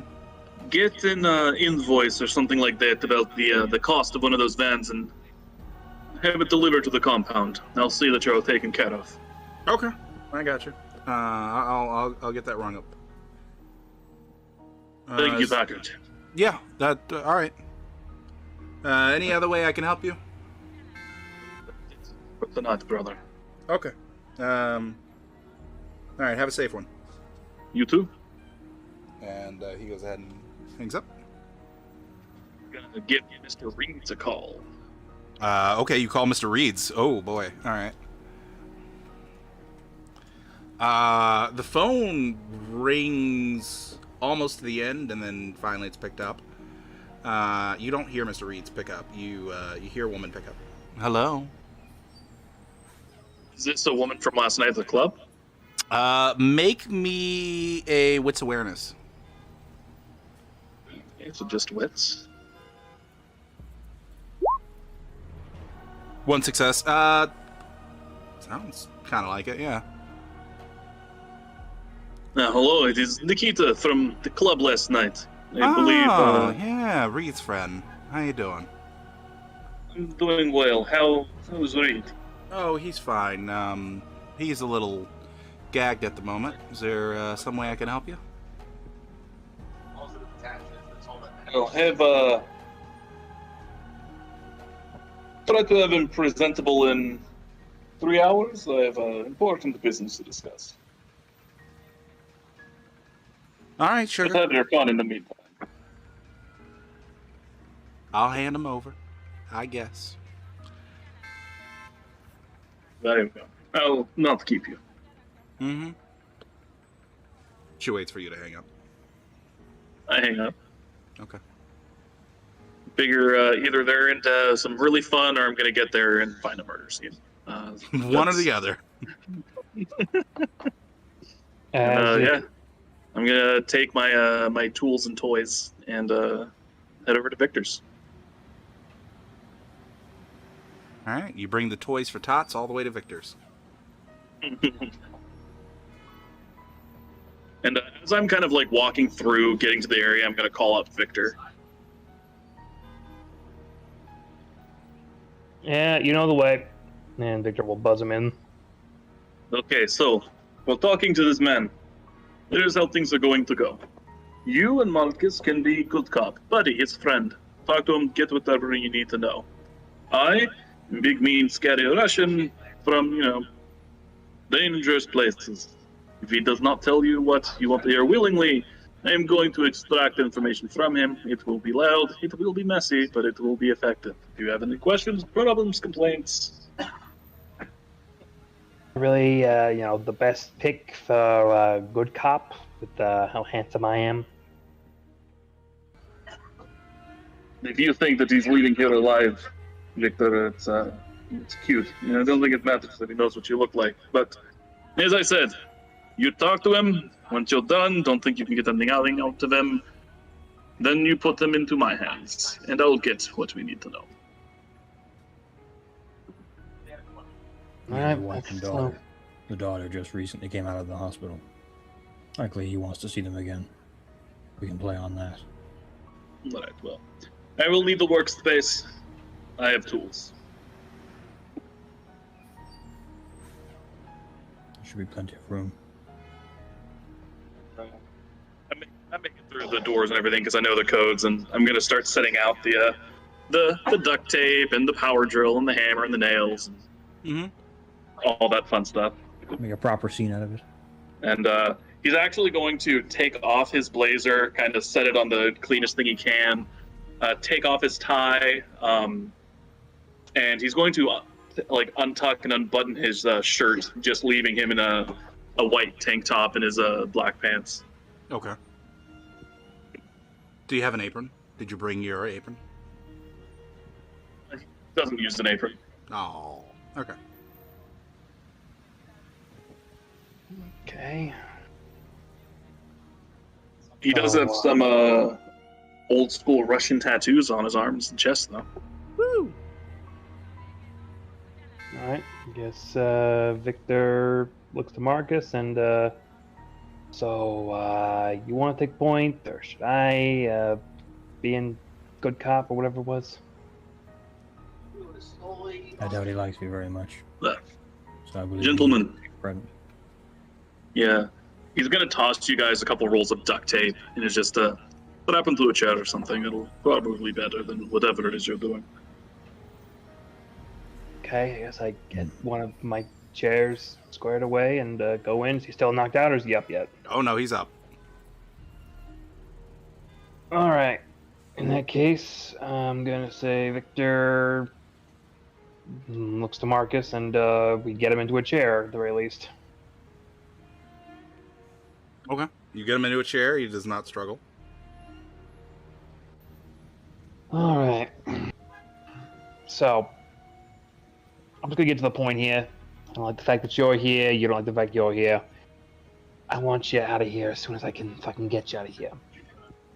It was... God, time is so long here now. It's been 3 days since the original incident? Or 4? 3 days. 3. 3. Okay. DMV house today. Okay, so I'm just gonna get to the point here. You're here for your night on the town 3 days ago. With the lady you dropped off. Ring a bell? I'm sorry. Wait a minute. You guys dragged me all the way out here for a delivery job? Yeah, I suppose it's shaping up that way. So if it's just a delivery job, there should be quick By complaint. God, alright. Okay. Alright, what do you want to know? The girl you dropped off, where'd you pick her up from? I picked her up from Brooklyn. In particular, there's a cemetery. I can't remember the name of it. It starts with a C. Do you want to say Calvary? Alright. So, we add that to my notes, because I want to make sure I take notes before it comes back to bite me in the ass. So... Alright, so... All right. So, Calgary's what you're thinking. So, this girl you picked up, she one called you, or someone else called you to grab her? No, I got called by somebody else. This someone you work with regularly, or just the first timer? Someone I work with regularly and dropping off, yeah. She gets around. All right. So she gets around. So called by a woman.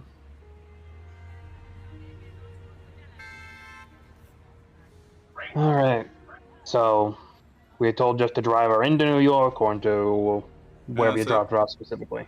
Where I dropped her off specifically, that's where I was told to go. I went there, I dropped her off, and I left. All right. This person who asked you to pick her up and drop her off. You got a name? Lucy Chu?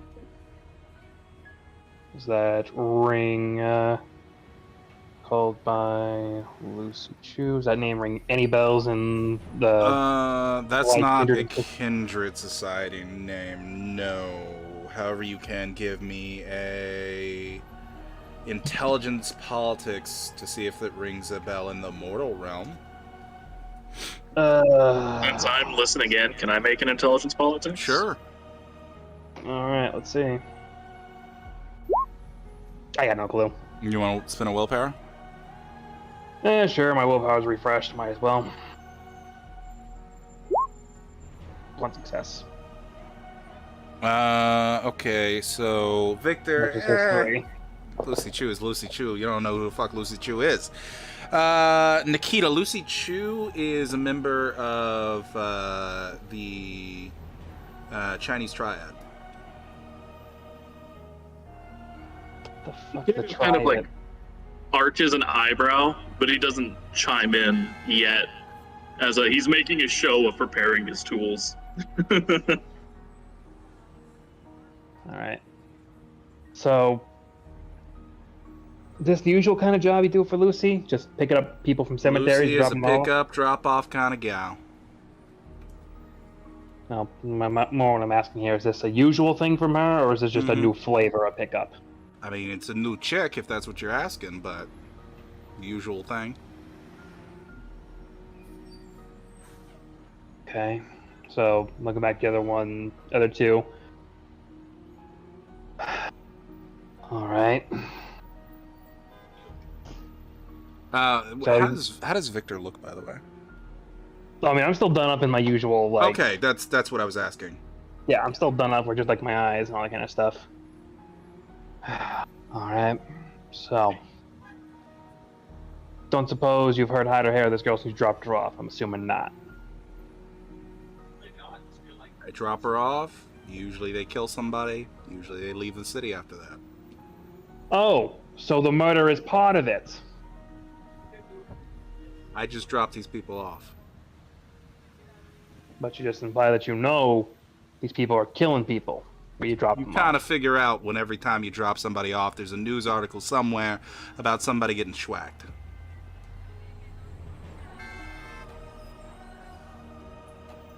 Okay. Victor will be... Alright, 1 second. And he's gonna move over towards Nikita and like Marcus and like move like the huddle. Okay. And in low voice, so hopefully he can't hear. So, anyone know this Lucy Chu broad? She's triad. Oh, organized kind crime, alright. So, she kindred or... As far as I don't know, but I hadn't met her. Okay, well, based on what he's saying, this Lucy Chu is apparently, unless this is just the first fledgling he had drop Hold off. on a moment. You do not think he is being too open and forthright with this? Who involved with Triad immediately just sells them out without any pressure? Seems too easy. I don't fucking know. I'm not a people person. I just assume, hey, I've been kidnapped. This guy's over here sharpening tools. I'm dead either way. I think he might be thinking. Oh, look at him. Shaved head, tattoos. No He's tattoos. from a- No tattoos.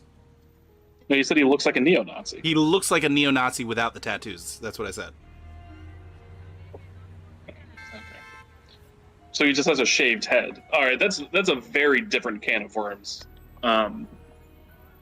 Is he wearing neo-Nazi regalia? Like, It just gives off the vibe.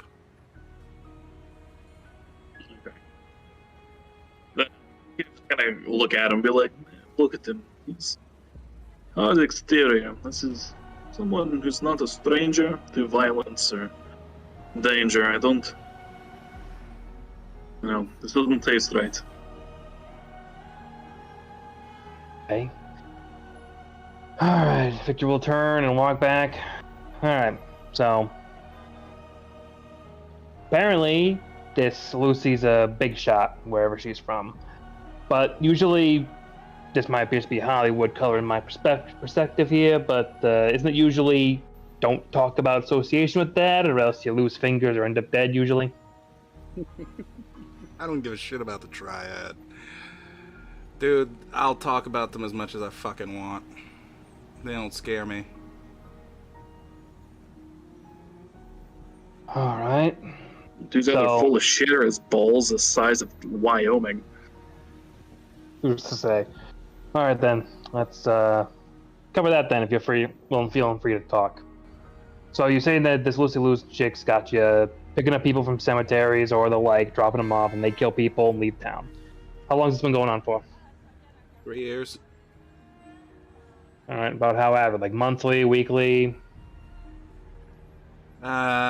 Usually it actually depends on the time of year. I mean, it happens more frequently around Chinese New Year, but I mean, that lines outside of there, maybe once every 2 to 3 months. Alright. Is this... Just understand how close you are to this. This something that she's asked you to do from day one, or to start out with smaller shit and just eventually work into, I trust you running people? Oh, Lucy Chu? No, I've been running pups for her since I met her. Alright, how long has that been? 10 years. Before it wasn't here in New York, it was in Hong Kong, Shanghai, and Guangzhou. Alright, so met her on her home turf, sounds like, a while back. Now, is it a recent time you came back here, or have you been back here for a while? I've been back here for a couple of years, yeah. Alright. Talking 3 years, or a little bit under over that? A little over that. Enough time to have a daughter. Yeah, I have heard good things. Congratulations. Sounds like it's good news at least. For now. Ain't that the way of it? Well, these calls from Lucy Chu. They just come through your phone, and he'll hold that up for the moment. Come through this, or she get in touch with you another way? Nah, that's through the notebook your friend has over there. Notebook. All right, looking over towards. Does Marcus have the notebook? Mm-hmm. Yeah, Victor would. See it. You're talking like a paper notebook, or like a note, like a tablet. No, notebook? it's a paper notebook. Yeah. Alright. Kind of can hack. Try it. I don't know. I always do the classic paper hack of charcoal and other sheet of pencil. No, it's straight up. It's just written in Chinese, all of it. Lovely. I suppose in America, this is probably as good of a fucking coding system as you can get. There you go. Alright, so, I mean, do you just drop off this notebook, or drop that paper and you make a note of it? Drops me paper. I make a note of it. Burn that paper and keep trucking. See, that's how you do it. Get the small things, get rid of the big things, just make sure you got it in the big central database. Alright, so...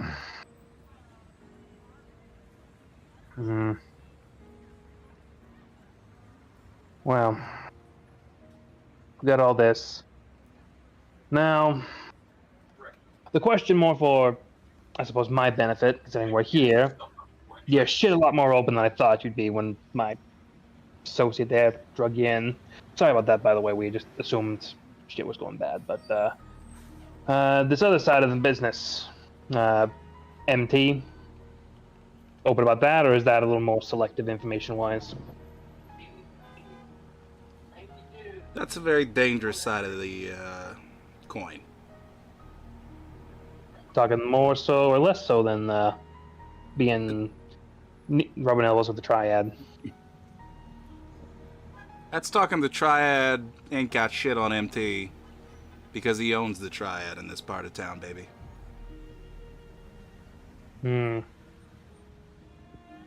Alright, well, I suppose if you got him on speed dial, that probably makes sense why you're not so worried about Lucy then.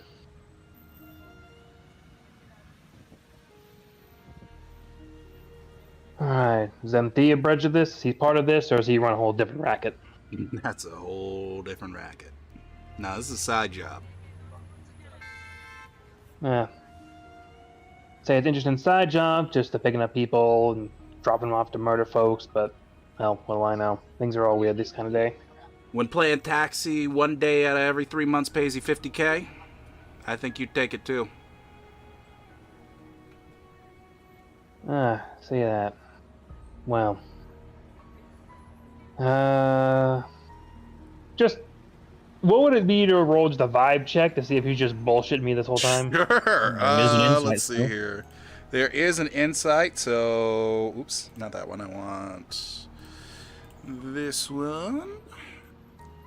Go ahead and give me Wits Insight. Okay.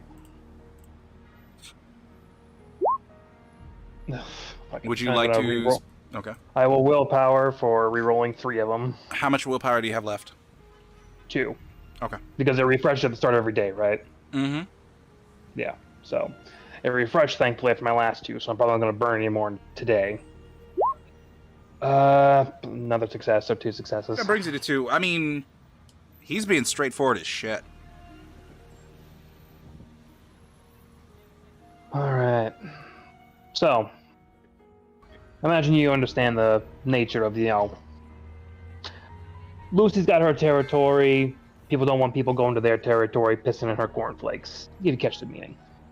Now, unfortunately, this last delivery of yours, pissing in our cornflakes now, which is why we got you here. I suppose you have a way that we could, cut out the middleman. We don't want to involve you any more than this. If you're just a schmuck who delivers people, you got any way we get in contact with Lucy Chu and bring up our complaint of her dropping someone who just murked someone in our corner of the woods? You got access to the military harbor in Eastside River? Do I have access to that? Fuck no. Well, sadly, don't got the port in those waters quite yet. You got access to Brooklyn? Well, you can walk there. Got you there, I suppose. Fair enough. Is a place that she owns, not too far from JFK. A little restaurant. I want to say it was called Lily Chang's before. Now it's under a new name. They renovated it last week. Don't suppose it's Lucy Chu's any now.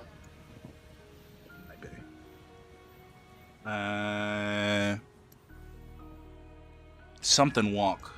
Something China Walk? Something. Alright, something walk. Lucy Chu 2 runs blocks a from restaurant. JFK. Okay. And for posterity's sake, if Victor asked him for an actual address, could he provide one? He will provide you with an address that's roughly 2 blocks away from JFK. Alright, I will just put in parentheses, have address. Mm-hmm. Alright, now, triads, goes without saying. Anything specific we should say to ensure that we actually can speak and not just speak to some lead? You got any Asian friends? Nah, I think sadly all we got is a Russian. Wow, fuck you too then. That'll get you through the door. Sadly, all we have is a Russian. Well, in regards to, do you have any foreign friends? We don't got any Asians, we got a Russian. Yeah, use your Russian kid. Have him go in there. Ask for the steamed duck. Okay, note. Ask for steamed duck. Not just anybody either. You gotta ask the older lady. She's like a grandma. Real recognizable. Wears sort of that, 1920 style Hong Kong bullshit dress. Okay. Inside the steamed duck command. Yeah, I was also about to ask to vibe check the Steam Duck. Okay. You all can vibe check Steam Duck. So, insight What do I wits. roll? The wits insight.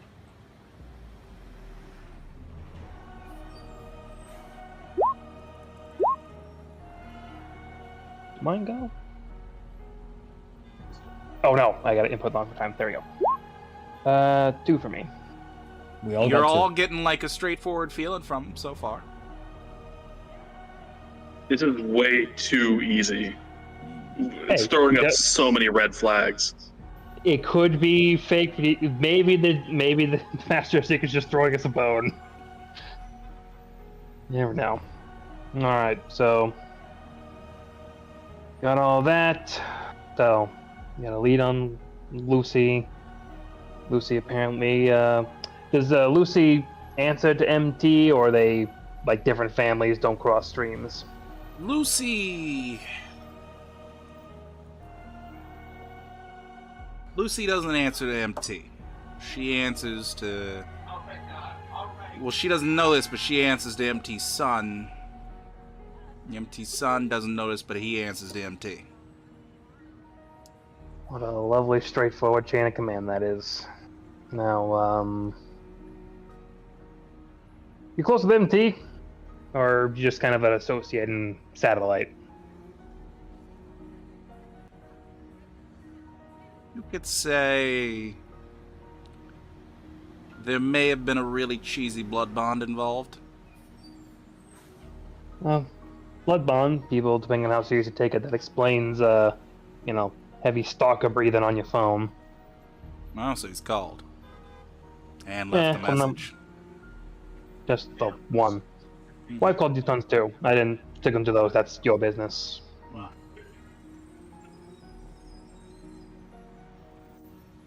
So, look into the others, and again, another huddle. Now, I can see that look in your eye right now, Nikita. And I can tell what this might be. But this phone was on overnight in my house, and I don't want triads coming to break in here. So, he's giving us a lot of shit. Seems, for the moment, straightforward. If not, we know where he lives, we know his daughter, and that kind of thing. I, for one, am implied to just knock him out, dump him back in his side of the place, let him walk home. I don't want blood in my house. I don't want people coming to kill me in my house if this guy turns up dead. He said a lot of things that have raised red flags. Plus, in these kinds of circles, you take someone like this, you let them go. They either go to ground, or they come for you. And if you think other people know where your place is, people associated with him, and they want to, they'll come for you. Whether or not you spill his blood. Yeah, well, if there's that off chance that he goes to ground, if he's not dead, I'd rather take the off chance. Is the... Have you turned the phone back on since this I have conversation? Okay. All right, great. It's still off. Have you listened to some of the things he'd said? Blood bond. Refer to the people he dropped off as pups. That does not seem strange to you. Yeah, seems odd. But then again, if things are not quite that odd, and I start dropping keywords, I don't need people saying I'm pulling off the mask right now and I get left out for the sunrise. If you let me deal with him, I could get answers, and no one would never know what he told us, or what we told him. You and Marcus wanted to bring me in on this. I wanted to bring you on this because I figured, it'd be like pulling teeth. At this point, his gums are so rotten they're just falling out. Which should draw very many red flags for you. Yeah, maybe it does, but right now, like I said, maybe just because I don't got the stomach for that kind of thing, I just don't want him dead in my place.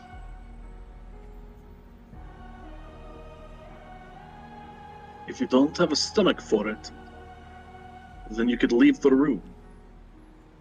Doesn't change the plus that's going to be in my place. If you don't yet have no, then I'll take care of the body. You say that, but I know you're here. You're not going to be able to get rid of that. Listen, you, Marcus, are allies, friends. I look out for you, you look out for me. If you let me have my own conversation with him, find out what needs known, he will be dealt with, and if it puts your mind at ease, I'll make sure his heart beats last outside of front door.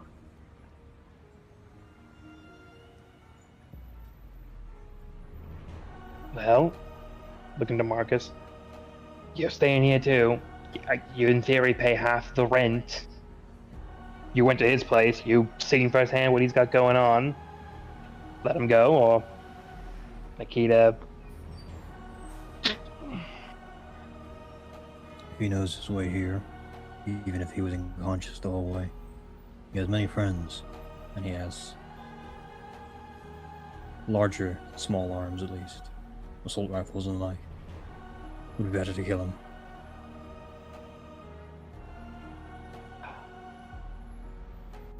I don't like it, because I'm outvoted, I guess. But like I said, I don't like this. And if he's unconscious, knows his way here and all that, he'd come back here, assuming. If his friends are still pissed, and they have the phone to go off of, which they probably do, they're gonna come here regardless. Exactly. So if they're coming here either way, we may as well snip off loose end. Listen, Victor, we are monsters. Don't be afraid to act like it. Yeah, that might be all fine and dandy for you. I got to deal with that fact when I look in the mirror every day. I like to think I can hold on to a little shred of what I once was. And what I once was is even if he's a little cocky gun runner son of a shit, doesn't deal with that. I like to think I can hold on to that little bit of what made me me before I went through all this. That's why your hands will be clean. I'll do dirty work.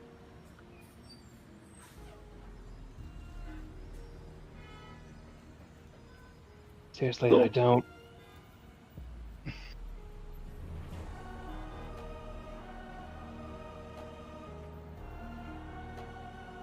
Just 2 more seconds, alright? Very well. And Nikita kind of crosses his arms and leans against the table that his tools are sitting on. And is now just staring at the guy in the duct tape to a chair. Alright, so I'm gonna sit down across from him. You seem pretty straight with me so far. I could be at least relatively so far. You've been here for a day.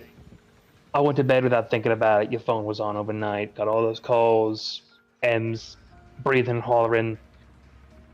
What are the odds he probably already knows where you're at right now? 50-50. Alright. And if you were to say, go missing forever, what are the odds he knows where this is and he'll probably come back here? Still 50-50. And if you walk out of here and nothing happens to you?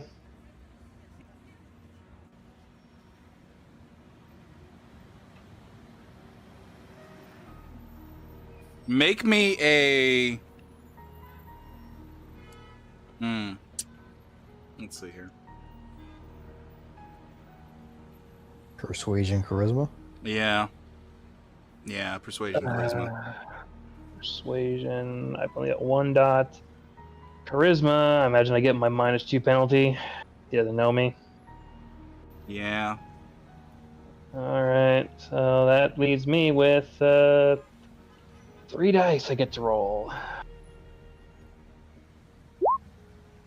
Would you like Nothing. willpower? God, I only got 2 more willpower. And you do have one of those hunger dice. You can only roll 2 dice. Let me out. Yeah, I'll fuck it. I'll willpower and try to roll about 2. It's my last willpower for the day, no matter how bad the rolls turn out. I get the 1 then at least. You can always burn willpower. It becomes aggravated willpower damage, but yeah, that's an option. But that's your last normal willpower, right? Yeah, so I guess with the 1 being changed to a 4, it's 1 success. Okay. I'll make you a deal. You don't ask any more questions about MT. I tell you all you want to know about Lucy. And her little package friend. You hit me with the chloroform, drop me off, either in the East River or on the other side of the bridge. We forget this ever happened.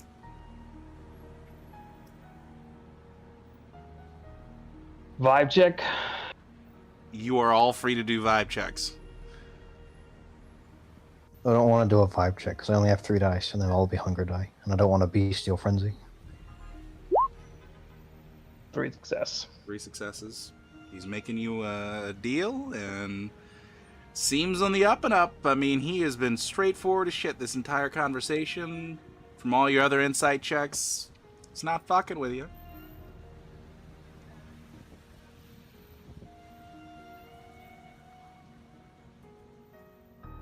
Given we have our He's conversation. also trying to hide who MT is. Mm-hmm.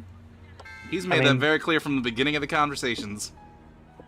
He's trying to hide who MT is. He's saying very suspicious buzzword. And he's being way too open. All of this is 110% suspicious. I'm not saying the sum of words aren't suspicious. I'm saying the deal seems like he's been straightforward with that. Alright, well. Smart enough guy. Get the context of everything we've gotten so far. Lucy has you dropping off people from cemeteries and other places like that. People are killing each other. Anything else you can offer on that aspect? Sweeten the pot? What do you need to know about that operation? What exactly is the relevant information that we're looking for here when it comes to, I made a delivery job, now I got somebody coming in my house and knocking me unconscious and dragging me somewhere.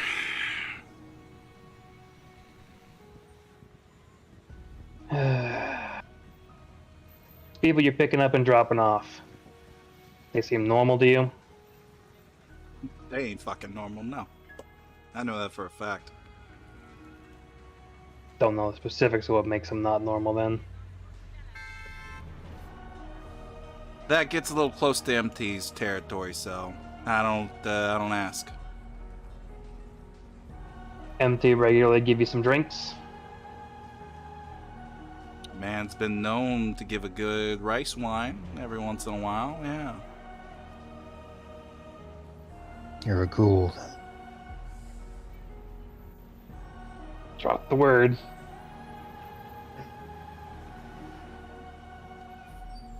Insight checks. For those of you who want to make them. Insight wits. Mm-hmm. Done with your damn pussyfoot and just say it. Well, the whole thing is if he isn't part of it, you are blatantly exposing the masquerade. I mean, we're gonna kill him, so. Well, we have to now. No, it was never going to be We're gonna do it Arrow. anyway. So, Victor, and Nikita. You don't have the best view of in the house. You don't catch every little tick. Victor, yeah, he responds to that with a Something's clicked for him too. All right. Well. Okay. All right. Well, yes. You know, I was not expecting this. You know, dingy place, down in the tunnel somewhere. Now I'm thinking sewers. Now I'm thinking Nas. Now I'm thinking Nas's homeboys. This is a coterie. Well, fuck. You royally fucked up now. I mean, shit, even if you kill me. Oof. I feel sorry for you, I do. MT is not a pleasant man. Nikita just gives Marcus a look. I'm gonna be nice. I'm gonna say the deal's still on the table. You drop me off on the other side of the Brooklyn Bridge. Hey, he can't physically do this because I'm sure you tied up his arms. You're scot-free. Victor, I'm requesting you hand over the conversation now. I mean, woo, boy.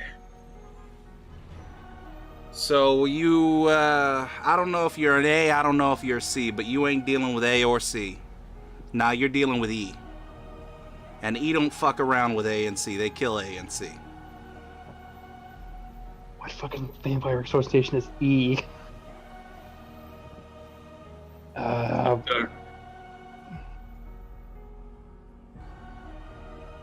Would Victor know of any other vampire collectives under the initial E? You know that there are vampires in the East. And those ones are completely unaffiliated with the Camarilla, usually? Usually. There are a couple of Camarilla territories out there, but they're small. Alright, well, Victor for the moment is gonna just lean in then. Alright, well, cat's out of the fucking bag then. Cat is out of that bag, oh yeah. Oh boy. Boys, oh. I thought I was fucked. I thought, you know what, these guys are gonna kill me anyways.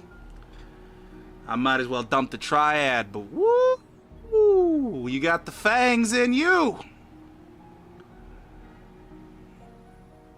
Want to answer just questions about Lucy? I want to know that shit, at least. I don't give two shits what goes on with M. He's probably already got my name on a list somewhere. I don't know if he's got your name, but, alright. You want to have that entire full conversation, no breaks, no stops? You let go of these freaking hands, and you give me some fucking tea and a goddamn cigarette. Because we are going to have a fucking conversation.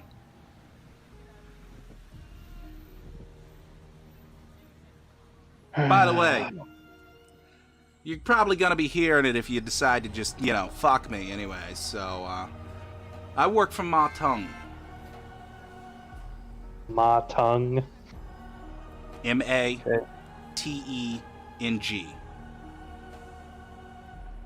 Okay. M-A-T... one more? It's M-A space T-E-N-G. Alright. Alright. Take it he's not exactly... runs his own show then. Oh yeah. He's got his own little slice of pie of Brooklyn out of the 4 triads that are out there. So you're saying it's a chain that no one knows who they're answering to. Am I assuming we're thinking Childer, Ghoul, unassociated? You're starting to get it. Safe to assume that Lucy's projects of you might as well get out now about it. Dropping off fledglings who don't know shit about anything. Shovelheads, yeah. Some, what do they call them over here? Sounds like fucking old Sabat tactics, shit. Yeah. Fuck with your kind. Let them think the Sabat are back. Well... just to test the waters, see exactly what your strength is. Get to know before we roll in. have the sit down and the conversations, usual shit.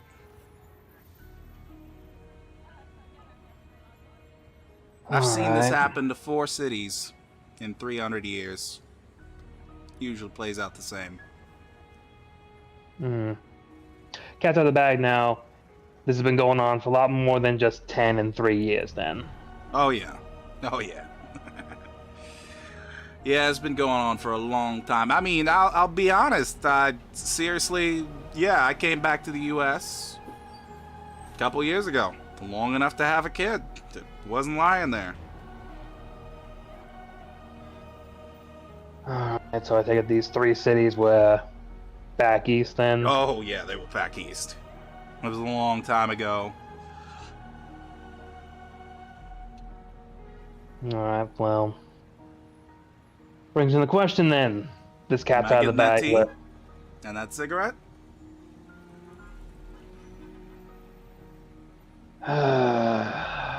I mean, Victor, boys, it's either a parlay or you're killing me. So let's get it on.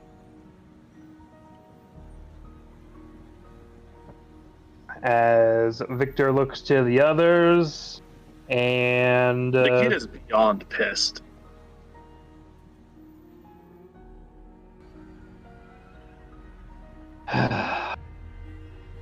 well, 2 more seconds.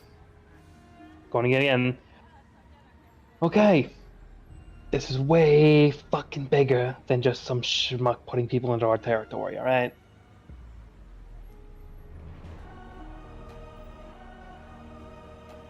Is that directed towards us or the guy? Yeah, I'm sidebarred again. This is the group Yes. huddle again. Yeah. This man willingly and knowingly brought a fledgling into our territory to kill and feed. He's complicit in these crimes, and he's a part of the group that brings in and attacks areas of kindreds as an act of war. We will respond to that through punishment and blood. If you want a test of strength, we will show him strength.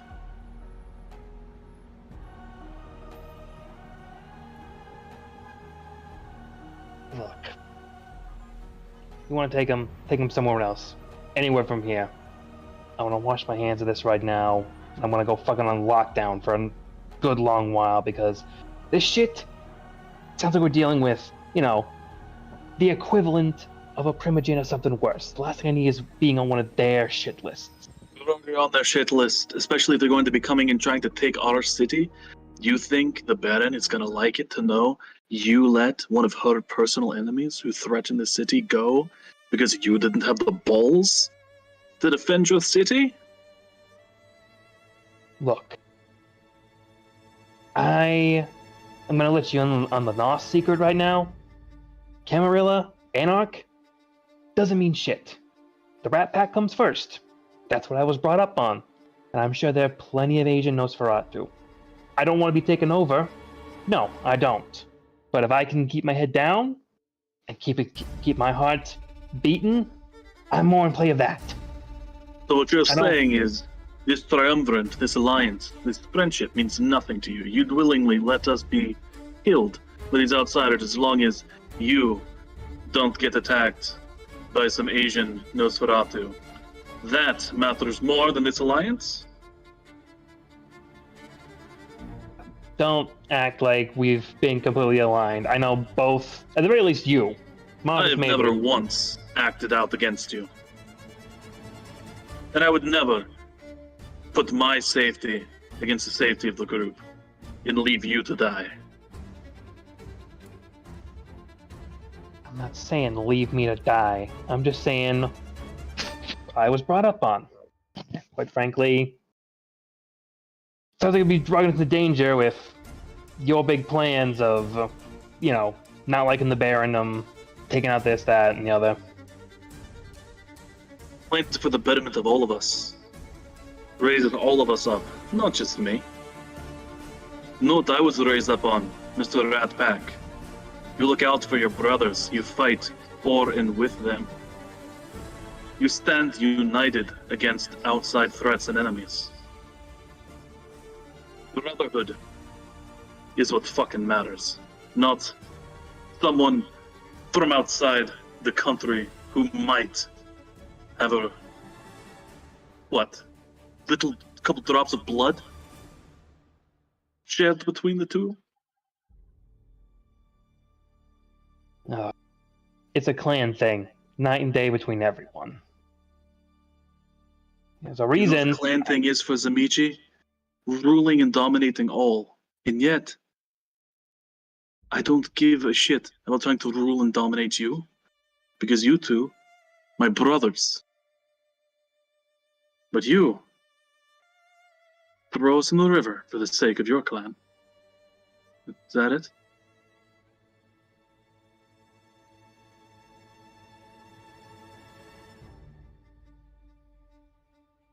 Look, you want to kill him, you kill him. We go get people a bridge of the situation. And Victor is gonna head out because no point in trying to fight for this. Okay. Victor leaves the room. Nikita is going to look towards Marcus and just, so are you with me?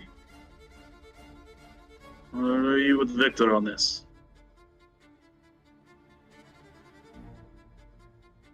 You said you wanted us to leave.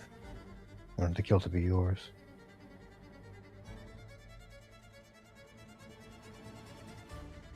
When did I tell you to leave? Can you say at the What? start it was like a... No, it's you guys talk to him, and when you want to tag me in, I'll take over.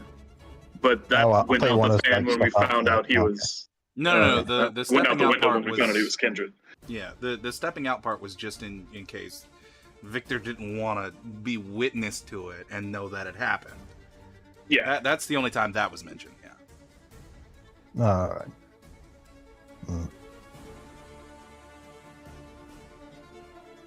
I just do as I'm told. Alright.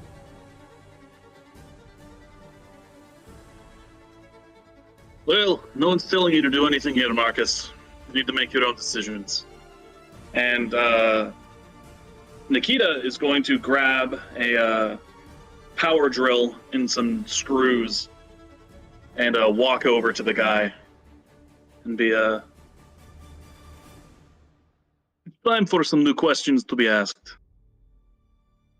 So I take it I'm not getting the tea. You're not getting the tea, no. Well, let's have some fun, shall we? The girl you dropped off. What is her name, and where could she be found? Say anything. Going to drill a screw into his kneecap. Okay. Let's see here.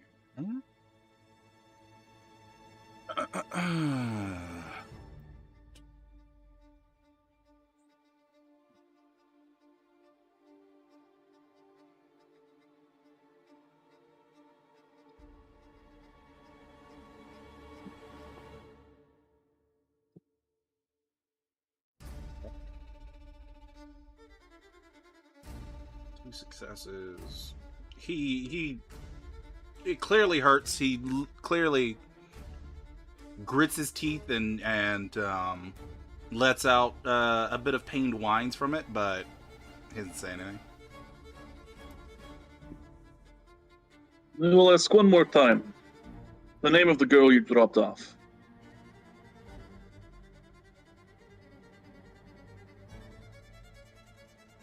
Very well. And I'm going to drill up to 3 more screws into his kneecap, Okay. unless he stops me to say something. All right. So I'm gonna make 2, 3. All right. That'll bring it down to 3. Okay. Dude, some serious fucking willpower. Mm-hmm.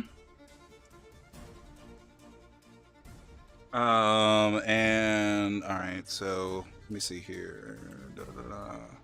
So you've put a total of 4 nail, and these are all going through his kneecap. Yep. Okay. All into his left kneecap with a drill. Okay. And then I'm going to walk back to the table, set down the drill, and pick up a hammer and a couple of nails. Okay.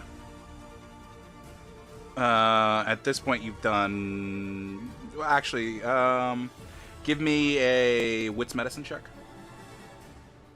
Okay. Medicine. Wits.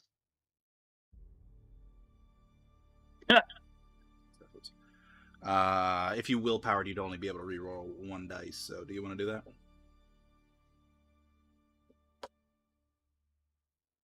No additional information then. Assuming I've done 4 damage to him, since I've done 4 screws. More than likely. So, I kind of walk over to him, and I'm gonna like put the hammer under his chin to like lift up his head so he's looking me in the eye. Mm-hmm. And just, no, I don't know what you know of the different clans, but I am Zamichi. Flesh crafting, the likes. And You watch as his smile widens. I'm going to let you know what's going to happen once you pass on, if you want cooperative. I am going to wear your face. And I'm going to hold your daughter in my arms. And it is going to be your face she sees kill her.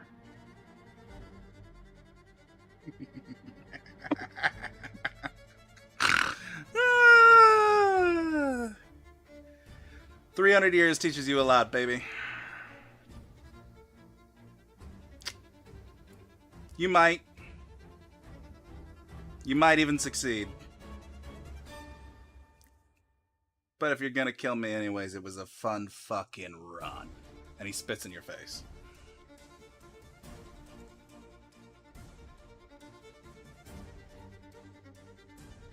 It's been a long time since I've eaten the insides of someone like you. And I'm going to take one of those nails and I'm going to start hammering it into his like shoulder, trying to hammer it into the bone. Okay. Alright. So, alright. I need to do another check for him. I'm going to lower his dice. So, I'm going to put him down to his dice pool by 1. Do the damage that he has received so far. Still 3 successes. You were rolling insanely good on this dude's composure. I am. He's doing fucking great. He's having a dandy day, despite the fact that he is getting really fucked up. So he grits his teeth, and he lets out a couple of whines of pain, but. Can I at least make like an intimidation? Sure, to, like, counter let's go this? for it. Let's go for it. All right. Give me. Oh boy. Intimidation plus manipulation, maybe. Yeah, you can either give me that, or if you want to have your tools do more of the talking for you with the intimidation, strength intimidation. I'll go manipulation. Okay.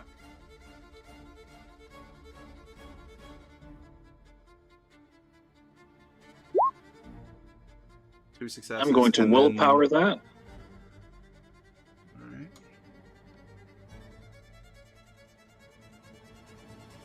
And that'll be contested against his composure with his lessened dice.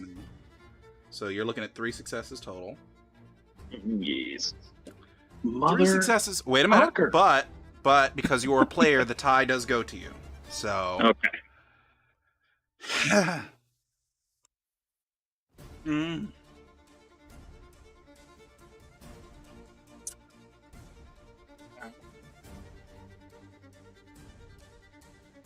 Ask a question. Ask a fucking question then. the name of the girl you dropped off in our territory? She was fucking Jewish. I don't know her names. You know she was Jewish, but you don't know her name. It was like Spanish, Jewish, something. She's fucking dead anyways. It doesn't matter. By whose hand? What do you thinks? My tongue doesn't just let out a fledgling, let him go wreak a little bit of havoc with a target that he picks, and then let him live. Always clean up your messes. Always clean up your messes.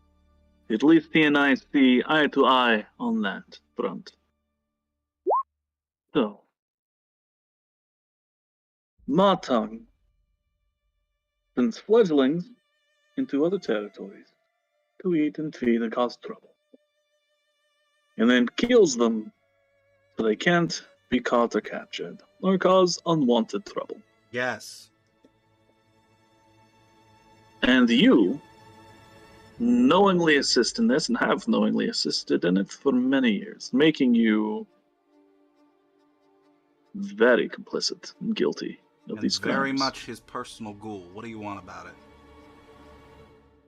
Well, if he wanted a show of strength to see who he was messing with in New York, then perhaps giving him the head of his 300-year-old ghoul would be a nice way to show him who he's messing with here. What do you think? I need to make another composure check, or make me another intimidation check. This is contested again. Jesus, Mother of Mary, man. And then the 2 10s brings that up to a 6. I'm gonna blood search. Okay. You get hungry. I'm getting you are real now fucking hungry. I'm at 4 what was your hunger. hunger at 4? I need you. Okay, hold on. Wait a minute. 4 hunger is dangerous with a person who's bleeding heavily. You might just immediately drain this dude. Well, do I still get to make my roll first? Yes, go ahead and make your roll. Alright, so intimidation plus manipulation plus 2. 1, 2, 3, 4, 5, 6. Okay, that's okay. And then aren't those considered? Yeah, those are criticals. So that goes up to 8. All right. So yeah, you do beat him in that roll. Thank amazingly. Isn't that because he got 10s on the hunger die? It is. In order to... Ooh, but you have 2 10s on the hunger die, so even if you willpower it, you can't get rid of the messy crit. So that is a messy critical, which is another thing. So Alright, some checks need to be made here. 1 second. Okay. Okay. Let's see here. I need the... Oh, boy. I need the frenzy roll rules, and I need the messy crit rules now.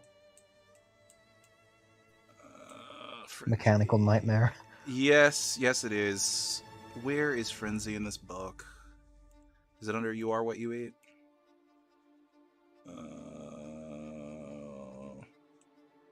Well, on the plus side, if I do freak out and drain this guy and then eat his internal organs, I'd have no more hunger. Very true. It's very true. Advanced conflict. No. Systems of the blood. Here we go.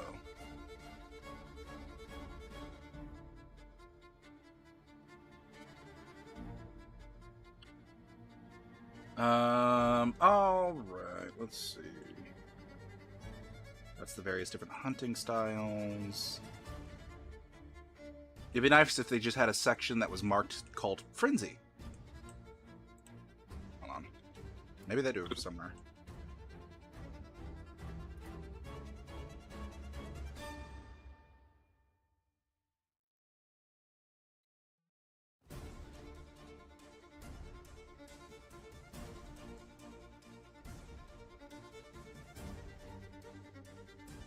Okay,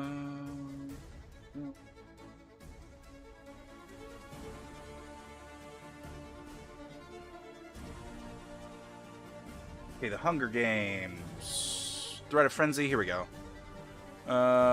Starting hunger, tick words, yada yada yada. Da, da.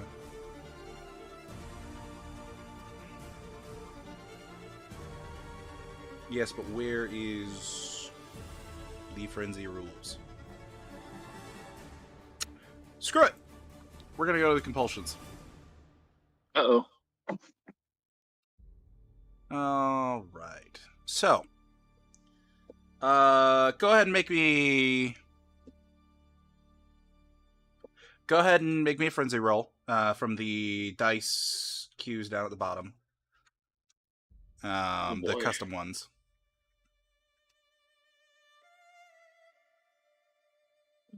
My willpower.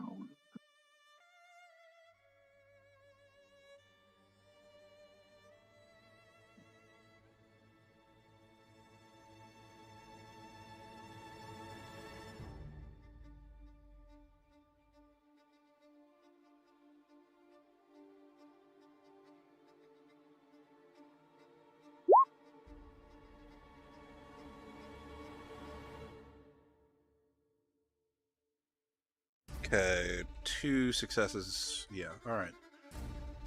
So that is enough to pass the Hunger Frenzy, so you do not Hunger Frenzy and rip out his throat. Alright, Yep. great, fantastic. The Messy Crit...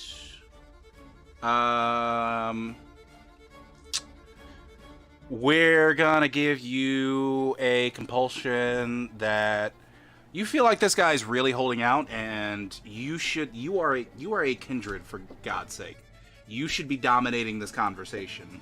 And this low-level son of a bitch has been talking shit to you the entire time. You need to dominate this conversation. And you are going to have a dominate compulsion until you successfully dominate him again. Or it'll last until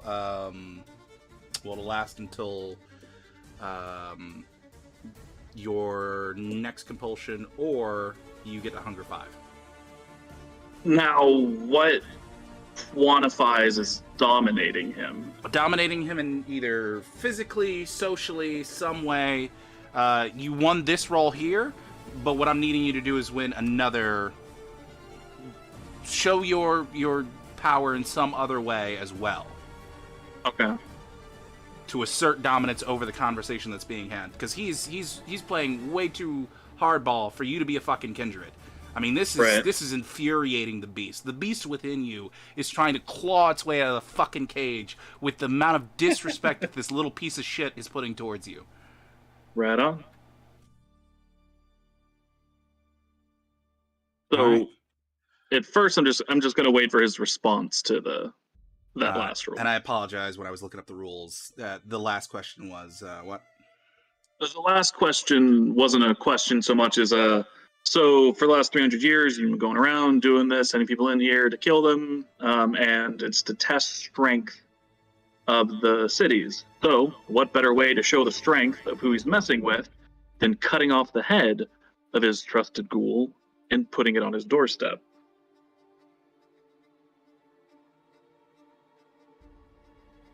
At least we roll intimidation. Yep. And he kind of just looks down. Kill me. And I'm going to use the claw part of the hammer to bring his gaze back to mine again. Mm-hmm. And it's just no, you see, giving you what you want, letting you die, it cannot be quick, cannot be painless. You see, you are dirt. A little ghoul leech that sucks and feeds off of kindred in order to survive, never having the power or the ability or the fucking right to become kindred. We are kindred. We are monsters. You are an ant. And you need to know your fucking place. Okay. Next intimidation roll. He is at reduced dice again. So instead of 5, he's rolling 4. 2 successes. All right. I'm sure you will blow that out of the water.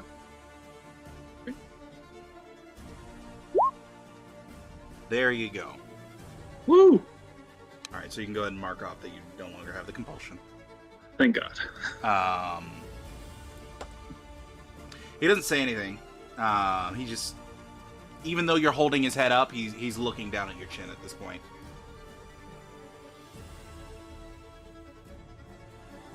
Seems the worm is finally learning his place. And then I'm going to let go of him and walk around behind him and kind of spin the hammer so the claw's facing out and just Brain him. before I brain him, I'm going to leave him with we can't go peacefully into the afterlife of it will make sure it is even slower for your daughter. And then I'm going to brain him with the hammer. All right.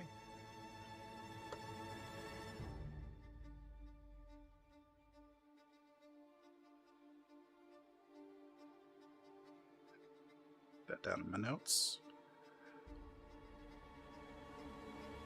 All right. And then What occurs?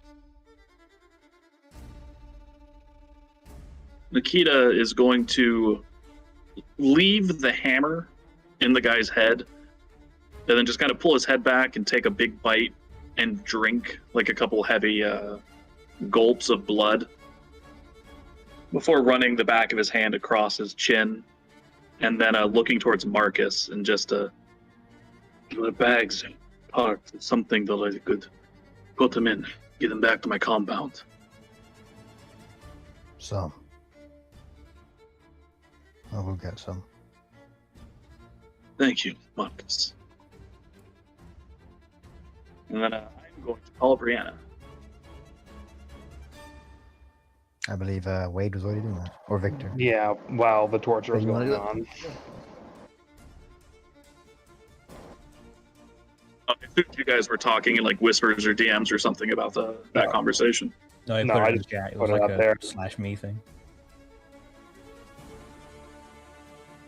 Okay. I mean, if we want to do a timey-wimey to before I call her and do you and Brianna's conversation.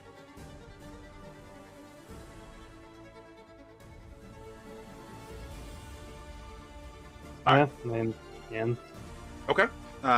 So backing things up, Victor walks out of the room.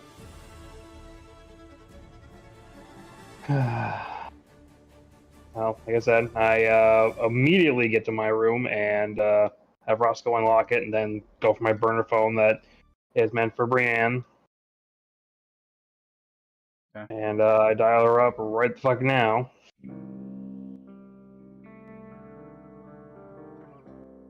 You dial it up. Very much just come on, pick up, pick up. Eventually, you hear a voice on the other end. Hello. We're in some deep shit, Ray. We just had ice cream. Less than, well, a little over an hour ago. I guess when it comes to getting into deeper shit, we're savants at doing that real fucking quick.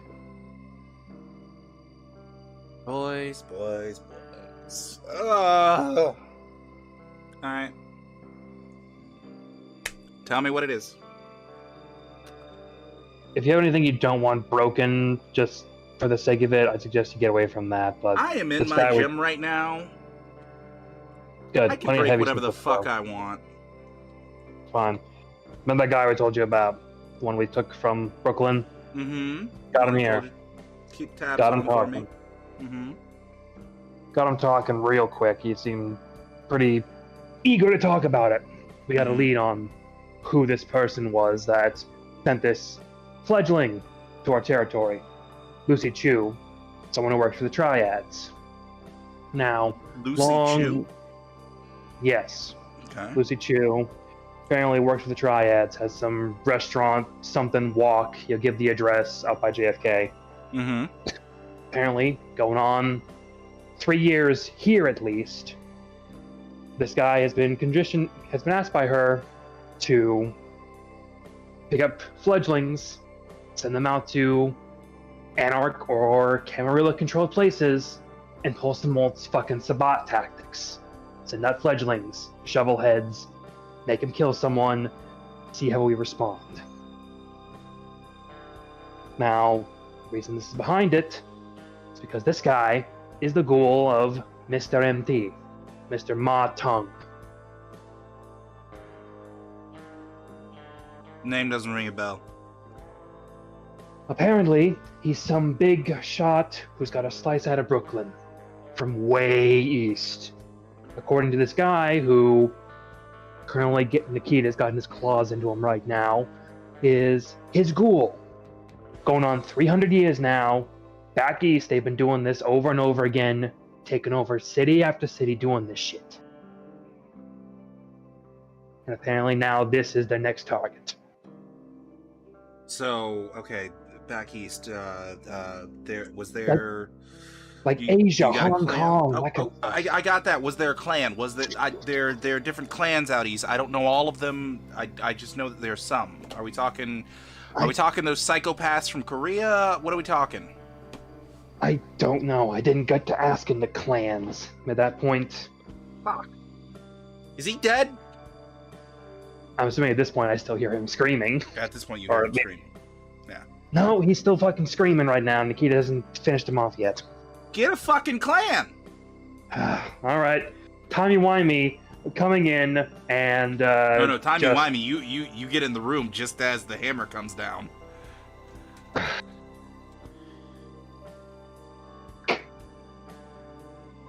just looking at them. Do you guys ever ask about who the fuck what clan Ma Tung was?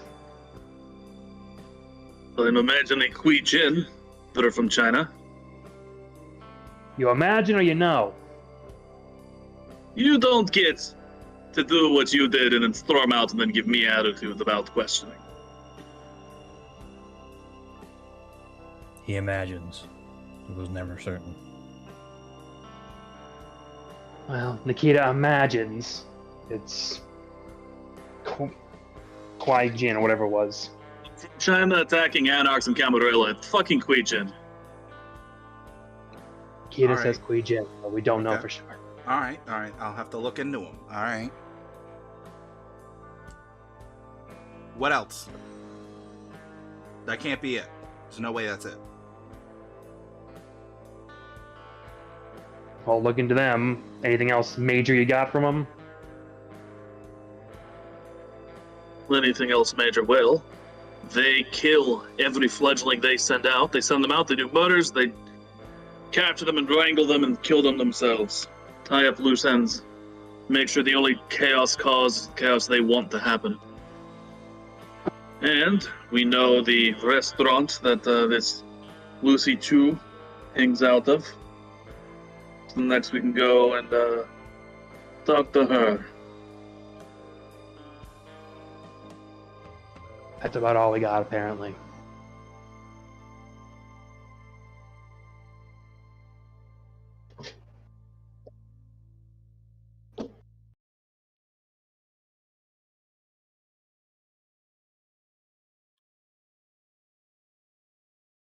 I guess at this point, Nikita would probably be helping Marcus wrap the body up in like plastic and trash bags.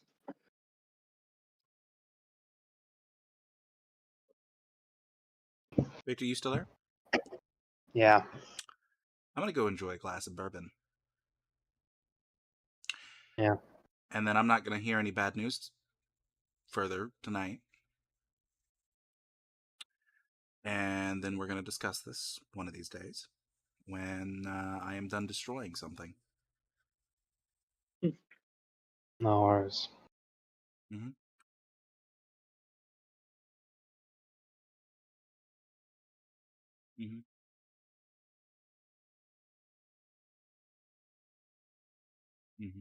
And she hangs up.